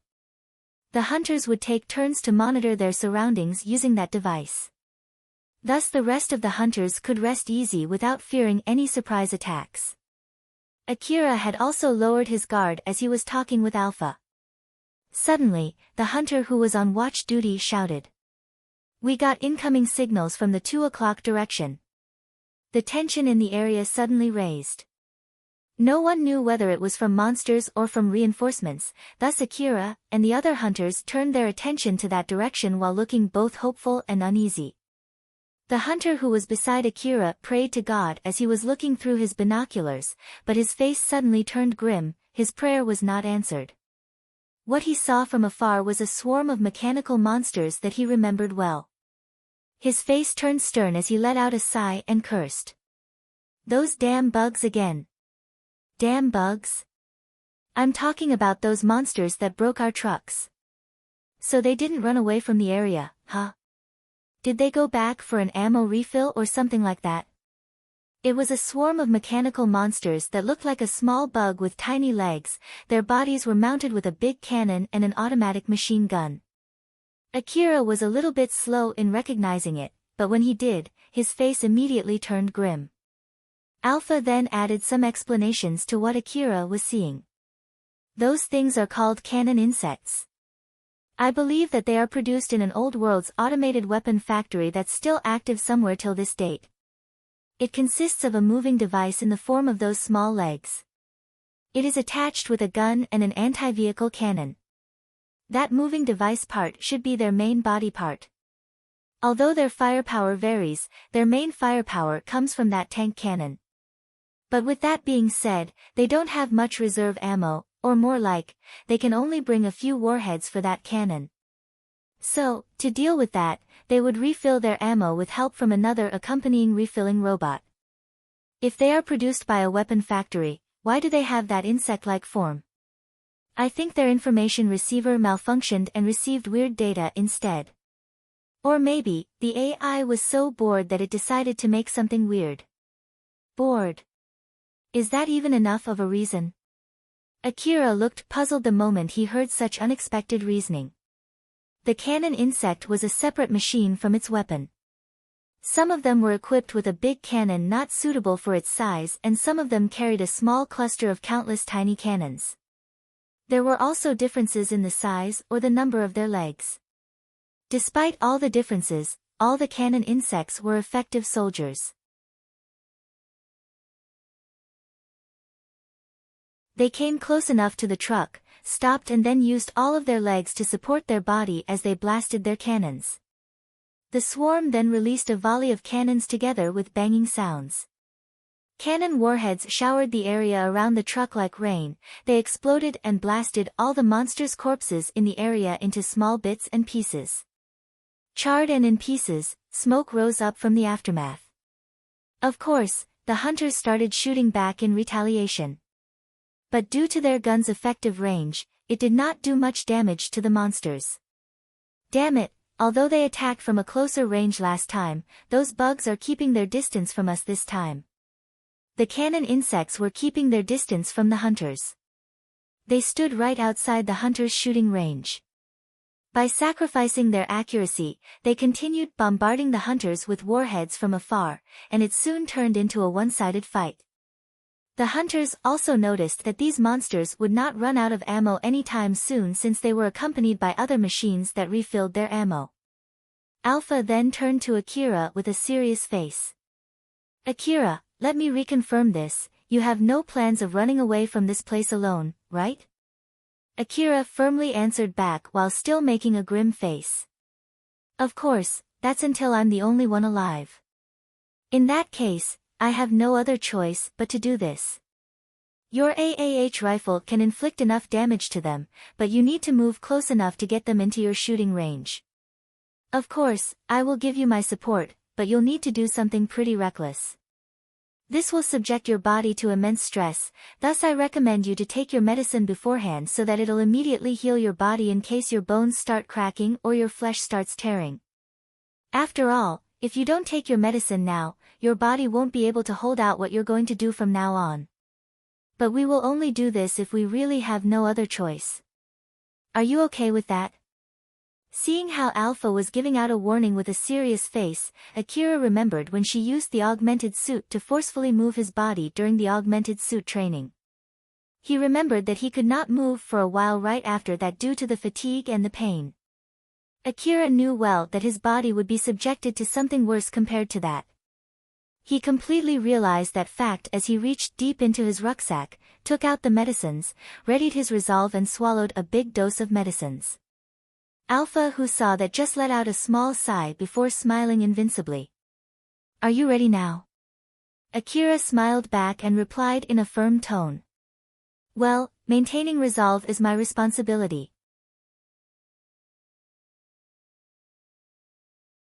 After he finished all of his preparations, Akira took his gun and got on his bike before shouting to a guy near him.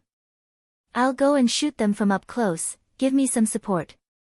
The guy was surprised when he heard that, but he understood that the situation would only get worse at this rate, thus he did not stop Akira. Instead, he asked Akira while making a serious face. Are you sure you're going alone? I'm the only one with a bike here, so I think it's better if we don't make any clumsy move. This will at least divide their attention and reduce the pressure from their bombardment. Moreover, if I keep moving, they won't be able to hit me. Maybe. Well then, I'll be counting on you for the follow-up support. After he said that, Akira blazed out on his bike. As he passed by and made eye contact with the other hunters, they immediately understood what Akira was thinking and moved. We should scatter out and approach those bugs too. Put down the injured hunters from the truck's trays and use the truck as a shield. To everyone with grenades, reserve your grenades. In the middle of the raining warheads, the hunters too made their resolve and started running towards the monsters as well. Akira rode his bike and cut through the wasteland as he was heading straight towards the monster swarm. Although he was fast enough to be considered as attempting suicide, he accelerated his bike even more. The area was littered with wreckages and bloody corpses of the dead monsters. Even with wheels specially designed for exploring the wasteland, it was dangerous as muddy ground filled with obstacles were enough to flip Akira's bike. But thanks to Alpha's advanced support, Akira just blazed through it with no problem at all.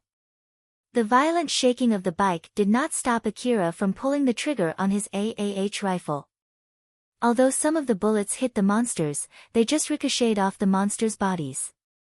It was a common characteristic among mechanical monsters like the cannon insect to have a very hard body, and not to mention, Akira was shooting outside AAH rifle's effective range, so it was not surprising. But as those bullets hit them, some of the cannon insects changed their focus from the other hunters to Akira. Due to their big cannons that were too large for their legs to support, the cannon insects had to turn their whole body to aim their cannons at Akira. Then they were thrown back by the blasts when they shot warheads from their cannons. The warhead landed 10 meters beside Akira and blasted the flesh, blood and metal wreckages in the surrounding area. There was no doubt that it would instantly kill Akira if one of those warheads hit him directly. Akira could feel a shiver running through his spine as he started sweating. Well, they mostly miss anyway, so it's going to be okay, right? I won't get hit, right? Their accuracy is pretty bad since their huge cannons are unsuitable for their size.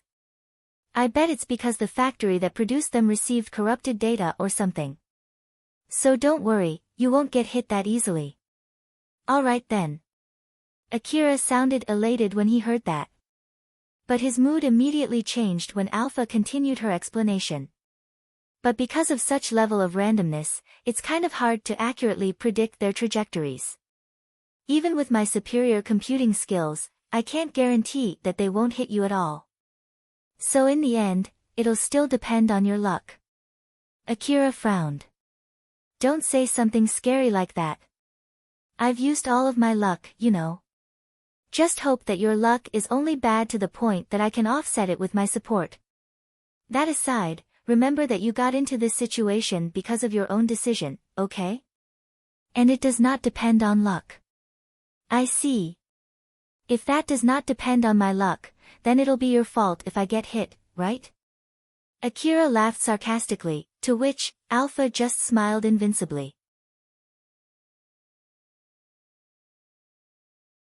Are you sure you're going to say that? In that case, I'll increase the level of my support so that you won't get hit. So you should give your best too, okay? What do you mean by that? In order to avoid getting shot at, Alpha increased the speed of the bike and made a slalom move. But because of that, Akira's body was subjected to even more stress. Akira thought that he should not have said something like that.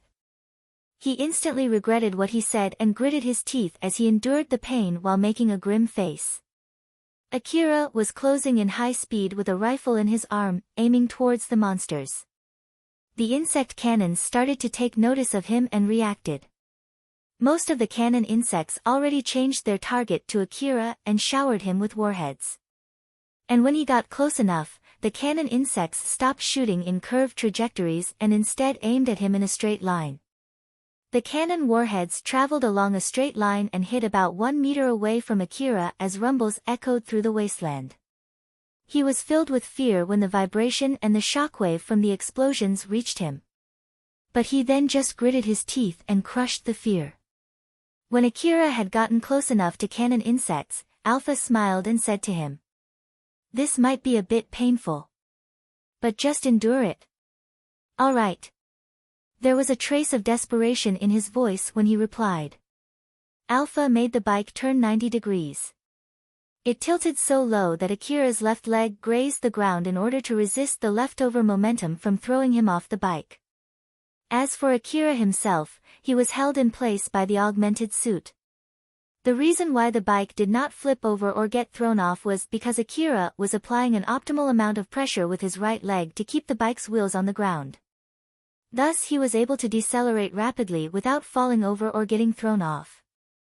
Akira gripped his AAH rifle tightly in that leaning position as he pulled its trigger. The augmented suit helped him stabilize his arm as the kickback sent by the rifle transmitted through his body and into the bike.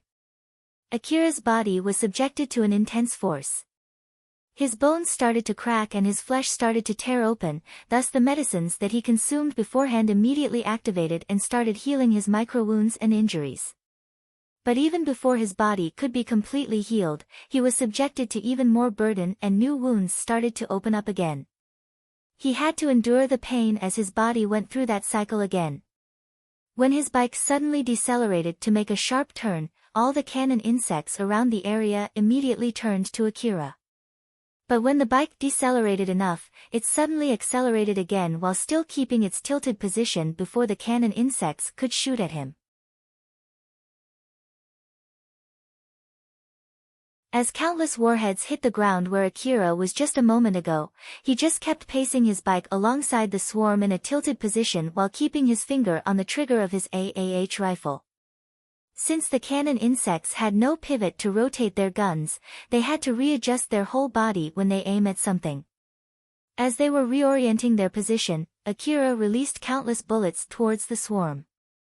The bullets spewed from Akira's AAH rifle hit the robots that were resupplying the cannon insects. If he was able to destroy the machines resupplying the cannon insects, then all the cannon insects would only turn into moving target practices once they depleted their ammos. That was why Akira prioritized destroying them first. Due to Alpha's advanced target support, most of the bullets hit the weak points of the mechanical monsters. The monsters that got their leg connections destroyed, struggled to keep standing. While the resupplying robots that had a magazine-like body exploded when they got hit and took out the monsters within its explosion radius. The cannon insects pushed the ability of their small legs to their maximum as they turned with a speed that was not befitting of their size and immediately blasted their cannons. Warheads flew past Akira's side and landed not too far from him, throwing rocks and dust into the air. Akira puckered his face from the pain assaulting his body and the shockwave from the explosions. Alpha. That one was really dangerous, you know. But thanks to that, you didn't get hit at all. And that's all that matters, right? That aside, is your left leg okay? It hurts like hell, feels like my bone will break or my flesh will tear off if I do that again. Then that means we have to do it with your right leg next time. Is there any options where I don't have to do that? Of course there is. You just have to buy a bigger and better gun. Now that you have an augmented suit, you should be able to handle those guns easily. So in short, I don't have any other choices at the moment, huh? Akira looked annoyed as he sent his gaze at Alpha, but she just smiled. Of course I'll try to avoid such a situation as much as I can, but you'll have to do it when you are left with no other choice. Remember that it was your decision now that we're in this situation, right? So don't start complaining, okay? Yeah, I get it already. Although Akira did not regret his choice, painful stuff was still painful to him. But he tried to forget the pain by answering back in an annoyed tone. After that, Akira used his AAH rifle to prioritize shooting down the resupplying robots. Although the AAH rifle did not inflict much damage to the cannon insects, it was able to somehow destroy the relatively weaker resupplying robots. The resupplying robots looked like a big magazine with small legs attached to it, and they resupplied the cannon insect by connecting to their backside. Akira realized that and noticed that they would blow up together with the cannon insects if he shot them. Akira's mood got better and better every time he blew up one of those monsters. Alright then, next. We already took down most of them. This is going very well. The other hunters are also working hard, we can win this battle at this rate. Once most of the resupplying robots were taken out, the bombardment from the cannon insects started to weaken. The hunters had also closed their distance to the swarm. Since most of the hunters had bigger firepower than Akira, they wiped out the swarm in no time. The last few cannon insects were only standing in their place without doing anything. They already ran out of ammo and there were no more resupplying robots around them. The hunters just walked to them and crushed them in order to vent all of their pent-up frustration and stress. Eventually, all the cannon insects turned into wreckages and the battle had come to a closure.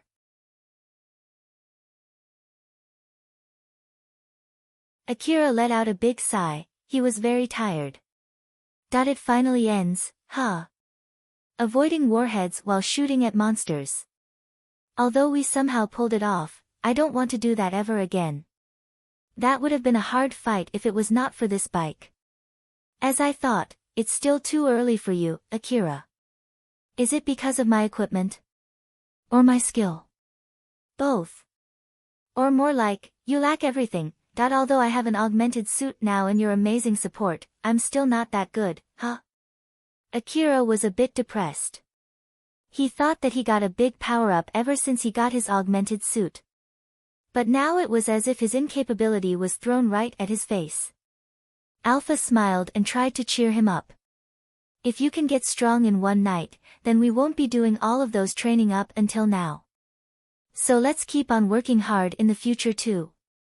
Akira just changed his mood and faintly smiled back. You're right. There's no other choice but to work hard, huh? That aside, I wonder how they are going to distribute the reward from this. We worked really hard this time, so I'm looking forward to a big reward. Although to be honest, I don't really know how they are going to decide on my reward. Well, I suppose it'll be at least enough for you to stay in a room with a bath. So you can look forward to having a good rest today. That's true, I guess I'll just do that. Akira took a short rest before returning back to the truck. When he arrived, the other hunters who went back to the truck before him welcomed Akira. That was amazing. I thought you were planning to be a decoy since you went out only with an AAH rifle. But that was really something. Well, it's the famous AAH rifle after all. Although Akira was half joking when he said that, the guy looked convinced with the answer. Are you, by any chance, an AAH fan? Is that gun a modified AAH rifle? AAH fan.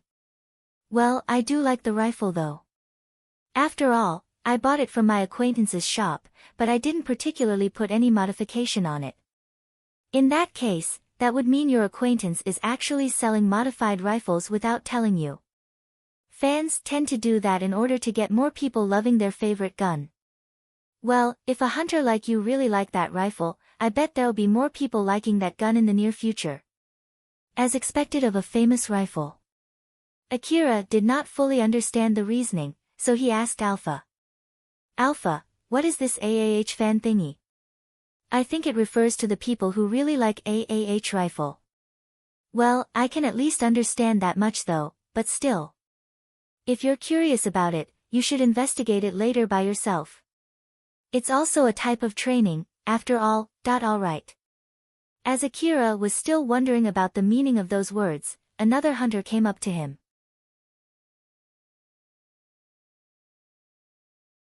He looked hesitant when he spoke to Akira. I'm sorry, but we got more injured hunters. We already used all of our medicines. If you have some to spare, can you sell some to us again? Sure, I should still have some left. As Akira lowered his rucksack and gun, pulled out a box of medicines, and was about to hand it over. He suddenly had a really bad feeling. As a matter of fact, it was the worst one that he felt that day.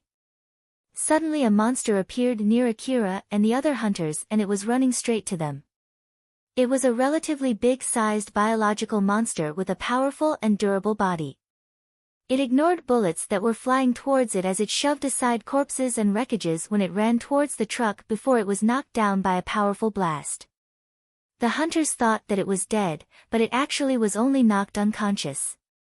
During the fierce battle that just happened, they did not have the time to check if all the downed monsters around them were really killed. Thus they left this monster alone thinking that it was dead. Once the monster regained its consciousness, it followed its bestial instinct to attack the nearest human, and the nearest human was Akira. Akira moved to shoot that monster, but he realized that he had no gun in his hands. He quickly tried to reach for his gun that he dropped on the ground. But that sequence of thinking made his reaction slow down even more.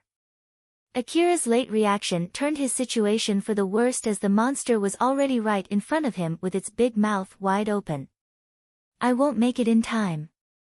I'm really dead now. As the world felt like it was running in slow motion, Akira could feel the death that was creeping onto him. In the next moment, Akira's augmented cloth moved on its own. His whole body rotated with his left leg as a pivot as Akira raised his right leg at the same time. The augmented suit ignored its user's safety and mustered all of its strength, thus for a spare second, Akira's strength and ability broke through the limit of a mere human and transcended into the realm of a superhuman. Akira's right leg sliced through the air and drove into the head of the monster that was right in front of him with enough power that it would be able to easily send metal wreckages flying. But even with that much power, it was not able to kill the monster. Although it recoiled back from the kick, it did not fall to the ground. The strong shock on its head only stopped its movement momentarily.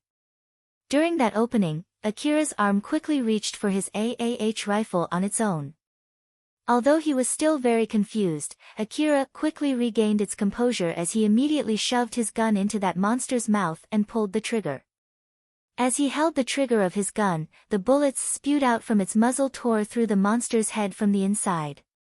But even so, it was only enough to fatally injure the monster and not enough to kill it. Akira firmly held the trigger and emptied his magazine into the monster's mouth. There was a moment of silence after which the monster's large body fell down to the ground and never moved again for the second time. Akira was breathing roughly. Was that you who moved my body, Alpha? Yep. You should quickly treat your wounds before your augmented suit stops working. Stop working? Is it broken? It's running low on energy. Although I was able to increase its power output above its limit for a few seconds, it consumed a huge amount of energy in that short amount of time. I didn't have any other choice back then, you know. But since I pushed it past its limit, it might be broken. We should make a thorough check later. Akira sat down. His whole body was pulsing in pain, especially his right leg. My right leg, I wonder if it is broken. Well, I did harden the augmented suit as hard as it could, but since it's not designed with user protection as one of its main functions, there was a limit on how hard it can go.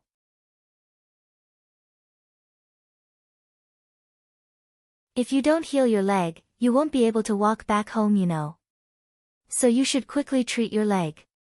Akira quickly picked up his rucksack and took out some medicines. I just need to swallow them, right? Since it's a broken bone, it's not like I should open up my leg to apply the medicine directly onto my broken bone, right? In the worst-case scenario, you have no other choice but to do that, you know? For now, you just need to straighten your broken bone and swallow the medicine. It might take some time to fully heal your broken bone, but I think that will be fine at the moment. So, should I help you straighten the broken bone? Yes, please. After that, Akira's hands started moving on their own and grabbed his right leg. Alpha then partially turned off some parts of the augmented suit, thus the augmented suit regained its elasticity and weight. And with that, the whole augmented suit forcefully straightened Akira's broken bone. Intense pain immediately assaulted Akira. He gritted his teeth and endured the intense pain. After that, Akira took his medicine box and poured all the medicines inside that box into his mouth. As he swallowed all of those medicines, the analgesic inside the medicine immediately dulled his pain, but even so, he could still feel the healing nanomachines quickly gathering around his right leg. As he strongly squeezed the empty medicine box, Akira's eyes met with the eyes of the guy from before. He quickly grabbed his rucksack and confirmed that he did not have many medicines left with him. He hesitated for a bit before he decided to hand over one box to that man. That hunter received the box, stopped for a moment and then returned the box back to Akira. Akira looked puzzled when that hunter did that, but he just smiled and said to Akira, "There's no way I can accept that box when someone who's as good as you make that face. Not to mention that you already gave me a box before." "Are you sure?" "Yeah, the hunters are not that badly injured anyway. They'll be okay if we just let them rest." The other hunters came running as they heard gunshots, then the guy in front of Akira shouted at them. There was a monster that just lost consciousness and was not dead yet. Go and check the other monsters. If you find any of them with their head intact, shoot them a few times in the head as a precaution. The other hunters quickly picked up their guns in panic. All of the hunters there, including Akira, had lowered their guard as they thought that the battle was over, thus it took some time before the hunters were able to return their guard back up. The hunters who just repelled the assault from the cannon insect swarm were once again waiting for reinforcement. Akira used his injury as a reason to take a rest as the other hunters kept monitoring the surroundings.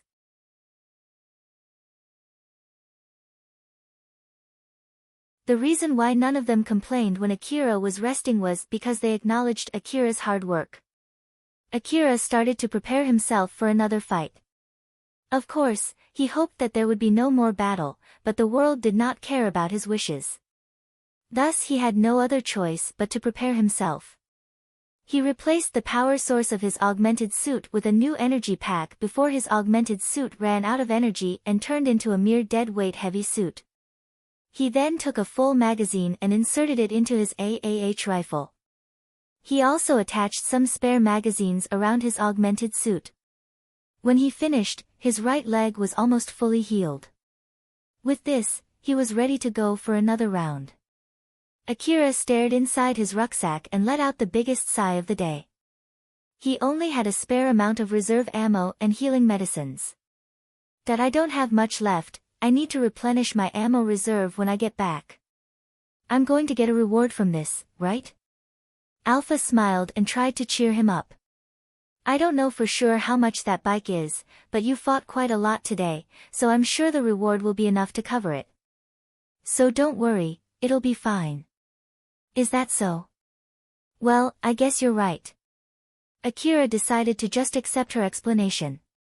Although he remembered Alpha once said to him that she did not know for sure how much reward he would get, Akira just decided to forget that part for now. After all, he would feel better this way. As the day turned darker and the sun was about to set, reinforcements finally arrived. They decided to tow back the broken truck back to the city. As they were preparing to tow back the trucks, Akira just sat on his bike and waited for them to finish. Suddenly, Kobayashi waved at him. He looked like he was in a good mood. "Yo there. So you're still alive, huh? I heard everything from the other hunters. You did a crazy thing back there. To be honest, I thought that you'd be definitely dead by now. It seems that my ability to judge people has gone bad, huh? But at least, I was correct when I said that you are a hunter who would challenge a reckless, impossible and even futile things." Akira frowned a bit when Kobayashi said that he thought Akira was definitely dead by now. But he was able to understand Kobayashi's opinion, thus he controlled himself and didn't retaliate. The bike was really useful, so thank you for the bike. I'm glad to hear that. It was the right choice to give you that bike. And that's doubly true if it helped you do those crazy things. Ah, right. About the emergency request that I accepted, what should I do before it's considered finished? Is it until these hunters return safely back to the city? Ah, about that, wait for a sec. Kobayashi pulled out his information terminal and operated it. Alright, I've finished registering your accomplishment for the emergency request. You can do whatever you want now. Is that it? Is it really okay not to escort those hunters back to the city? Yeah, after all, we came here because of another aid request. The monster group that headed to the city from Kuzusuhara ruins was already annihilated by the defense squad. So that emergency request has ended. Because of that, we have the leeway to send some people to help other hunters now. Oh, I see. Now that you mention it, do you want to take the aid request too? If you want to accept that request, I'll help you with the registration here and now. Akira looked so tired as he shook his head. No thanks. Since I'm done with the emergency request, I'll go ahead and return back to the city first. After all, I already used most of my ammo reserves, and not to mention that I'm really tired now. Well, that's just too bad. I was actually hoping to see what kind of crazy things you would do if we get attacked on our way back, you know. Ha ha ha, give me a break already. Well then, I'll head back first.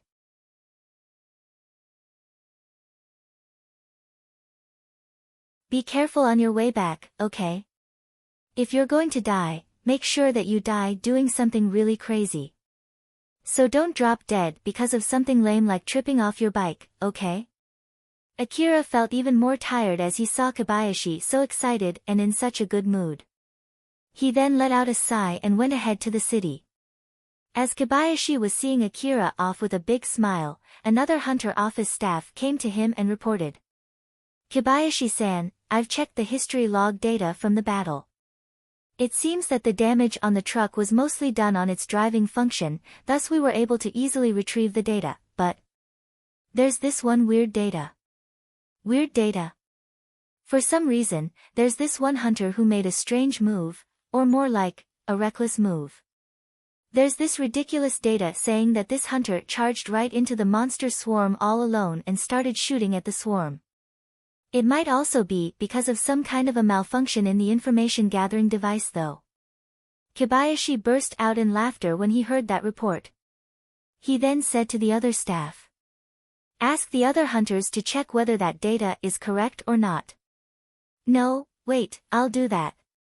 Don't go ahead deleting the data even when you think that it's from a malfunction, okay? Or more like, just send the data to me and I'll check it later.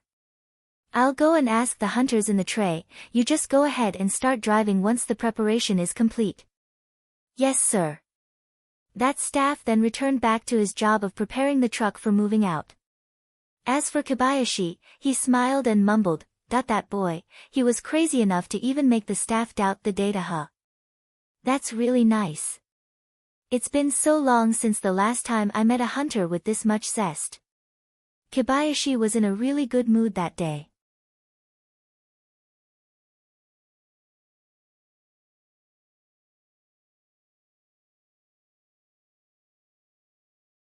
Chapter 32, Even 10 billion orum is a small amount of money. The gathering place for the patrol request was now filled with the hunters who came back from the emergency request. Some of them were celebrating with their friends who returned alive, even if they were injured. Meanwhile, some of them grieved for their lost friends. The scene showcased that it was not only Akira but all the hunters involved had also gone through a fierce battle during the emergency request. But for now, Akira was just glad that he was able to return back alive. Everything is fine as long as it ends well. Although a lot of things have happened, it is finally over. Alpha smiled and said to Akira. Good work for today. Let's take rest for the remainder of the day.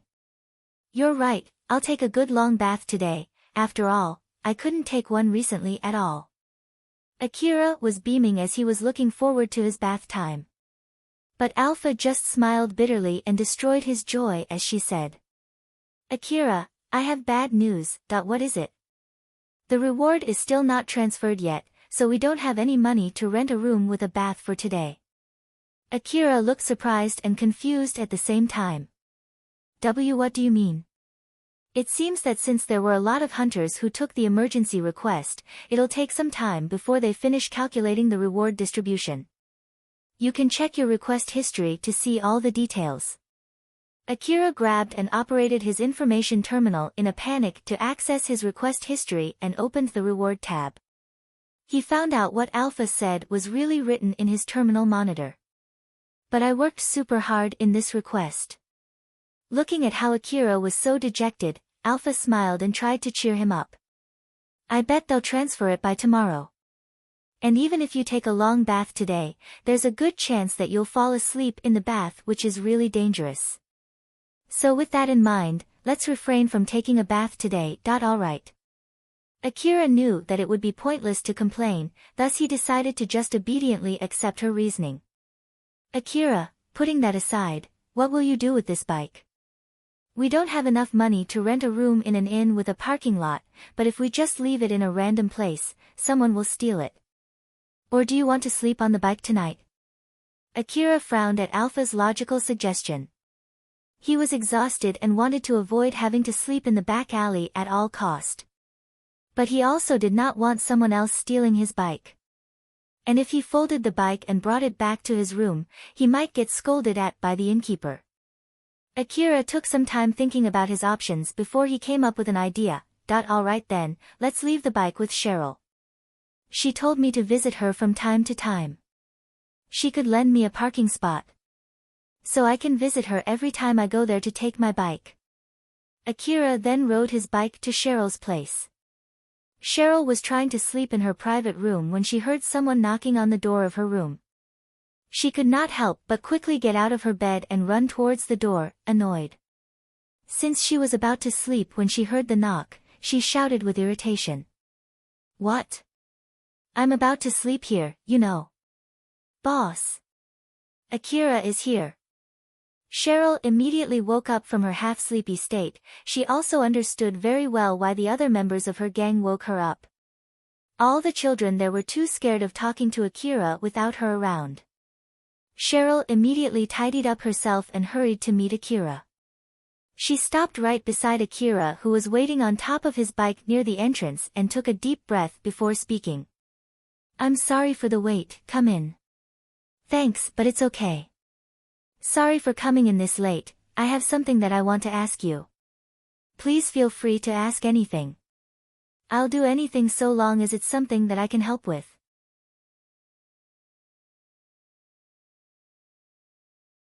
Akira felt weird as Cheryl was smiling at him the whole time. He thought that her behavior should have gotten better since the last time he met her. But looking at this, it seemed that Cheryl's behavior had actually gotten worse. Or this might be her real personality, and this was how she would behave in front of Akira from here on out.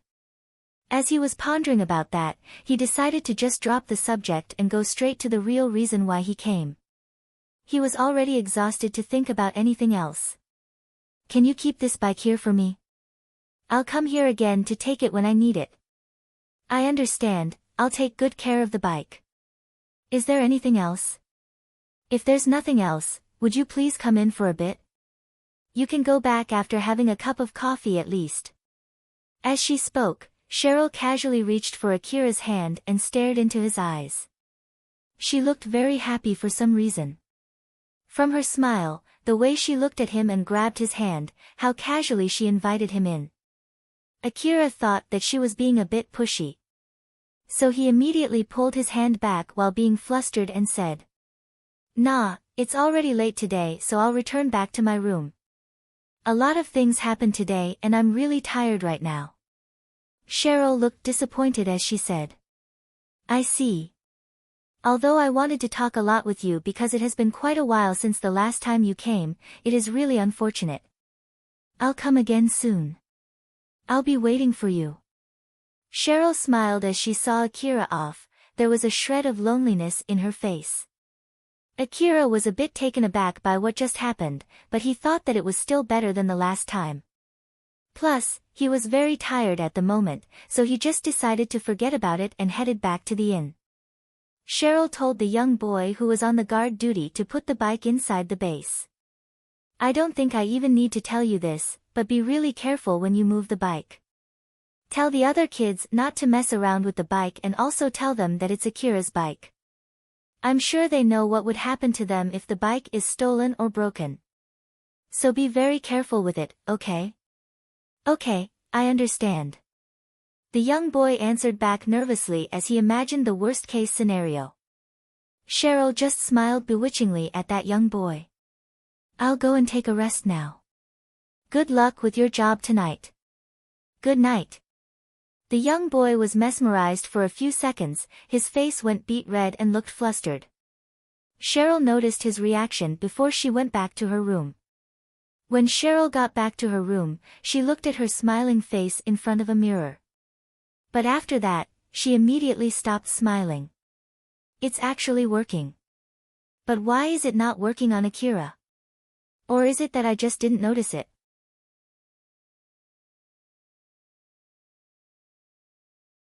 Cheryl knew that she had a good face and body.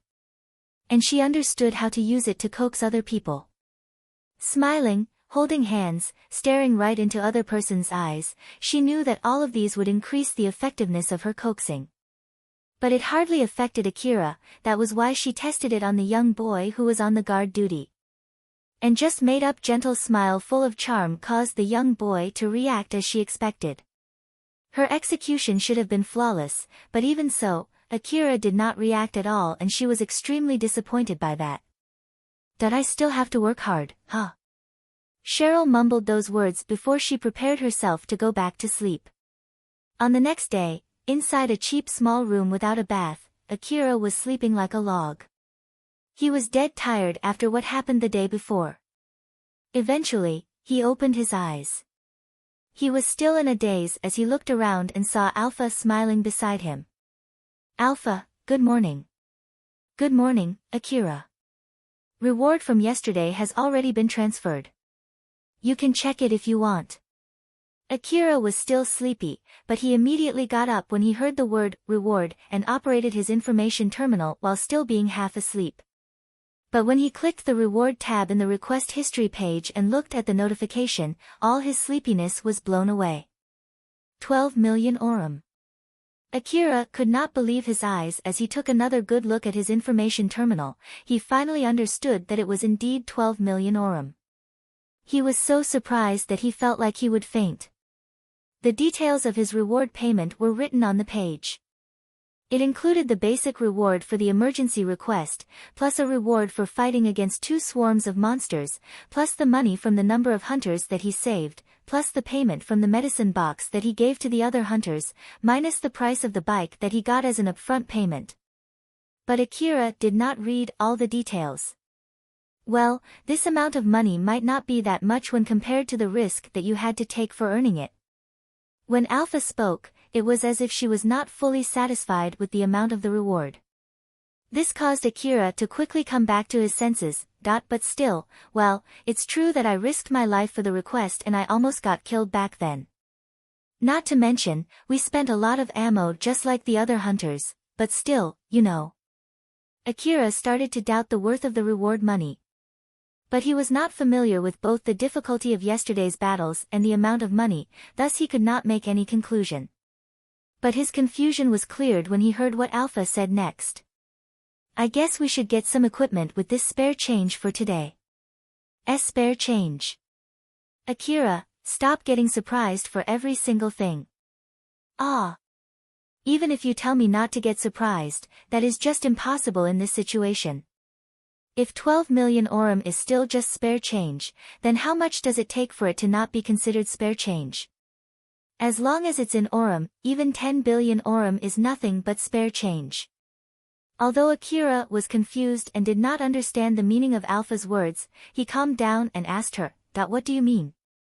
It will take a lot of time to explain everything.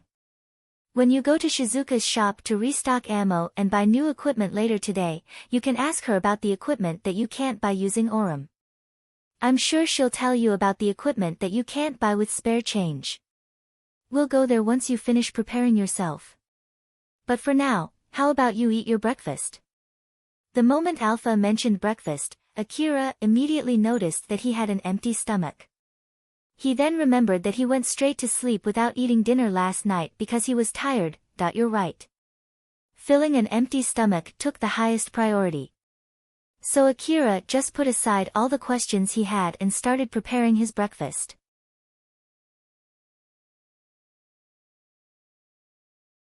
Once he finished all of his preparation, Akira headed to Shizuka's shop.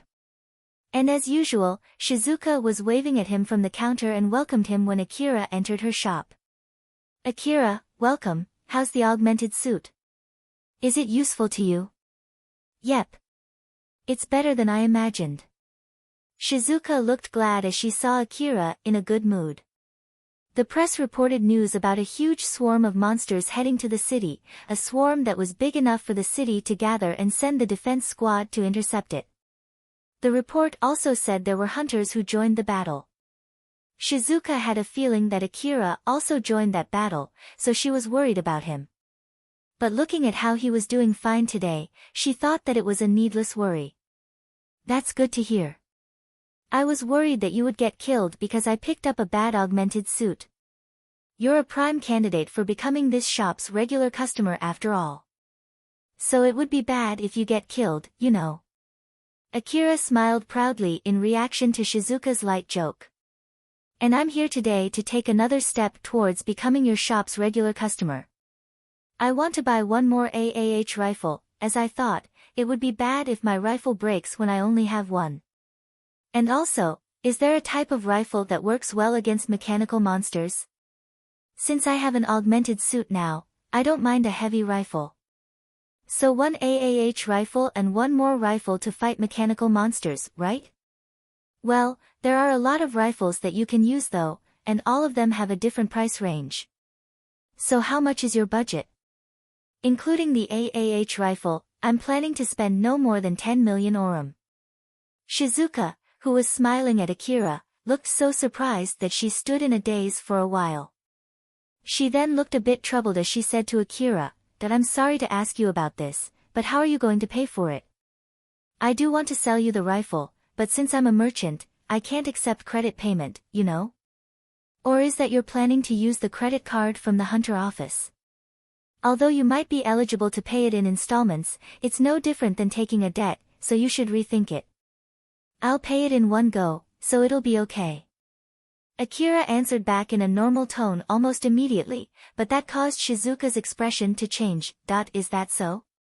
You got your augmented suit 3 days ago, right? And you said that you didn't do any dangerous work until you got it, right? In short, you only had 3 days, so how did you get that much money in such a short time? Although Shizuka was smiling gently at him, Akira could feel pressure radiating from her smile.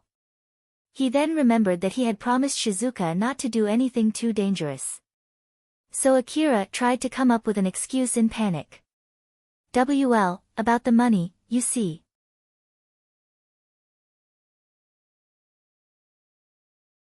Yep. I encountered a group of monsters during yesterday's patrol request. I didn't expect that to happen, thus I got some unexpected extra reward too, and it was way more than I thought. Even I'm too surprised by that. So in short, you went to do a dangerous request yesterday, right? About that, I was only trying my best to survive. And so you did something dangerous, right?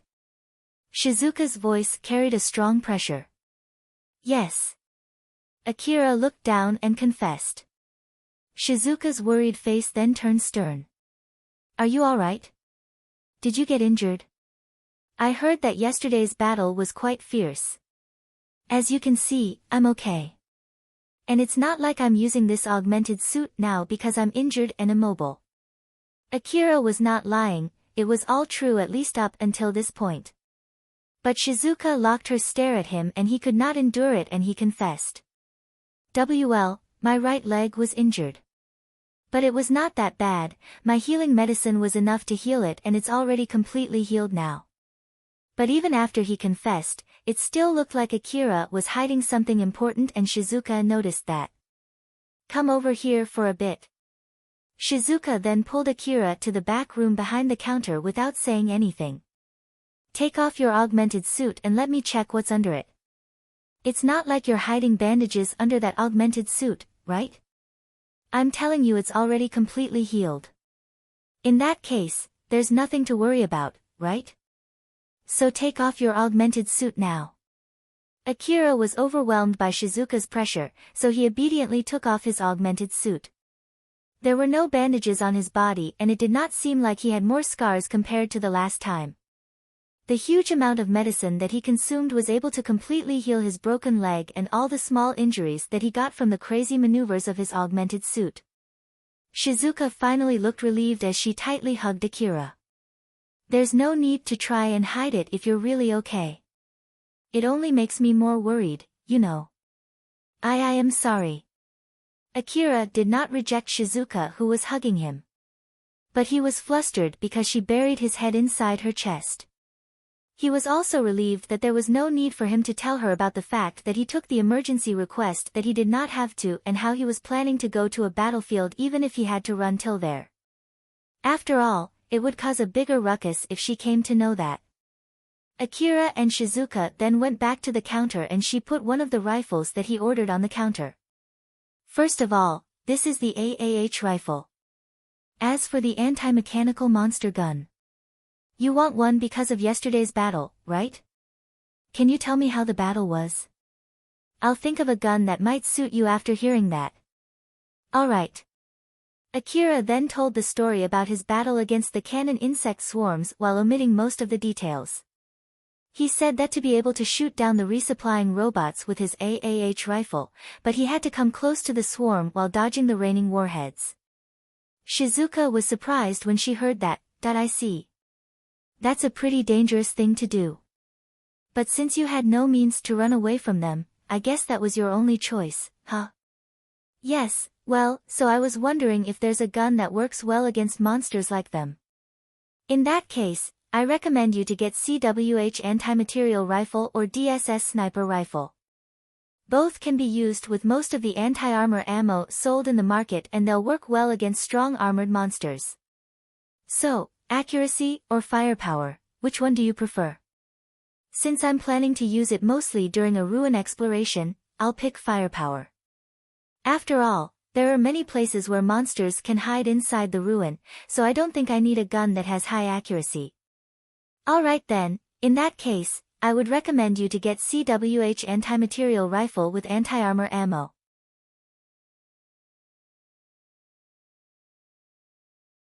Of course, you can load it with normal anti-monster ammo too, but if you're thinking of using it in tandem with the AAH rifle, I recommend you to only load the CWH anti-material rifle only with anti-armor ammo. Although it's a bit expensive, you can also buy the specially designed ammo too as insurance. This ammo should be able to make short work of big and strong monsters. It might be a good idea to buy a few magazines of this ammo just to be safe." "Well then, I'll take that gun with those ammo, some normal ammo to replenish my reserve and some energy packs for my augmented suit too. Is there anything else that you think I should get? Let's see. Well, of course, it's nice to have everything in case you suddenly need anything. But if you ask me, then how about buying a charm or a talisman?" Although Shizuka was actually just joking, Akira unexpectedly took her suggestion seriously. "I'll buy one of those. Shizuka's shop mainly focused on ammo and guns for hunters, but it was also selling some other goods too. Hunters could also place an order for an augmented suit and pick the order from her shop. But Shizuka did not sell charms at all. But seeing how Akira reacted, it was not like Shizuka could say that she was actually joking there. He looked at her with a serious face and a gaze full of expectation. He also sounded like he really meant it when he said that. Wait here for a bit. Shizuka made an awkward smile before she went to the back room as she rushed to the shop's warehouse. The warehouse, which doubled as the loading area for the goods delivered to her shop, housed all kinds of guns and medicines. Shizuka was searching for the object that she was looking for inside the warehouse. Where did I put that thing again? Or more like, I'm not even sure if it's here or not. But I don't remember ever throwing it away. So it should be collecting dust somewhere around here. Oh, here it is. What she was looking for was a cardboard box that was left deep inside the warehouse. Looking at how much dust was blanketing it, it seemed that it was left there for a very long time. Shizuka lightly blew off the dust and opened the box. Inside, she found a collection of small objects. There were small objects like an aiming device or medical products that could not be recreated using the current technology. Those were goods that were created using old-world technology. But among them, there were also other goods that did not hold any financial value. For example, there was an artistic painting, a bunch of inks and papers. These things did not have any technological value at all. Thus the Hunter office deemed these goods as worthless.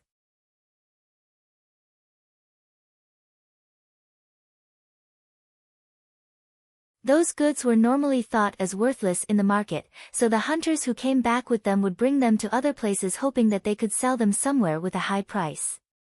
Some of them would be given to their acquaintances as a souvenir from the ruins, some of them were used as a chip in negotiation, and some of them were given to random people thinking that it was better rather than just throwing them out.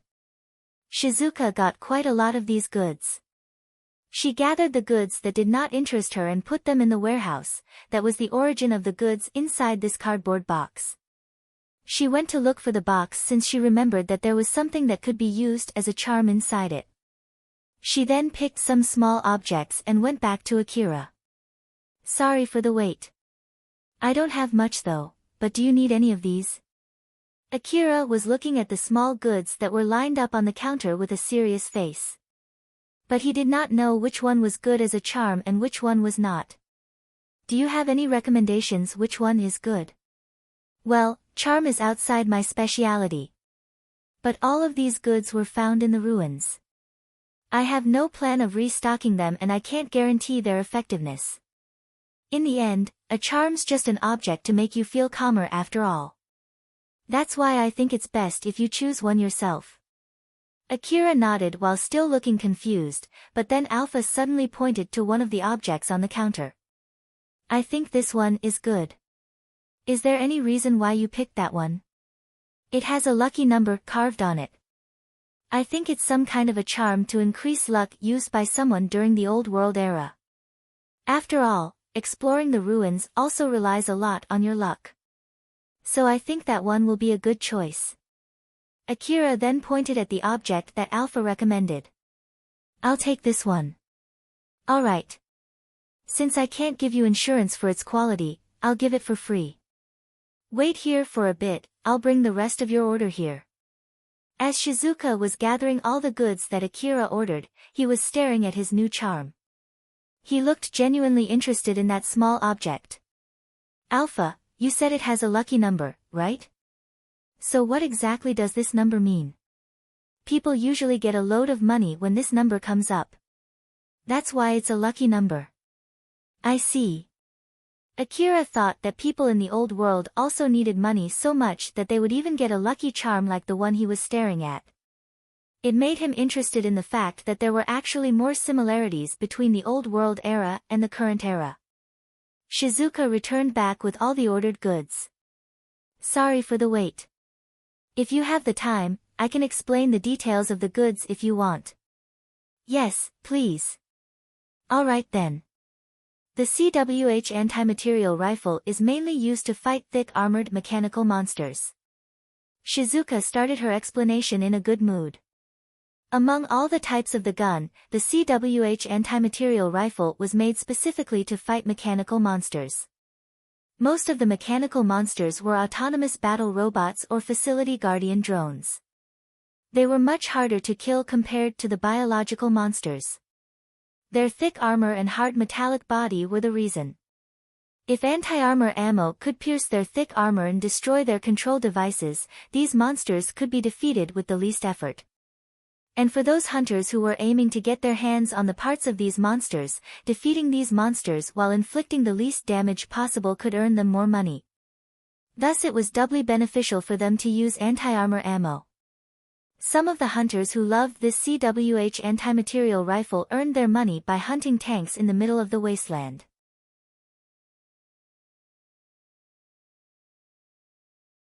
They would load the specially designated ammo to their gun and destroy only the control device of a tank, then they would take that tank to the repair shop to install a new control device before selling it. Of course, there were other types of guns that the hunters would use for fighting big mechanical monsters. But the CWH anti-material rifle was a staple gun for such situations. That was just how good this gun was. The specially designed ammo for the CWH anti-material rifle might be expensive, but I can guarantee its efficiency. If you have enough knowledge about the inner part of the mechanical monsters and have the confidence to snipe their inner part, this ammo will work very well. It can be used to turn the table in one shot when you get into a pinch fighting a monster with thick armor. I don't think I have to say this since I think you understand it very well, but you shouldn't look forward to being in such a situation, okay? Ah, of course. Akira nodded firmly, to which, Shizuka looked satisfied as she nodded in return. Good. Now then, don't try to use its specially designed ammo on some other guns just because it looks similar, okay? In the worst-case scenario, it might cause an explosion that would take your whole arms off. So don't even think of trying to do something like that. Do you have any questions? You can ask me about the other guns too, you know. If it'll make you buy more guns, I can tell you everything I know. Akira thought for a bit before replying. In that case then, please tell me about the AAH rifle fans. Shizuka went silent since she did not have much to say about it. But she then smiled and looked at Akira with a gentle gaze. AAH rifle fans, huh? Akira, you're too young to become an AAH rifle fan, you know? Although he did not understand why, he realized that he just asked something weird. Thus he tried to give more explanations about his question. Ah, it's just that one of the hunters who I was with yesterday said that. So I was just curious. That hunter said that either I or Shizuka-san must be an AAH rifle fan after he took a good look at my AAH rifle. Is that so? If that's true, then that means you did a pretty amazing job back there. Do people get misunderstood as an AAH rifle fan if they did something amazing? Well, what can I say here?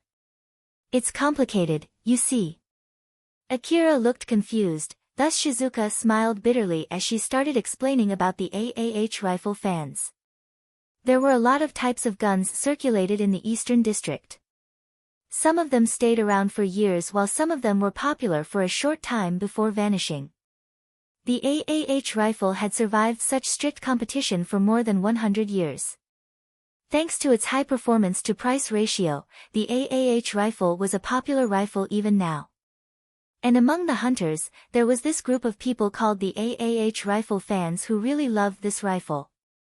They loved it so much that they tended to get their priority backwards.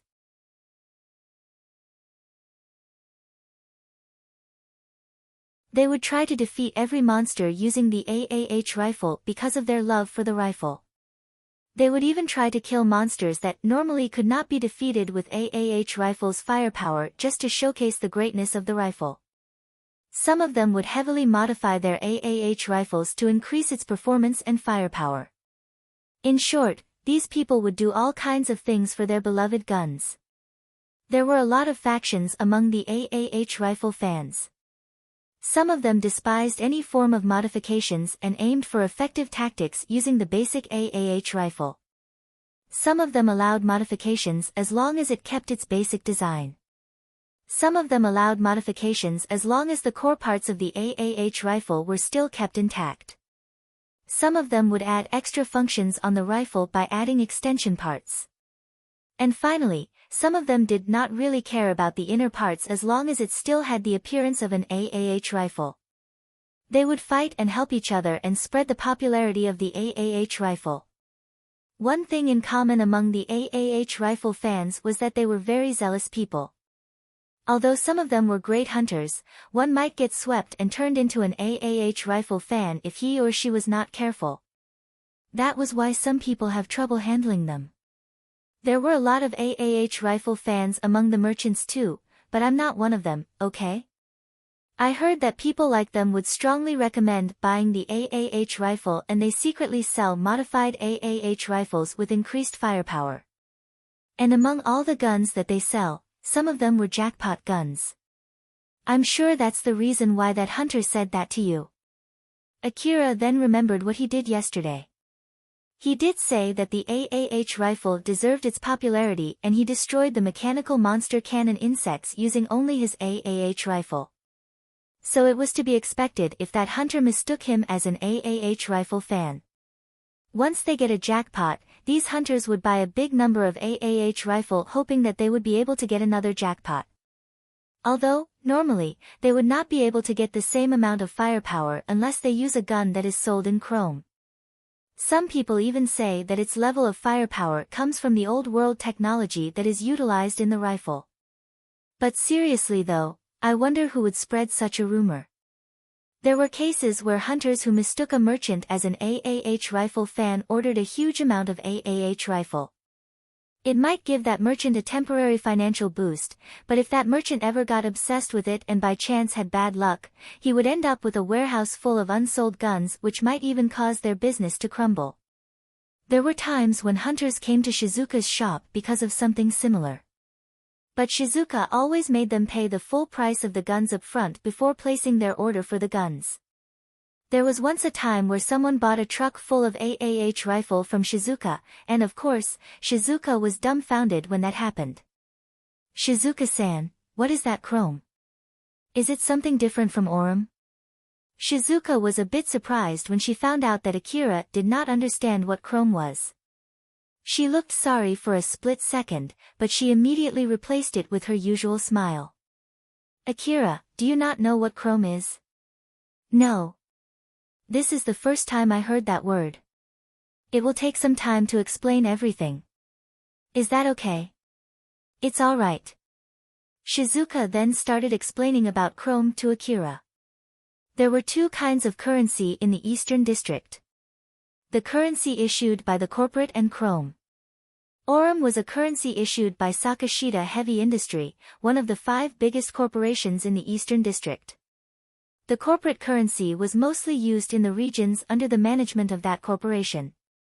Orem included, there were 5 types of corporate currency, each issued by the 5 biggest corporations in the Eastern District.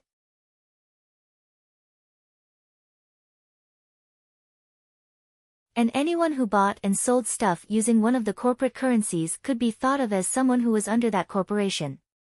The spread of the currency depended on the sphere of influence of that corporation, and it was the pillar that supported that corporation.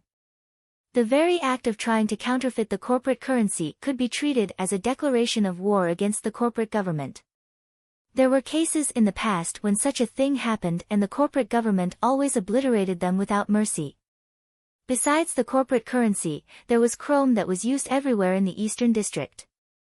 It was called the currency of the Old World, a type of electronic currency discovered as a relic in the ruins. It cannot be reproduced using the current world's technology. There were many methods to get this chrome, and one of them was from an object called a chrome card. It was some kind of an electronic wallet that contained chrome. Chrome had an absolute value in the Eastern District. One could go to the corporate government to exchange a chrome for a large amount of corporate currency. One might also exchange corporate currency to a chrome which is sold at a very high rate. This was also one of the factors that raised the price of chrome in the Eastern District. Most of the transactions between big companies were conducted in chrome.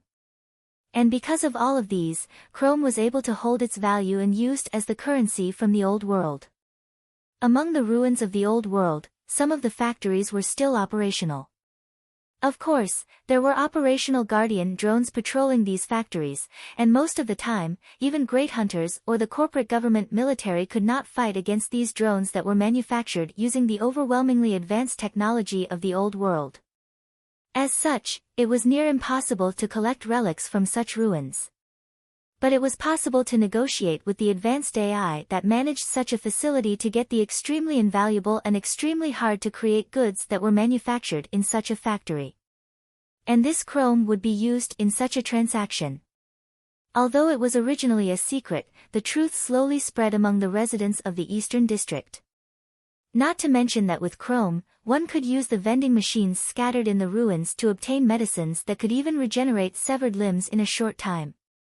Some people did try to force their way to get hold of such medicine from the vending machines in the past. And when that happened, they had to fight the security system of the vending machine. Most of the time, they would not only end up destroying the vending machine but also increase the piles of corpses that were already scattered around it. Rumor had it that some of the companies in the Eastern District would use their Chrome to buy military goods manufactured in the old world factories.